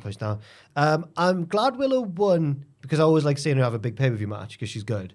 But I'm worried that I wanted Willow to be the one who beat Mariah eventually. I think it's too early. I think they're saving it for Hayter, aren't they? Yeah. I think it should be Willow. I wouldn't mind it being Hayter. I'm finding I don't want this is an unpopular opinion. I'm finding Hayter a bit weird recently since she came back. What's it all about? What, really? Why are you dressed like that? You used to be like a bit cool. What do you think you're going dressed like that? She used to be like a bit of a cool sort of goth adjacent lady. Yeah. Now we're mad colours and that. You're not Randy Savage. Why do you keep kissing your arm? Just because she's not scared of fashion, like we all are here. Yeah, Those maybe two it's are. that. Yeah, Matthew's not. Yeah. Matthew's not scared. That's right. Joel's got Fred Perry. Joel's a hipster boy. Bought it full RRP, I learned. Oh, Ooh. the jacket. Aye, is it a Harrington jacket? Or? Yeah, it is a Harrington. Oh, yeah. I know. Yeah, Fred Big money bags over Fred there. Perry's pricey. But he's not worth scared of it. fashion either. Me and Jack are our black t-shirts. Black, yeah. But yeah, Hayter was scintillating in that match. I thought at points the double suplex she did on Willow and Nyla, which is no mean feat.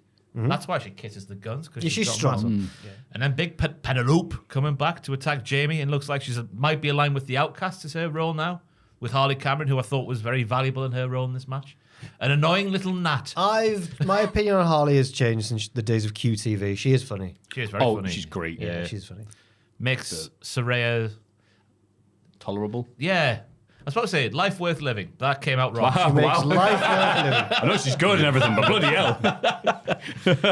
And either the shoot headbutt at the top of the ramp from Mariah to Willow was oof. Oof. Willow later on when we see her again, I think she did catch her a bit. Yeah. Blood was seen on face. Good. I like May on commentary as well. Just be like, good. I hope they all bury each other for ages. Fantastic. Yeah. Makes my life a lot easier.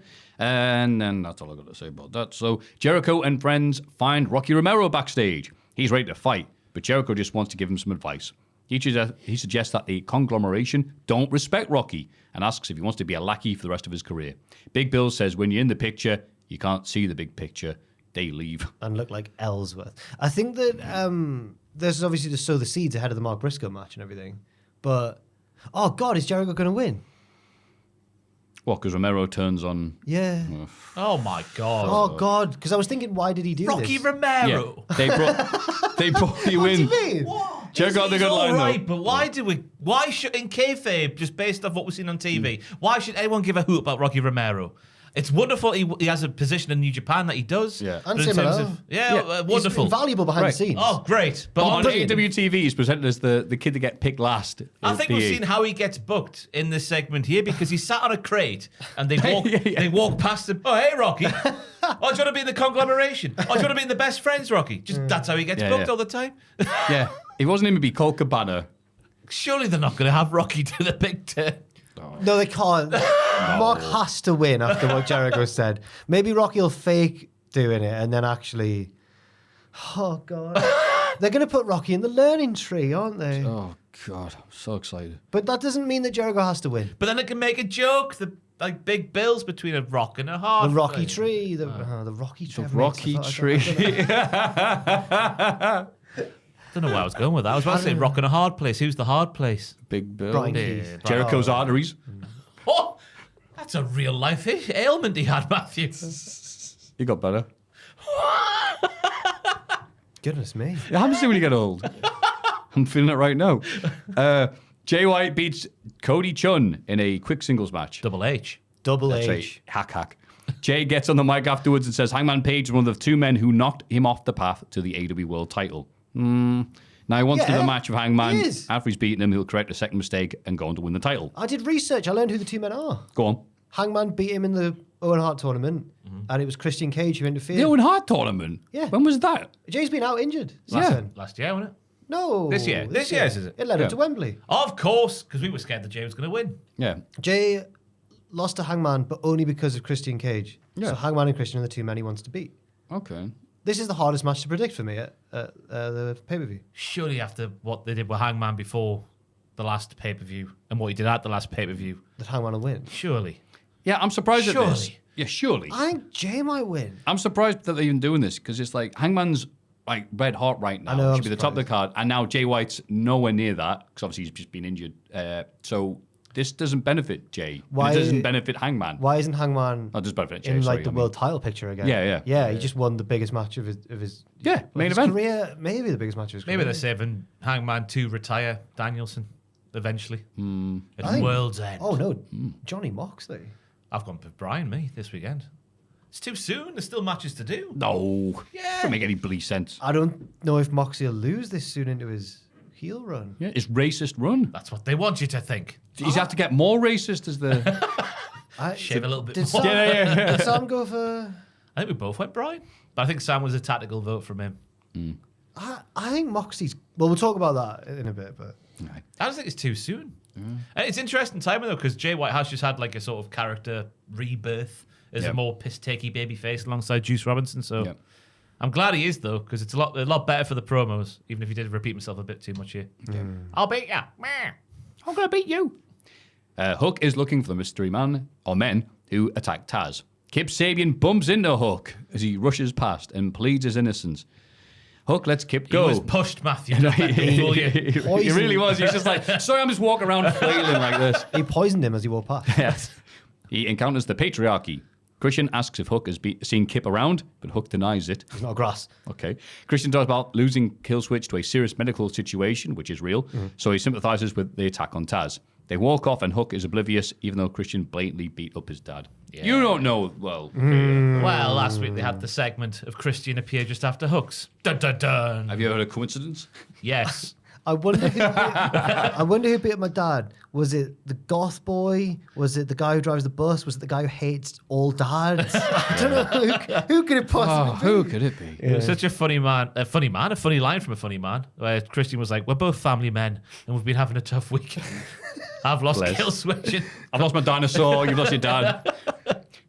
Brian May is interviewed backstage, but Willow Nightingale pounces her off screen. By the way, TNA uploaded a video that's just all the pouncers. All Monty Brown? All the pouncers. Willow takes over the interview and says she beat 3 former champs tonight. On Saturday, she'll make Mariah a former champ too. I like that line. Okay, yeah, nice and simple. Mm-hmm.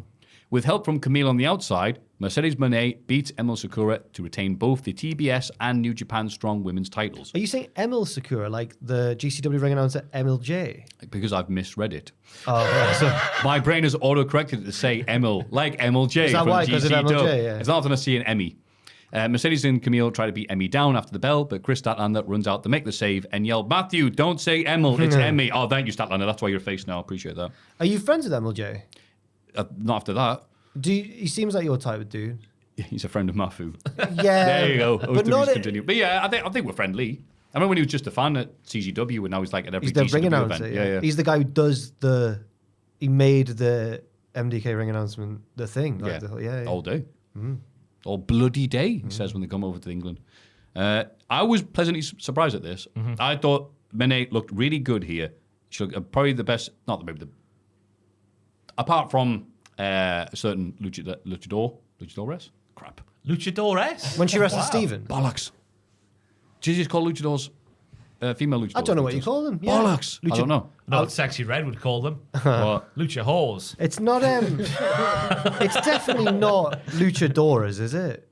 I'm not sure. Anyway, when she beat Big Steve, and had those matches, those were obviously great, but then it was like, it was her doing the bloody work. Here she looked great. She had the finest. She'd looked in AEW without her, and she didn't do the crap finisher. Yes. She went right to the submission. Good. Self-improvement. Here for it.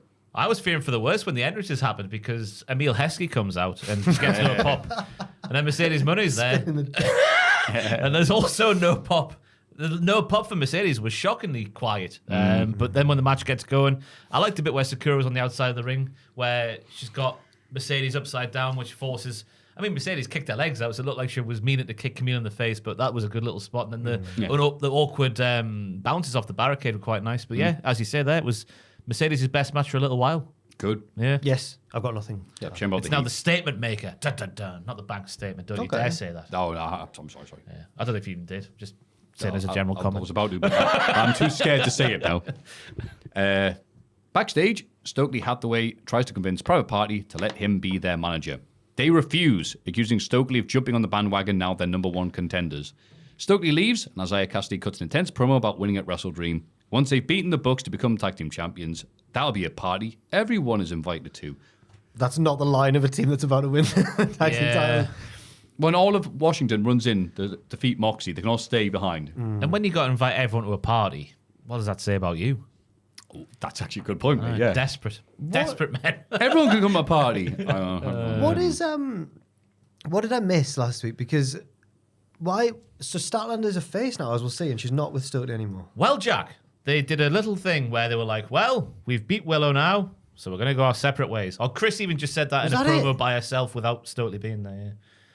I don't understand why they can't be together like as a babyface, because Stokely, while he is obviously a dastardly human being, he can also be a very good babyface, I think. Yeah. Why would you turn Statlander back face? I thought she was a good heel.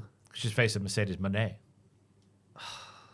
That's the feud. Yep. It feels like, what's the saying? Like throwing the baby out with the bathwater, like doing all this just to achieve one thing. But it's short-term booking that. I don't like that. Yeah. I liked her as a heel. Like, at least they could have done a better split for Stokely and Chris if they were going to do that. She said she's a born-again Christian.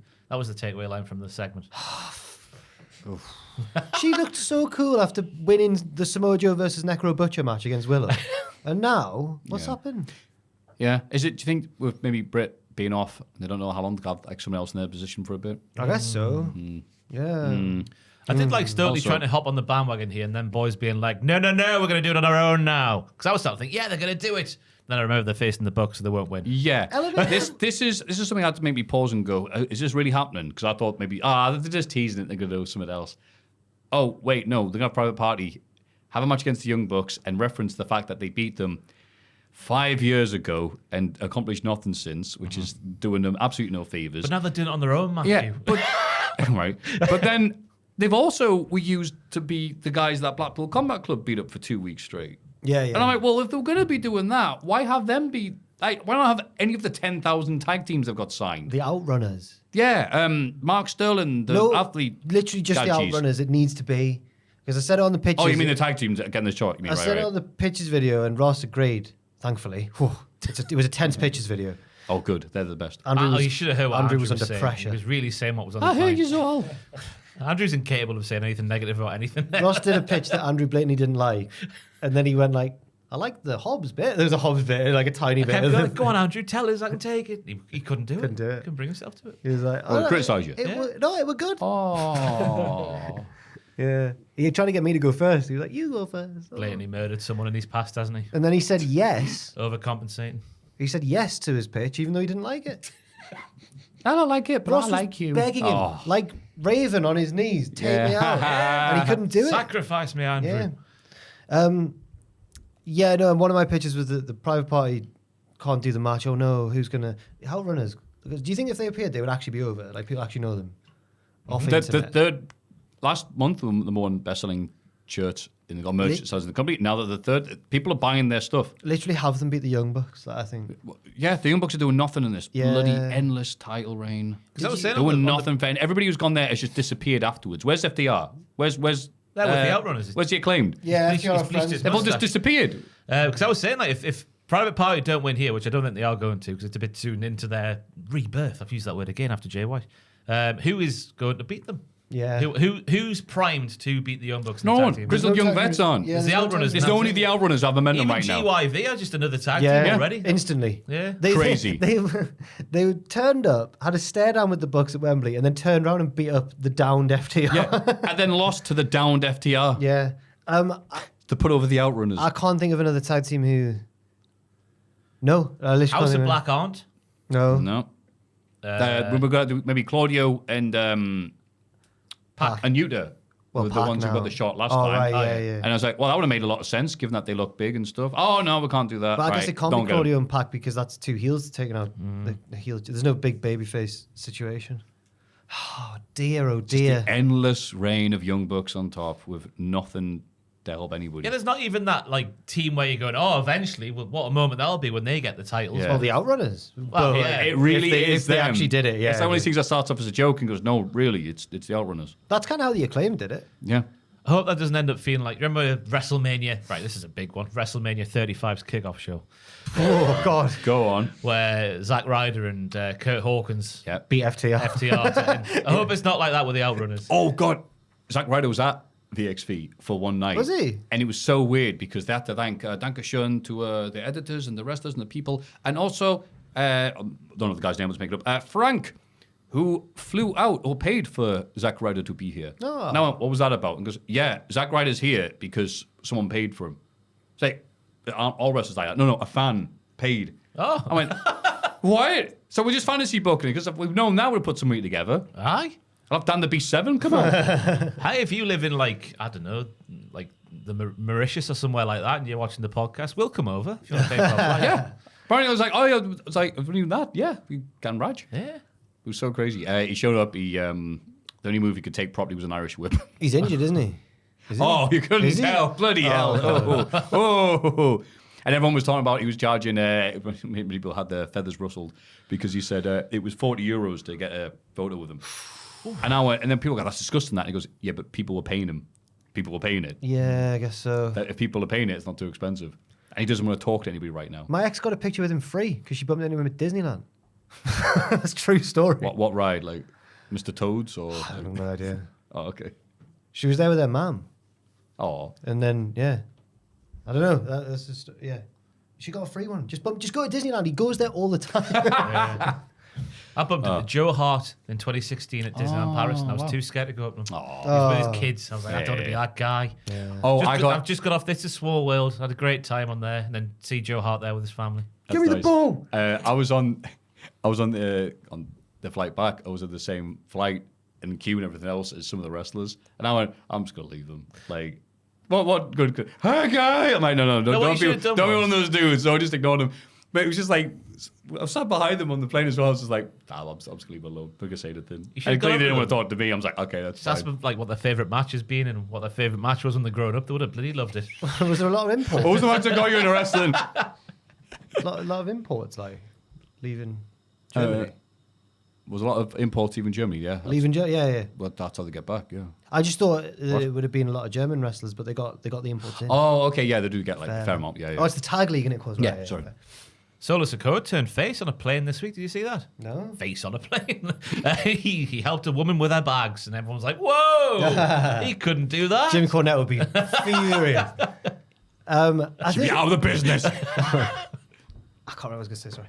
Oh, but one of the wrestlers had his big cowboy hat on, and he had it on during the flight. And I was just like, "Oh, cool!" Like me being a dum-dum, he's American, and so I was just like, "Oh, he wears that all the time. Oh, that's cool." Stan Hansen was in World Tag League. Oh, damn right. Hey, only the best for VXV. Steady on now. Yeah. His lariat's getting all over the shop, isn't it? Tony Storm been having an affair. Oh, yeah. Oh, right. Okay. She's been taking all the lariats, but she's not referring to his arm, Maffew. That was a thing that's happened. I have nothing to contribute. Tony Schiavone interviews Will Ospreay in the ring and asks him about Takeshita ruining the match with Ricochet. Ospreay agrees with Tony that Don Callis may have been behind it. Will brings out Don and refuses to hug him. Don talks about the great times they've had together, but Ospreay wants answers. Don tries to weasel out of it, but Ospreay persists until Callis finally admits it. Don says he did it out of frustration because Will wouldn't take his advice. It cost him the tag team titles. Ospreay says if Callis had stayed out of his business of Forbidden Door, he'd be world champ. Don doesn't know poop, bruv. Callis says he's already thrown the best wrestler in the world in the garbage once in front of Kenny Omega. Maybe he'll do it again. Yeah, Ospreay says, made sure. Yeah, I was going to say. He's referring to Kenny Omega. Thank you, I didn't get it. Ospreay says it's over between them, so Callis slaps him. Ospreay grabs him, but Takeshita makes a save and beats Will down. Ospreay fights back, but Carl Fletcher runs out to stop him, and Takeshita hits a big release German suplex. Oh, yeah. Oh, he did. Oh, yeah. Oh, yeah, big German. Don wants Kyle to use a screwdriver on Ospreay, but he refuses and leaves. Takeshita continues to beat Will down, but Ricochet makes the save and cautiously hands the international title back to Ospreay. Interesting from Trevor there, saving his foe for the weekend. And interesting from Kyle, who I think will turn on Ospreay. He's going to get made to, isn't he? Yeah. Whether he wants to or not in the match, I think that's how the finish will happen. Kyle Fletcher, I know he is tall. He sat next to Ospreay, looked massive. I hadn't realised. I'm like, wait, hang on. Ospreay's like 5'11", 6 foot. Yeah. Kyle's just towering over him. Goodness me, the bulk on that boy. Yeah. Oh, as you call him, With the height. Slutty Ospreay. Slutty Ospreay. All right, haven't we done this storyline already? I swear it's already happened. Or maybe AEW has to have a blonde lad going, oh no, shall I do the thing? We had Omega with the screwdriver earlier this, was it last year even? Jesus. Ospreay with the Tiger Driver, Kyle with the other screwdriver, possibly borrowed from Pac or Doctor Who. But that's his boyfriend, Maffew. That's it. So You can't do that to a loved one. you can. Either way, I don't care about this match, just the finish. Because it feels like they already... You don't care about Ospreay versus Ricochet versus Takeshita. You don't care. Not really, because we just had bloody Ricochet versus Ospreay a week ago. Now, I've seen cool Twitter slagging off this match. And I wondered if Maffew would fall into that. I'm not doing it because of cool Twitter. I saw someone. Nothing cooler than me. I The saw- Sonic the Hedgehog You fan went who should get a life. You weren't slightly perturbed last week when Takeshita ruined a straight-up matchup between Will Ospreay and Ricochet? You weren't wondering who would have won without the outside interference? Not really. The interference brought about by Don Callis? He would have rather seen Timothy Thatcher versus Fuminori Abe. Oh, God, yes. Yeah, fair enough. Are you kidding? Are they booked? Don't I joke. saw one of the cool Twitter people, someone tweeted like, wow, it's the next coming of that TNA triple threat match, Styles, Joe and Daniels. And it was a graphic of Ospreay, Ricochet and Takeshita. And someone retweeted it and put, I think you put the wrong... Where's the match? I was like, ooh, that's catty. Basically saying, these lads aren't good wrestlers. I'm a cool internet person. Me. I hope Takeshita sees that. Why did they block me though? How come they don't want me, man? Fresh Prince of Bel-Air hug. I loved how EastEnders this was. I need an Uncle Phil in my life.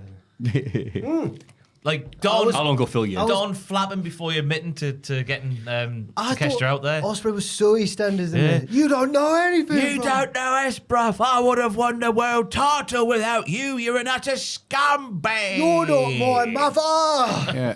Yes, But yeah, Don's got that point. I was like, well, thanks to you, we were about to win the tag team titles. So shut up, you idiot. Oh, thanks to your great advice where we didn't win the tag titles. I liked him bringing back the Don's involvement in his title match with Swerve, though. Because it's nice that he hasn't just kind of gone, oh, it's fine, I didn't win the world title. It still hurts him in his soul, in his Essex soul. I'm hoping, I'll reword what I said. I'm hoping for the next bit of this storyline. Because I don't want, like, conflicted Kyle after we just had conflicted Will for like 6 months. I want Kyle to go, no, Don's right. You're getting prisoner, Kyle. That's what I reckon. I think Kyle's gonna willingly do it and turn evil. Oh, yeah. I reckon Don will be like, contract, baby. Oh, could do be it that as now. well. Yeah, it could be that. Shank him. Yeah. Shank him. Oh, prisoner. I get you now. Shank him, bruv. He's Don's prisoner. Yeah. His wrestle slave. Oh, Russell. Russell Slave, Ospreay. Oh, Christ. No, not in America. Right, carry on. Backstage, Top Flight are sad about missing their chance to get a tag title shot. Actually, Andretti yells at them for complaining. Layla Gray argues back, saying it's his fault. Andretti storms off. Dante says they need to fix this. The framing of this scene was mad. They all look like a boy band. They're all stood facing different ways.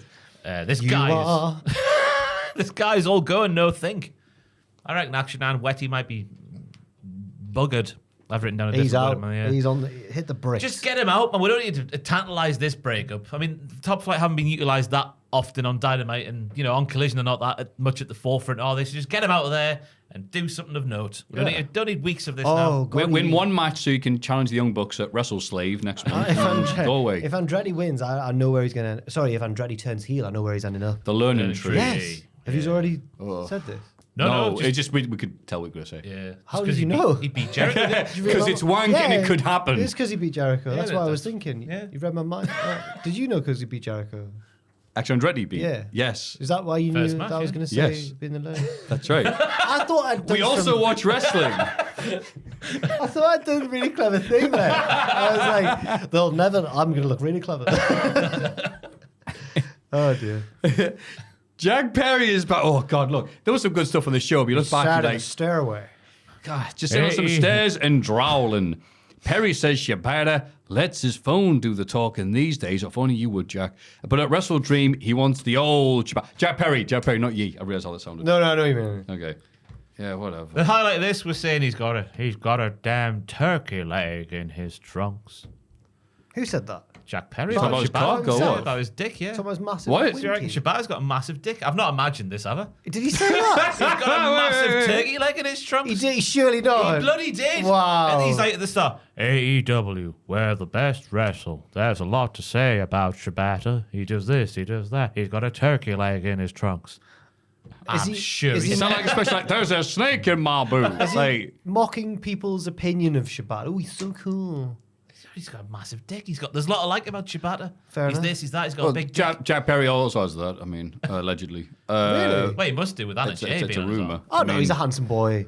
But imagine spending an hour with him. He might be All right. different out of character. No, I mean just sorry. an hour's sit-down conversation. How's your day going, Jack? Anna, how's it going? Oh, God, yeah. You know he's got one because you're so boring and dull and he's be that way. Only people who are hung, like, that's be mediocre because I can get away with it. How's it going in the Dark Order, Anna? She's like, oh. Oh, well, I have to return to my truck. My van. His bus. My van. Come on, Jungle Jack, you have to lose the side. Oh, my truck's sick again. What? Guess I'll have to just vacate the title. He's a drawly James May. It's only James May. He's like 23. Well, I better get my toolbox out with all the numbered screwdrivers. Oh, let's fix my bus. Oh, check the I reckon oil on he my should take- truck. No, there's no wrong with numbering your screwdrivers. Hang on. How are you going to tell what's I've got a screwdriver box where they've all got slots. You don't have to. Yeah, do that's that. why. You've got the big starry one or the big flat one. And I just use my eyes and go, well, that one's too big. I'll have to go the lower one. Whenever you pick up a screwdriver, do you hold it that way and think, oh, if a burglar came in,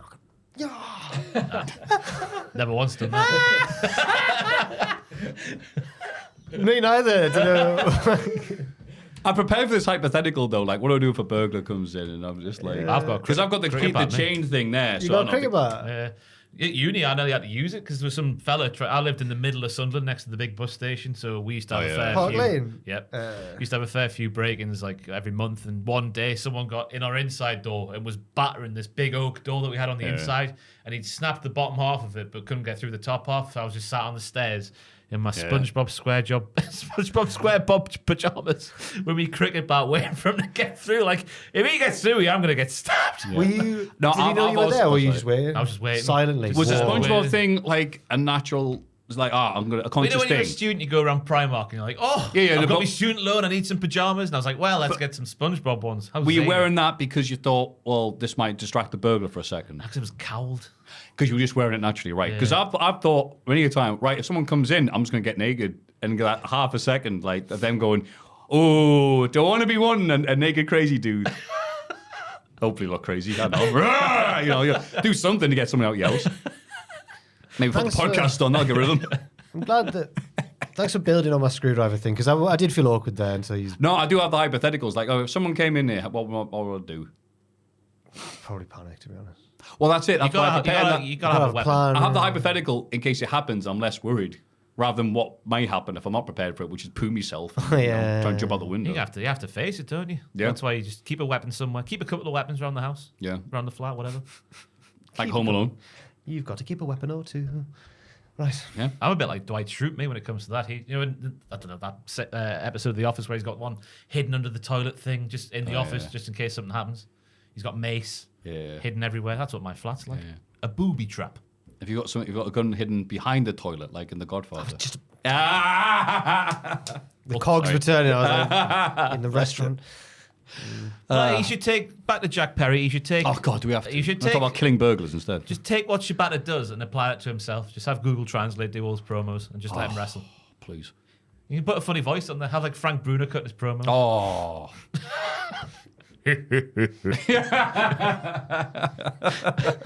Oh, God. I thought you meant, is it Frank Spencer? From Money's Yeah, that's what I thought you meant. Oh, Betty! Yeah, that's what I want. I want that. Oh, Shibata! Yeah. Shibetti. In the main event, Danielson and Wheeler Yuta face Claudio and Pac. Pac tries to use the hammer, but Yuta stops him, and Bryan catches him in the label lock for the win. After the bell, Bryan immediately dives onto Jon Moxley and beats him to the back. Claudio, Pac, and Marina Shafir beat down Yuta until Bryan chases Moxley back to the ring. Marina drags Moxley out of danger while Bryan clears the ring. He does some yes chants without getting sued to close the show. I'm sorry, but he's not winning. Of course he is. Tall. Oh, sorry, who? Brian's not winning. That means nothing. He had so much. He beat Moxley. Moxley didn't get one hit in on him. He battered him all the way up and back. It's the only selling Moxley's done since this turn's happened. So he had to do something. I buy Moxley no selling stuff because he looks brick hard. I like it as well. And he makes me no. So I think Moxley's got this in the plastic bag. He's got Hey, that's good. Write that one down. I'll happily be proven wrong because I want to see more Bryan. But No, I think that Operation Get the Title off Bryan is going to be accomplished. I think it was you who convinced me, actually, because you mentioned how quickly they crammed the Nigel thing in and got it over with. And I'm like, oh, they're getting the belt off him soon. Yeah. Yeah, plus Moxie, new, I say new shirt, but I mean, that's a big part of it. New white shirt. Green trousers. Yeah. Ooh. Peter Griffin. Peter Griffin. There's been that thing going around. I've seen it, but Big Show knows this. Who's the third one? There's three of them, Oh, isn't I'm trying to... Walter. The pay-per-view last weekend. Such a good look. Oh, you're good. The loves Family Guy, right? The highlight of the match for me was the Frankenstein he did on Claudio, reversing it off the top. Wee wah wee wah wee wah. But I don't know. There's just something in my loins. I'm going to sit here and just stay. I'm going to stick my neck on the line. I'm going to say he's going to win. It's in his home. It'll get a massive reaction. It's his home state and everything. Yeah. And I googled where Tacoma was because I didn't know where it was, and it seems to be like the Gateshead of Seattle. It's like just right next to it. Hell yeah. But technically closer than Seattle is to Brian's hometown of Aberdeen. Go Aberdeen. Yeah, go Aberdeen. Aye, and that was the week of wrestling. Let's have a rummage in our mailbags. Mailbag time. Good evening, diddly diddlers. Good evening. Good evening, you diddly stroke halfway We're through. near saying the that. end. I've listened to the podcast going back to 2019. Jesus no. Christ. You've kept me company on many a journey throughout the years. Oh, good. Nowadays, you're keeping me company as I deliver post to the people of Halifax in West Yorkshire. Hey, Hey, my aunt lives there. I've been out in Halifax. Have you? I went to the Acker. I might have been there. What's she called? Like Mrs. Trifle. Not letting this go, I Joe. know. There's a town next to Halifax called Shelf. Is it? Oh, are you from Halifax? Are you from Shelf? Shell. There's like, what? Ripenden as well. That's next to Halifax. Lovely town. Can't is, remember. it's nice. The Acker was very cheap. Is that a pub? It was like the nightclub we went to before we went to the proper nightclub. Oh, no, and there was I've just been this old bloke walking around in a suit. And I was like, we're all 20. Who's that? And they were like, that's just like Raymond or whatever. Big Ray. Yeah. Sorry, Halifax. No, no, I know Jill's mum, Mrs. Trifle. I usually get through your podcast every Saturday morning, laughing to myself and getting strange looks from many people doing so. Good. When I finish your podcast, I go to others. Today I listened to 83 Weeks of Eric Bischoff. Oh, no. Well, he's talking about Kevin Nash taking a break in mid-99 from creative. He goes on to explain that Nash even was excited about bringing back the Outsiders around that time, 3 years on from their debut. This got me thinking. Has there ever been a good version of an old stable/faction making a comeback after their original debut? I racked my brain and could not think of one. The X's comeback in 06 was crap. The Shield reforming never reached the heights of their original run. Let me know your thoughts. Thanks for all the laughs and keep on diddling. Yours faithfully, former Brazilian international and Newcastle United defender, Claudio Casapa. Kakapa. He's got like the little things on the bottom of the C in the middle. Oh, AKA, I thought that was his actual bloody surname because Oh, right. capital letter. Kappa Aka. That's exactly what you mean. AKA James from Littleborough. Thank you, Thank James. you, James. Christ. So factions who've had a better second run. Oh, I've got one. Oh, have you? what then? DX. He just Not said, 97 DX. You know, Shawn, Michaels, Rick Rude, China. Was okay. What? That Sean. second member called Michael. Michael. Yeah. What was his surname? Oh, bollocks. Poor Triple H. And then you can either do version, that's version 1. Version 2, when Triple H went, right, well, I'm the leader now because Sean's out. I'm going to bring back X-Pac. I'm going to have New Age Outlaws join us. I would look at that version being better. Or if you even want to be even bigger pain in the arse, it's in the third version where they're reunited to be heels. You still get big pops. In 2000, when Triple H had hooked up with Steph. Oh, yeah. There was lackeys, the but like McMahon knowingly going, yeah, we love working for you. Ha, ha, ha. Yeah. Just eating all the, you see these segments, they're just eating off the salad tray in the Was back. Billy Gunn out by that point? He was the one. He was there until until Billy injured himself, and then he went, you lost the tag titles to Dudley's, we're throwing you out because you're injured. Okay. And he came back, he was the one, and it was, well, you know. Well, they tried to paint him as like a heartthrob then. Like, oh, all the lasses love Billy Gunn. They love his ass. He's a good-looking fella. He's terrifying. I'll man. keep He's a stop. he's a giant. But that's it, he's man. like 9 foot tall, so like, what do women see in him? That. His turkey leg as well. So you like the second/third iteration? You can make either of those, yeah, being better than the 97 version. Fair. I'm struggling for an answer, but the one that's coming to mind is the Brothers of Destruction. Because you had their Go on. initial teaming where Kane had his first attire. What year would that be then? 98, 99? Did they team up in 98 or 99? I remember there was an episode of Raw where they were just wreaking havoc and then they became a team for a little bit from there on out. Oh, yeah, I'm with you, yeah. So I guess that's the first run. Yeah. And then the second run would be Invasion Angle. Okay, yep. That was better than the first one. Again, really struggling for an answer. Because 01 Kane is the best version of Kane. He's massive. He's just kicking. He's on 5-star matches of Albert. Yeah, the last great version of Kane. Do you think the Dudleys were better once they got a WWE than they were in ECW? Is that sacrilege to say? No, it's... They learn how... Two different things. I know. There's You could make a positives good to argument them. about it, though. Yeah, and they started wearing cool gear that they ripped off from New Jack. Yeah, and New Jack took that very well. Nation of Domination, yeah. the version with obviously The Rock. Does that was count better as than the original version with Crush and Savio Vega. Yeah. We've done guess that all counts, right. yeah, We've done all right. Very Very hard Attitude Era question. based, though. Anything recent? No, I can't think of anything. There's loads of answers if you go singles wrestler, which I just Googled now, but not for factions. And Yeah, teams. not for factions or teams, no. Oh, isn't that nice? Evening, you bunch of geezers. Hello. All right, mate. I'm a second-time writer and hopefully participant in the mailbag. Right, okay. Second time's a charm and all that. Oh, I see what you're saying. The pod has, without fail, gets a laugh without me. What the hell? When I'm on the way to work and I'm laughing to myself looking like a right weirdo, I've got to back into wrestling properly after getting my new job and discovering the Panini trading cards. Ooh. I work for a company that grades trading cards, and we have a partner who sends in a lot of WWE trading cards. Cards where there's only one of them in the world, for example. We've had quite a few different wrestler 1-1 cards. It's cool to think that this is the only one of the card, and I have it sat in front of me. Ooh. I'm currently sat at my local pub quiz that I do every other week. A team name and photo stood out to me. It's a picture of the Great British Bake Off cast with Will Ospreay over Paul Hollywood's face, with the team name Great British Bruv Off Bruv. Bruv off, bruv. I've attached the photo at the bottom of this. My question... Yeah, very good. Wow, you can't tell a job. I attached the photo. My question to you wonderful people is, what is the best wrestling pub quiz name you've come up with or plan to use in the future? We normally go with something rather weird and try to make the quiz master slip up somehow, but he has caught on to our tactics now. Keep the podcasts... Keep the podcast coming, boys. You always make my day a bit better. I look forward to it coming home every week. Yours truly, insert funny football name or something here, a.k.a. Brongo, a.k.a. Alex from Welland Green. Thank you, very Alex. much, Alex. Sorry if I misread some of that. So we're looking for basically our pub quiz name is puns, but we're looking for excellent wrestling puns. Some of them are. Some of them. Some of them are really bad. We used to do it at the uni and used to be inappropriate. Yeah, I've heard a lot of that. Bob Geldof's Lonely Monday when his daughter died. So. Thank you for sharing, Ross. The reaction, though, it became... Was it like this?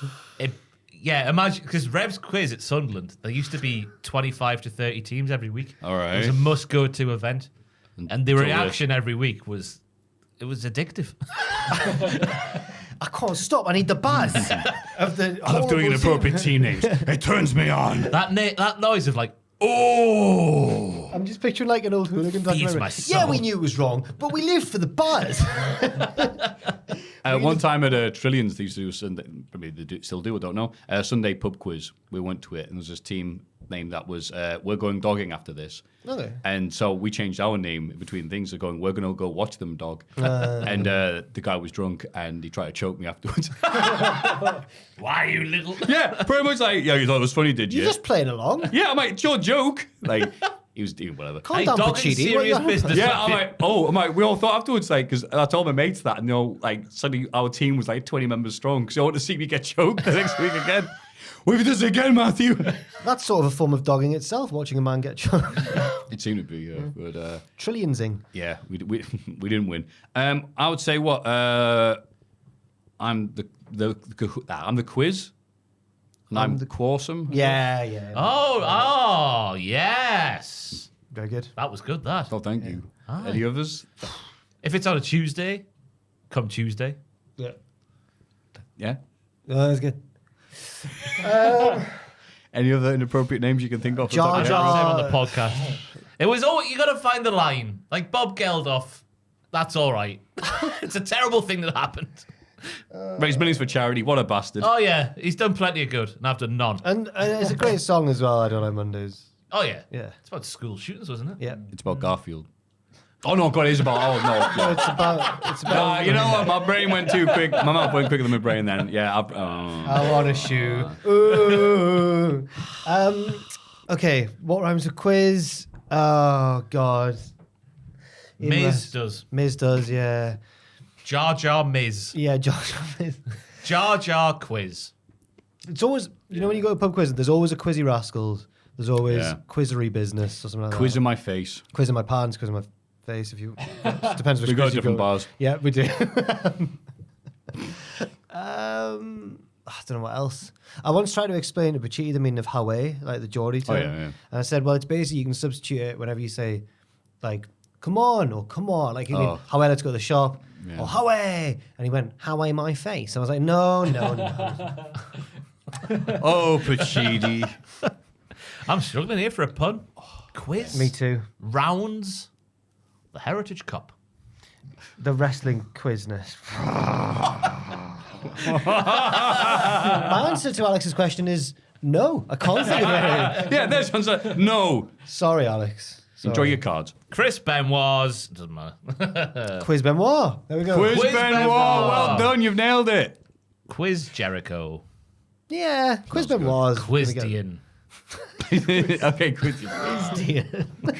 Quizdian Cage. Ahoy, hoy, Quizmas diddleritos. creature. Well, it's all coming out now, yeah. Quiz to Nowinski. The year is 2021, and you receive a phone call from Quizmasters. Ah! Chris Masters, Masters. yeah. Quizmaster. Oh, okay. Very good. Well Probably works the done, best Joe. that's been said there, Joe. Yeah. Thanks very much. You didn't turn your camera on, though, for that great podcast moment. No. Haha. And you receive a phone call from an unknown Wait, source. can you start again? Sorry, I missed it. The year is 2021, Sorry. and you receive a phone call from an unknown source. You answer the call. On the other end of the phone, you hear guttural growls. That sounds strangely familiar. I was You in two recognise- minds about putting this in this week because there was loads of Reese's Pieces this week. Loads of them. I know. But it ends fine. You these recognise growls the belong to- cadence. It could be only one man, a Mac man to be precise. Vincent Kennedy McMahon. You ask around the office to see if anyone can understand him. Assuming he's speaking pervert, you stare at both Jack and Andrew, and they What? shrug. Hang on. That's what it says. Whoa! They're the same. Yeah. Vince McMahon. Oh my! Andrew, I'll accept. Oh my! No Probably one. the WCPW run. Oh, that's right. We saw you. No one can decipher this cretinous, growling language. Suddenly, a second voice, already sweating, speaks in the call. Can you make a documentary all about me? You can hear the sweating intensify. He starts singing, here comes the money. Oh, I know Here we who go, money talk. Here comes the money. Money, money, money, money, money, money, money, money, money. You realize who it is. Sadly, you refuse, saying you would be willing to document his father's life and career instead.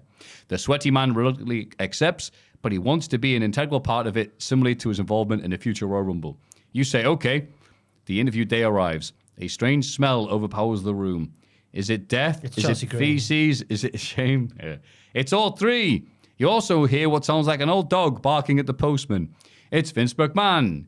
He plods over, takes his seat, you take yours. You begin the interview. All is well to start with, then you ask him questions that make him visibly uncomfortable. So I put it to you, what questions would you have asked Vince to make him squirm, to make it a true Mr. McMahon documentary, and not just a brief history of the WWE? Thank you for being glimmers of light in an otherwise dark world. Former Man United forward, Dong Vang Zhu. a.k.a. Mike Lee Taurus, Thank you. a.k.a. Ben from the south of God's own country, Yorkshire. Thank you, Ben. Yeah. Right. So what would we have actually asked Vince McMahon that they didn't touch on in the documentary? I just don't think you would have answered stuff though if you. I don't know. If the stuff, if the stuff that did show was any proof of what it was asked, he just no-sold a lot of it.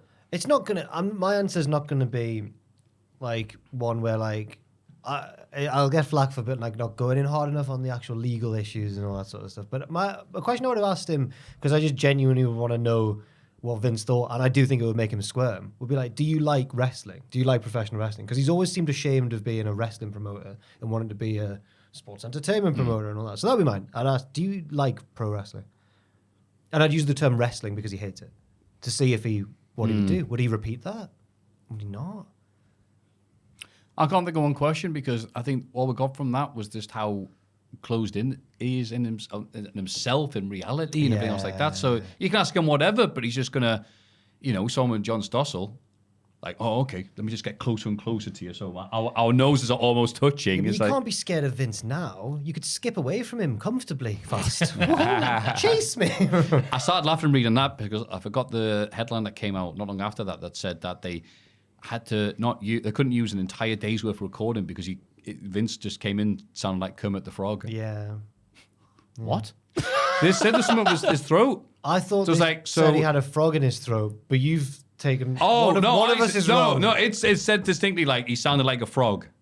That was what it said. Sounded like Kermit the Frog's a very certain type of frog sound. What did you think of? What do you think of the company during the steroid trials? Do you think you were going to lose it all? I thought it was. I was really worried about Surely my it's a family. frog. I think they meant he sounded croaky like a frog. Maybe it was a mistranslation. Because Vince came in one day. I was really disappointed that Hogan took the stand. Hello. Right. The good answer. I have 2 brains. Mine would be off the back of one of the interviews he did where he lost his. I forgot the name of the fella who was presented, but like, do you feel responsible for wrestlers going into what they go into in later life because of your schedule? Oh, that guy. When he yeah. grabbed. Yeah, because I was confused that with the Stossel one. It's not the Stossel one. It's I've forgotten his name. forget who it is, Yeah, he's got like a sort of like Armenian sounding name or something. Yeah, God, what's he called? Mr. Armenia. Is it? I want to say. That's why I got this. I'm going to use that name for this Hogan gimmick. I got no 3. I want to say Armin Tamzarian, but that's Skinner's name. That's right. Because obviously you can't go into the legal stuff that's going on now or back in 2021. Well, this is just before it came out, I guess, wasn't it? We wouldn't even know that was a thing in 2021. I'd go. A question to ask is: do you mind if I sneeze? Mm. You just see his face. Oh, sorry. Did that hurt? Oh, it was my yeah, puck. Sorry. I'd sneeze in front of him and He just get the threw his recording of puck him. at me. I'm sorry. I thought. It's like Jericho Shibata. I was worried that it actually hit you there, but then you It went. did on my leg, but I'm hard. Oh my God! You've no sold I had the a puck. filling last week with no injections.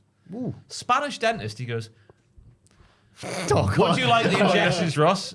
How does this feel? And he went like that. And I was like, that was all right. He's like, we don't need them then. Way. And then You it got backtrack really, and go. I would like and the. it really hurt. He gets the drill out and starts shaving it down. I was like, oh my God. It was like an actual Isaac Yankem scene. Is it safe? I just felt the tears going down the side of my face. Sorry. So don't go to a Spanish dentist. Yeah, don't go to, Yeah, why have you roll that up? Yeah. I was expecting the comedy accent. I should get the Ritz because mine used to be not a private one. They got made private, but they kept on all the patients who were there registered. Oh, that's already. nice. Yeah, so I'm sure getting a Bupa dental care, Spanish, flown them in. Terrible guy. Has it been all right though? Since? Oh, it's been lovely, aye. Oh, good. Aye. So we wouldn't know stuff was happening in 2021 anyway about the modern day stuff. So you're going to go back through the annals, aren't you? And try and press for more answers about certain stuff. Yeah. My knee's itchy, but inside my knee. Like, do you know that? I can't scratch it because it's inside. Hurry, lads. Those are the mailbag. Well, thank you very much for sending in your magnificent questions that we paid attention to for a bit. I did. Mailbag@cultaholic.com. Thank you, It's diddlers. inside.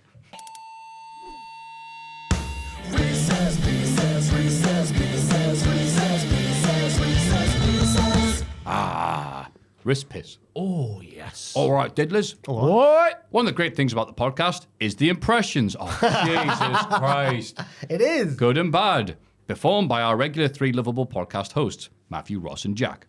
I have rarely had the time to watch weekly TV, but feel like I understand NXT in particular, as I can watch it every week thanks to 3 of you. Attached is a Reese's Pieces, a 32 bracket of some of the best impressions on the pod, including who said them, Jesus. Those with no name beside them can be attributed to all 3 of you. Cheers as always for years of service. Yours are the best. As is Joel the Shagger. From former Scotland and Celtic right back Jackie McNamara, a.k.a. Mick from Glasgow. Thank you, Mick. P.S. If you are reading this, Maffew, you've probably called it Glasgow. They didn't actually this time, yeah. And they say if you get them bad the next time you're up here, it's pronounced Glasgow. I said Glasgow, so fair enough then. I want to go back. I know not to say Glasgow, but I do get Glasgow. I want to go back to the bloody. But cheers, pal. Yes, thank you very much. I want to go back to the pub I went to when me and Fraser and Owen and Pierce went up to Glasgow. The Dirty Duchess. It was great. Want to go up the Dirty Duchess? I do. I want to go. Dirty sod. Okay, so here we go. Ridge Holland. Wait. Rough and tumble. Yeah. So he says the ones that don't have names. okay. so- No, Ridge it's more. Holland. Isn't the Ridge one like? I remember watching in pub Seamus. Seamus. Yeah. Seamus, I was there. 100-year-old What Ridge, yeah. Versus. No, I'm da.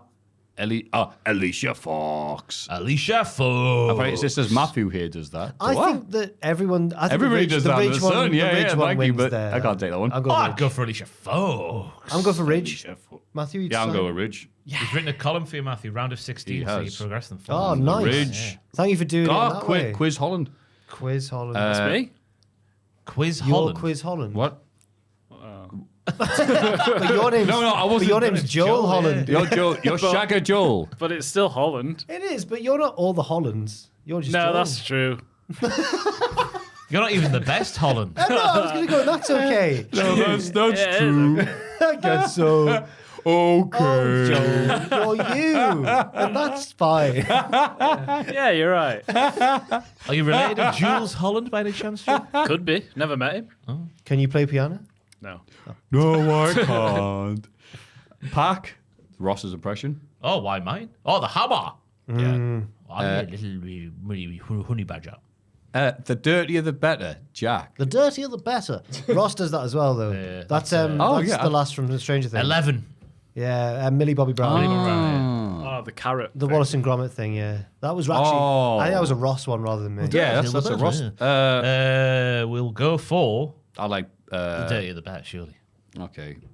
What was the other one? Sorry, the Pack one. Ross's Pack. The Hammer time. The Hammer time? That feud with the Bucks, every week Ross would do the Hammer thing and I would laugh at that. Yeah. I'm going for Pack. Okay. Because you sounded really strained when you said, Ray, get the hammer. It was like, it sounded like, Get the hammer, it sounded like a chopper just on the end of a night out. I can't make it. I want Pack to win summit. Booker T. Biscotti. I'm doing the impression. Oh, Biscotti. When he finds a woman attractive. Yes. And Seamus says we're not watching that. Oh, why is it all me? Seamus, We're Seamus, not Seamus. watching that. Is this the Ross bracket? No, not watching that. Yeah, I mean, it's a very good one, but what? Seamus. Yeah, Seamus. Isn't it cool, guys? Michael Cole. That's Ross again. Okay. Isn't it cool? Isn't it cool, guys? Oh, my God. That's not how I do it all, but I can't be asked to do it now. Or come Tuesday. I mean, that's Come Tuesday. Terry, innit? Big Terry. Another Ross one there. big come. Really do miss writing down those promos.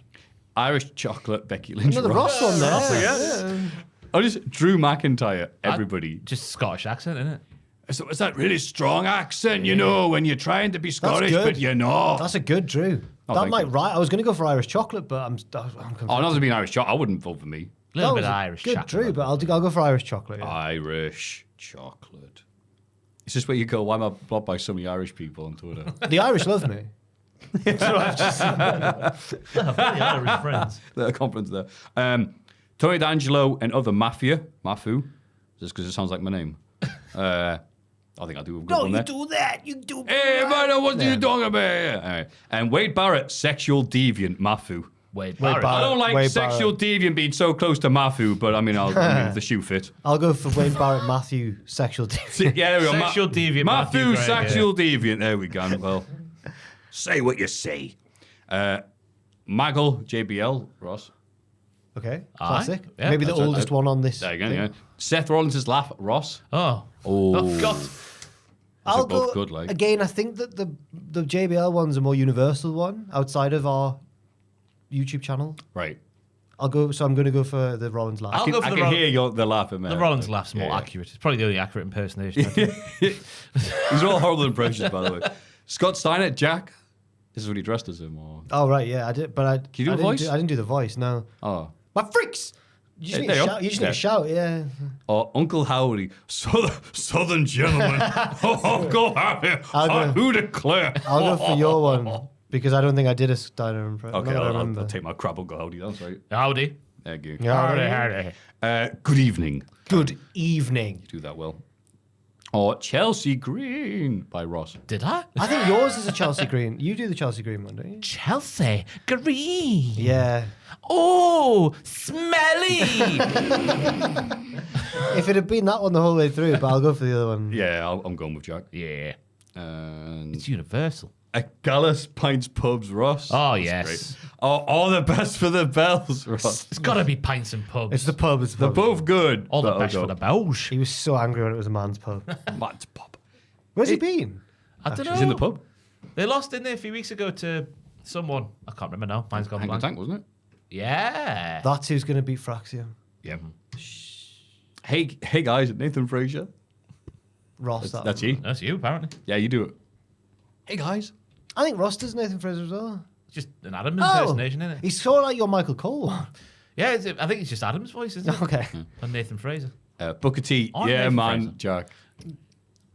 The Booker one's. The Booker one. Yeah, in real life, it's the Booker one's funnier when he does it, especially this week when he lost his mind. Broke the pen. Sorry. You've taken the The lid fell off after one What's your own touch. pen? Do you want another? It still works. It's all right. He's got pens. What a very... I've got tons. He's like a drummer. He's got all the sticks. What one did you... Book of tea. Book of tea. Oh. So it just says Australian wrestlers. Oh, yeah. Get down here now. Oh, no. Oh, no. Jack Perry promo voice, Ross. I find the Australian ones funny. Oh, it's more They're so satisfying to do, isn't it? Yeah. Yeah, it is. I hate that it's offensive and fun to do. Who was Carl Fletcher having a go at when he lost his mind? It was great. Carl Fletcher. Yeah, he was. I like doing Jay White. That's New Zealand, doesn't It was whoever Osprey was feuding with.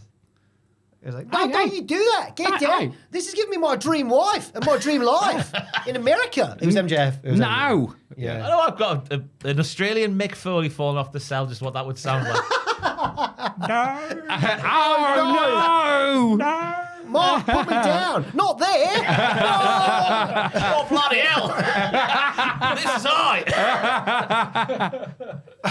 That flaming mongrel just throw Mick off the cell. Bloody hell, go down again! As God's my witness, he's broken in half. What's this in my face? It's a tooth! He's thrown him from home to away. All right, whatever. Maffew's Bret Hart. Oh, that one. Or Harry Potter's not the only wizard in Britain, Jack Sabre Jr. Oh my God, I forgot Jesus. about that. Oh, I forgot about that. What a Harry horrible. Potter's not the only one. That's good, though. No, I'm going for the other one. You though. can't, I'll give it a Brett. Yeah, it's gotta be hell one. yeah. It's probably the only good impersonation on the podcast. You do a good Brett and you do a good out of character Regal on this Skype call. Oh, God, yeah. Yeah. I've listened to them in ages. Well, no, impression of Regal and his lizards. Yeah. Croaking in the They background. make it. Andre Chase, Jack. I can't think of it. Me neither. Andre Chase. Do you think some people only listen to the audio version of this and think like, oh, it's really good? That. Don't realize it's someone else. really He can throw his voice. It sounds just like Jack doing Who something. does Andre Chase? Oh, he's got a southern accent. I have done it before. He's got a slightly... He's got a drawl to him, yeah. Oh, okay. I can't really I think just of it picture now. you saying Mr. Chase, like Yeah, Duke does. that's what I- Chase. Yeah, like Duke. Yeah. I think maybe that's what it means. Or Will Ospreay, Brav by Jack. Everyone does the Bruv one, but it's more ubiquitous. I'll give it to Bruv. Same. Brav. Mr. Chase, Delightful Hudson. right. There you go. There's one. I'll give that to Fraser, that one, you know. He does the best Duke. Or Tyler Bate, Trent Seven, Pete Dunne, Jack. Just all of them, apparently. All the same Nah, accent. those are everyone. Everyone does the Brumai one. Except your Tyler Bate one, which is like the faraway tree. Oh, yeah, I hope that's on there. When he sounds like Kermit the not. Frog. I love the little rabbits that give me jam. I like...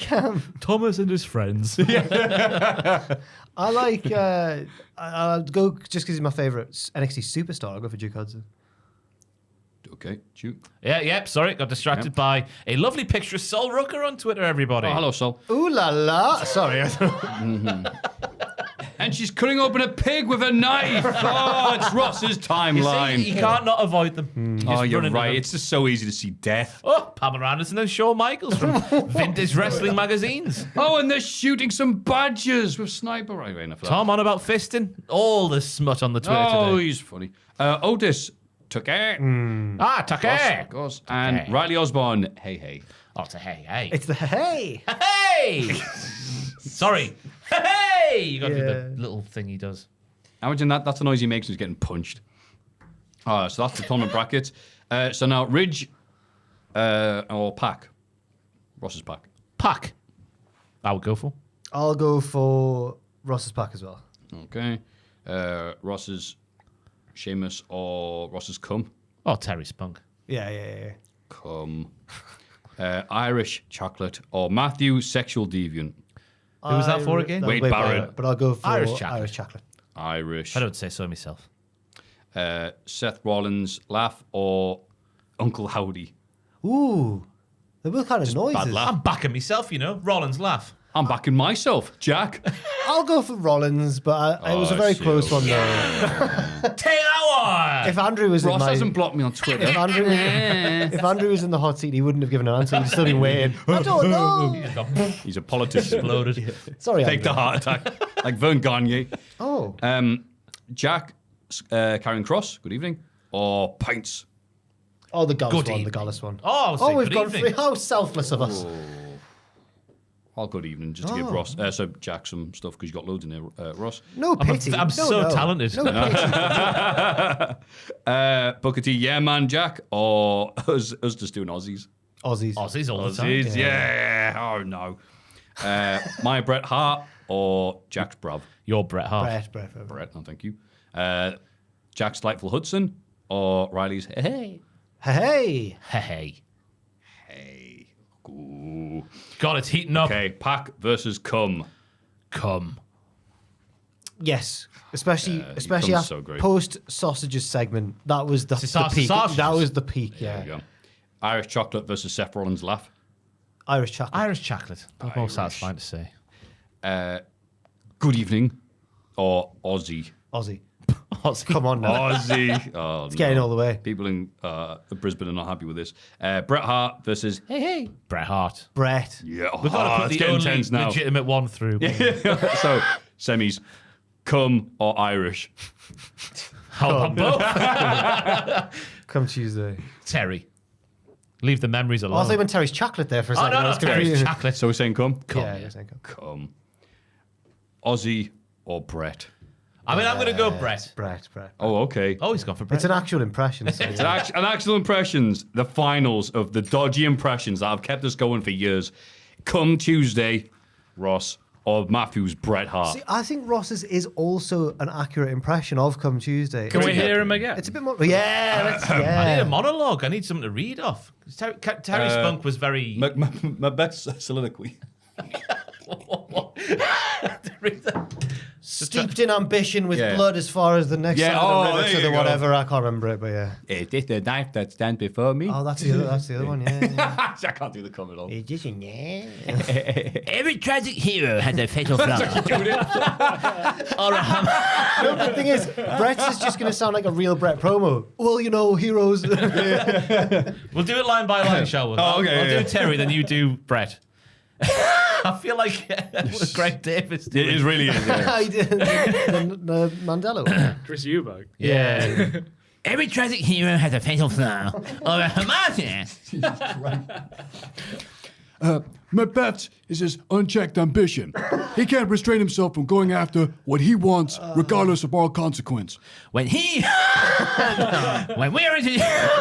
you mean Tabor? Okay. One's introduced slightly to better Macbeth. than the other. He's presented the stereotypical hero, the ideal warrior, and not Bill Goldberg.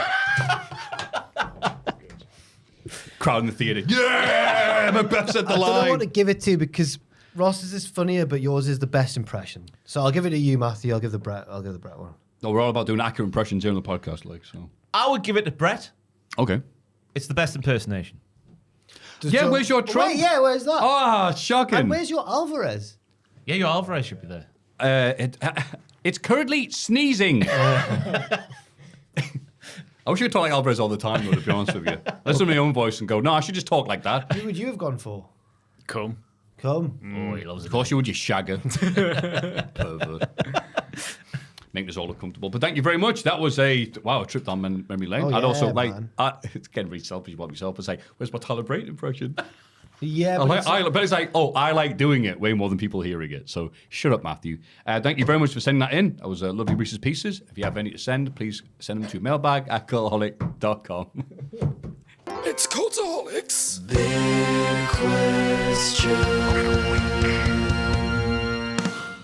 What a lovely long podcast.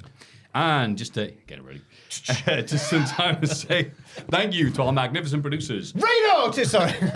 No, stay. Reno 2200. He's from the bloody future. Walk for miles inside. Noah Anderson. I feel bad for Noah sometimes. Anderson. Son. Levi Leroux. Going in for the kill. Him and Reno side by side, locked and loaded with all the ammo, shooting on sight. On sight. It's under siege. In the future, it will be on sight. Anderson. Jimmy Gillen. He's a Gillen Queen. Dynamite on the Patreon. That works as well. La la la la la la. And introducing Oh! Larry Robb. Larry, Rob. Russia's greatest lover. Master of the Patreon. He is the Larry Robb. Larry Robb. Everyone join in. Sorry, can I just reveal? Anderson. Beforehand, Ross went, don't worry, lads, I've got one. And it was Rasputin. I've got this. Rasputin. Is it Rasputin who they tried to kill and they just couldn't kill him? He's just so solid, crew. Yes, exact wording. That's you, Larry. That's you. Well done, Larry. You're not dead yet. We need to thank everyone who, We'll by give the it way, time. got involved in the Patreon this week because we have restructured the tiers. WTF's now on a $5 tier. Punishment's coming back on a $10 tier. So thank you for supporting that content that otherwise would be deed. That's right. So I thank you very much. Yes, thank you very much. I'm sorry if you can't afford it, but we thought it was the best thing to do to try and keep things alive by putting the option there if people wanted it. I know times are tough, all that sort of thing. Because there's been a little bit of, a fair bit of, you bastards, you've sold out, what are you doing? But we thought we'd try and keep we're it not trying to be alive. like Bert Kreischer here. We love the pause. Yeah, we love that's Tom Segura as well, isn't it? He's guilty by association. I've seen the pair of them. That's Right. not as a lie. I've seen documentaries about them. But yes, the big question this week is what's going to be the best match at AEW WrestleDream? The last time I checked, there was like 9 or 10. How did this many? Oh, it's so many, man. Oh, God. All right, sorry. I mean, I can't wait for this, guys. There'll be 3 or 4 more added. All right, so start from the bottom. Atlantis Jr., versus Brian Cage for the Ring of Honor World TV Championship. Is that pre-show, yeah? Yeah. It certainly is pre-show, did you need to ask? Collection versus the Acclaimed. Oh, God, that's going to be so gay. And then on the main show, Mark Briscoe versus Jericho. Oh, has that been bumped to the pre-show? It was on the main card earlier today. Yeah, on it's been Wikipedia. bumped. For the Ring of Honor World Championship.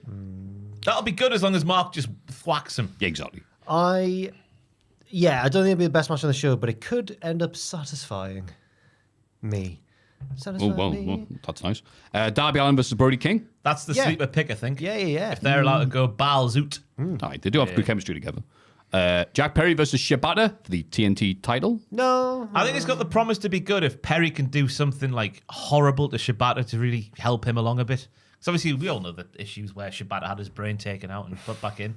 So if Perry can maybe do something like that. The disrespect shown to the wrestler Katsuyori Shibata. So what we're saying is, if Perry's interesting, it could be an interesting match. Yes. Well, in that case, it's not going to be a good match. Oh, you nasty. It's not my fault he bores me. Will Ospreay versus Ricochet versus Takeshita for the International Championship. It will be a wrestle wank, but at the same time, I know what Maffew means. Just kind of waiting for the swerve, waiting for what's going to happen at the end. But I do think it's up there. No, this will be a wrestle wet dream. Oh, A wettle dream. Wettle dream. The Young Bucks take on Private Party for the AEW World Title Championship. I hate this. It's got the promise for like a moment if like Private Party do the unthinkable and beat them, but I can't see it happening. So no. Because it's the unthinkable. Mariah May versus Willow Nightingale, the AEW Women's World Championship. Kings Road. Very good. Hell They yeah. turn Kings Road into Queens Road. I'm interested to see. I don't think that Willow will win, but I'll be interested to see how Mariah beats her. Yeah. Because she's What got you all the said. power. Yeah. Exactly. Hangman Adam Page versus Jay White. Yeah. Yeah, but I think Hangman and Jay White are both guilty sometimes of being booked in matches. It's not their fault. That are longer than they should be. And I think this could be one that's like that. I agree with that. Hologram versus the Beast Mortos. 2 out of 3 falls match. Yes. It's the match of the night. There it is. I don't think so. I think it'll be rushed because of the cluttered card. No, Rush isn't in it. That's me.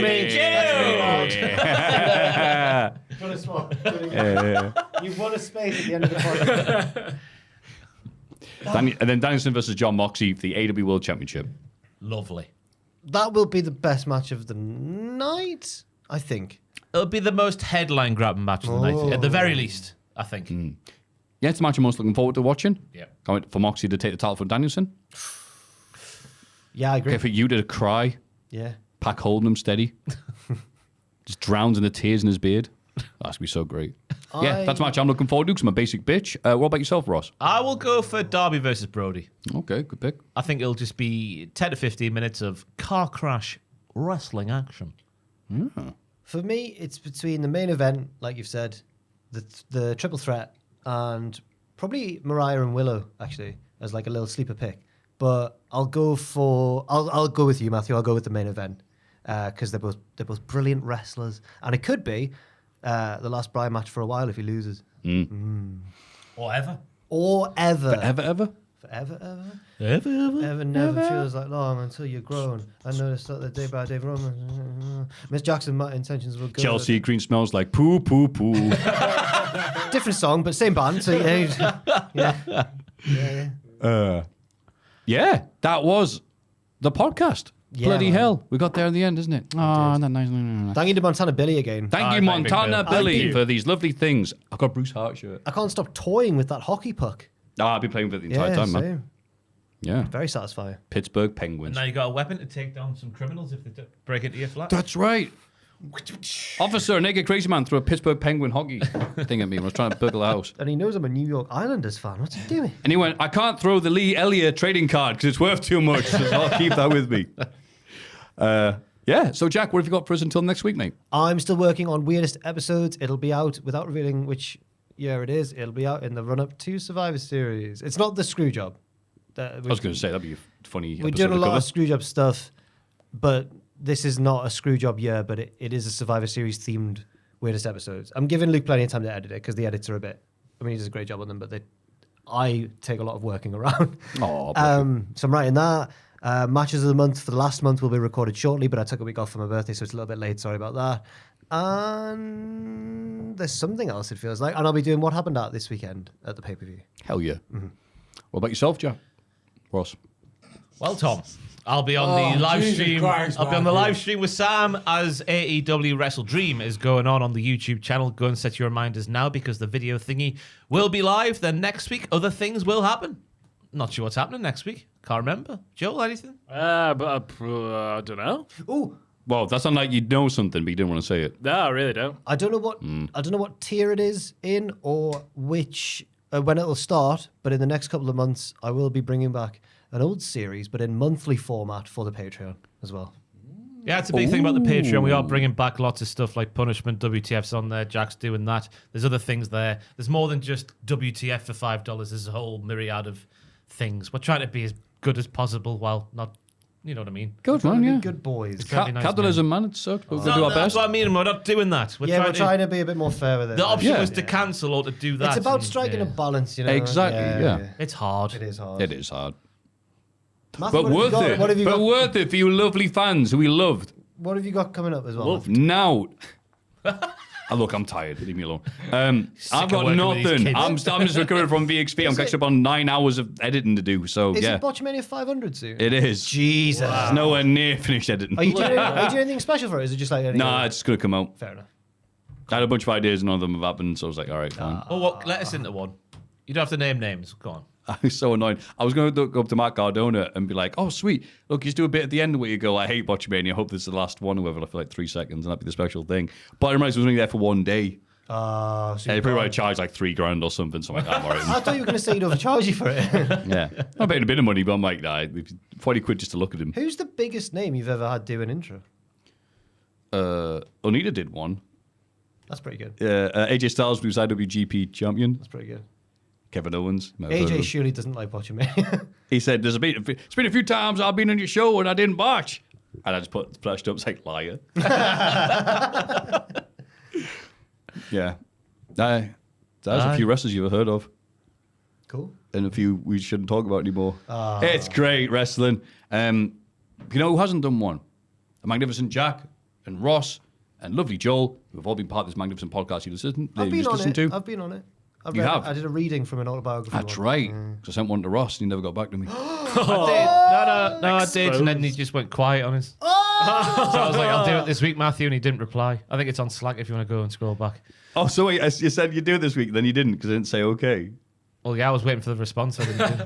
Oh, right. I didn't know I was Not supposed when you to ask a question, you wait for an answer. What was my question? It was a statement. This is how my half-done brain goes. I'm like, all right, cheers. I've never been asked. And you never will be. No, it's fair enough. You weren't a celebrity back then, Joel. It might be different now. Hi, I'm Joel the Shagger, and you're watching Botchamania. You may know me from... Botchamania just 10 million views. Yeah. Look, it's been crap for years, but Joel the Shagger's on this week. Anyway, Joel gets hired by AEW, becomes world champion off the back of Botchamania. mate, I saw this guy in his video, right, and he just read this book like no one's business. I want him hired. He's the next Ian Riccaboni. Anyway, mailbag at cultaholic.com, patreon.com/cultaholic. You guys have been great. Almost as great as yourself for watching and listening. Hope you've had a nice time. See you next week. We're going to look at the screen now. On the count of 3, we're going to say something. Rasputin. Rabsputin. Rabsputin. No, Larry Rab. No, Rob. Larry Rob. Rabsputin. 1, 2, 3. Larry Rob. Oh, no!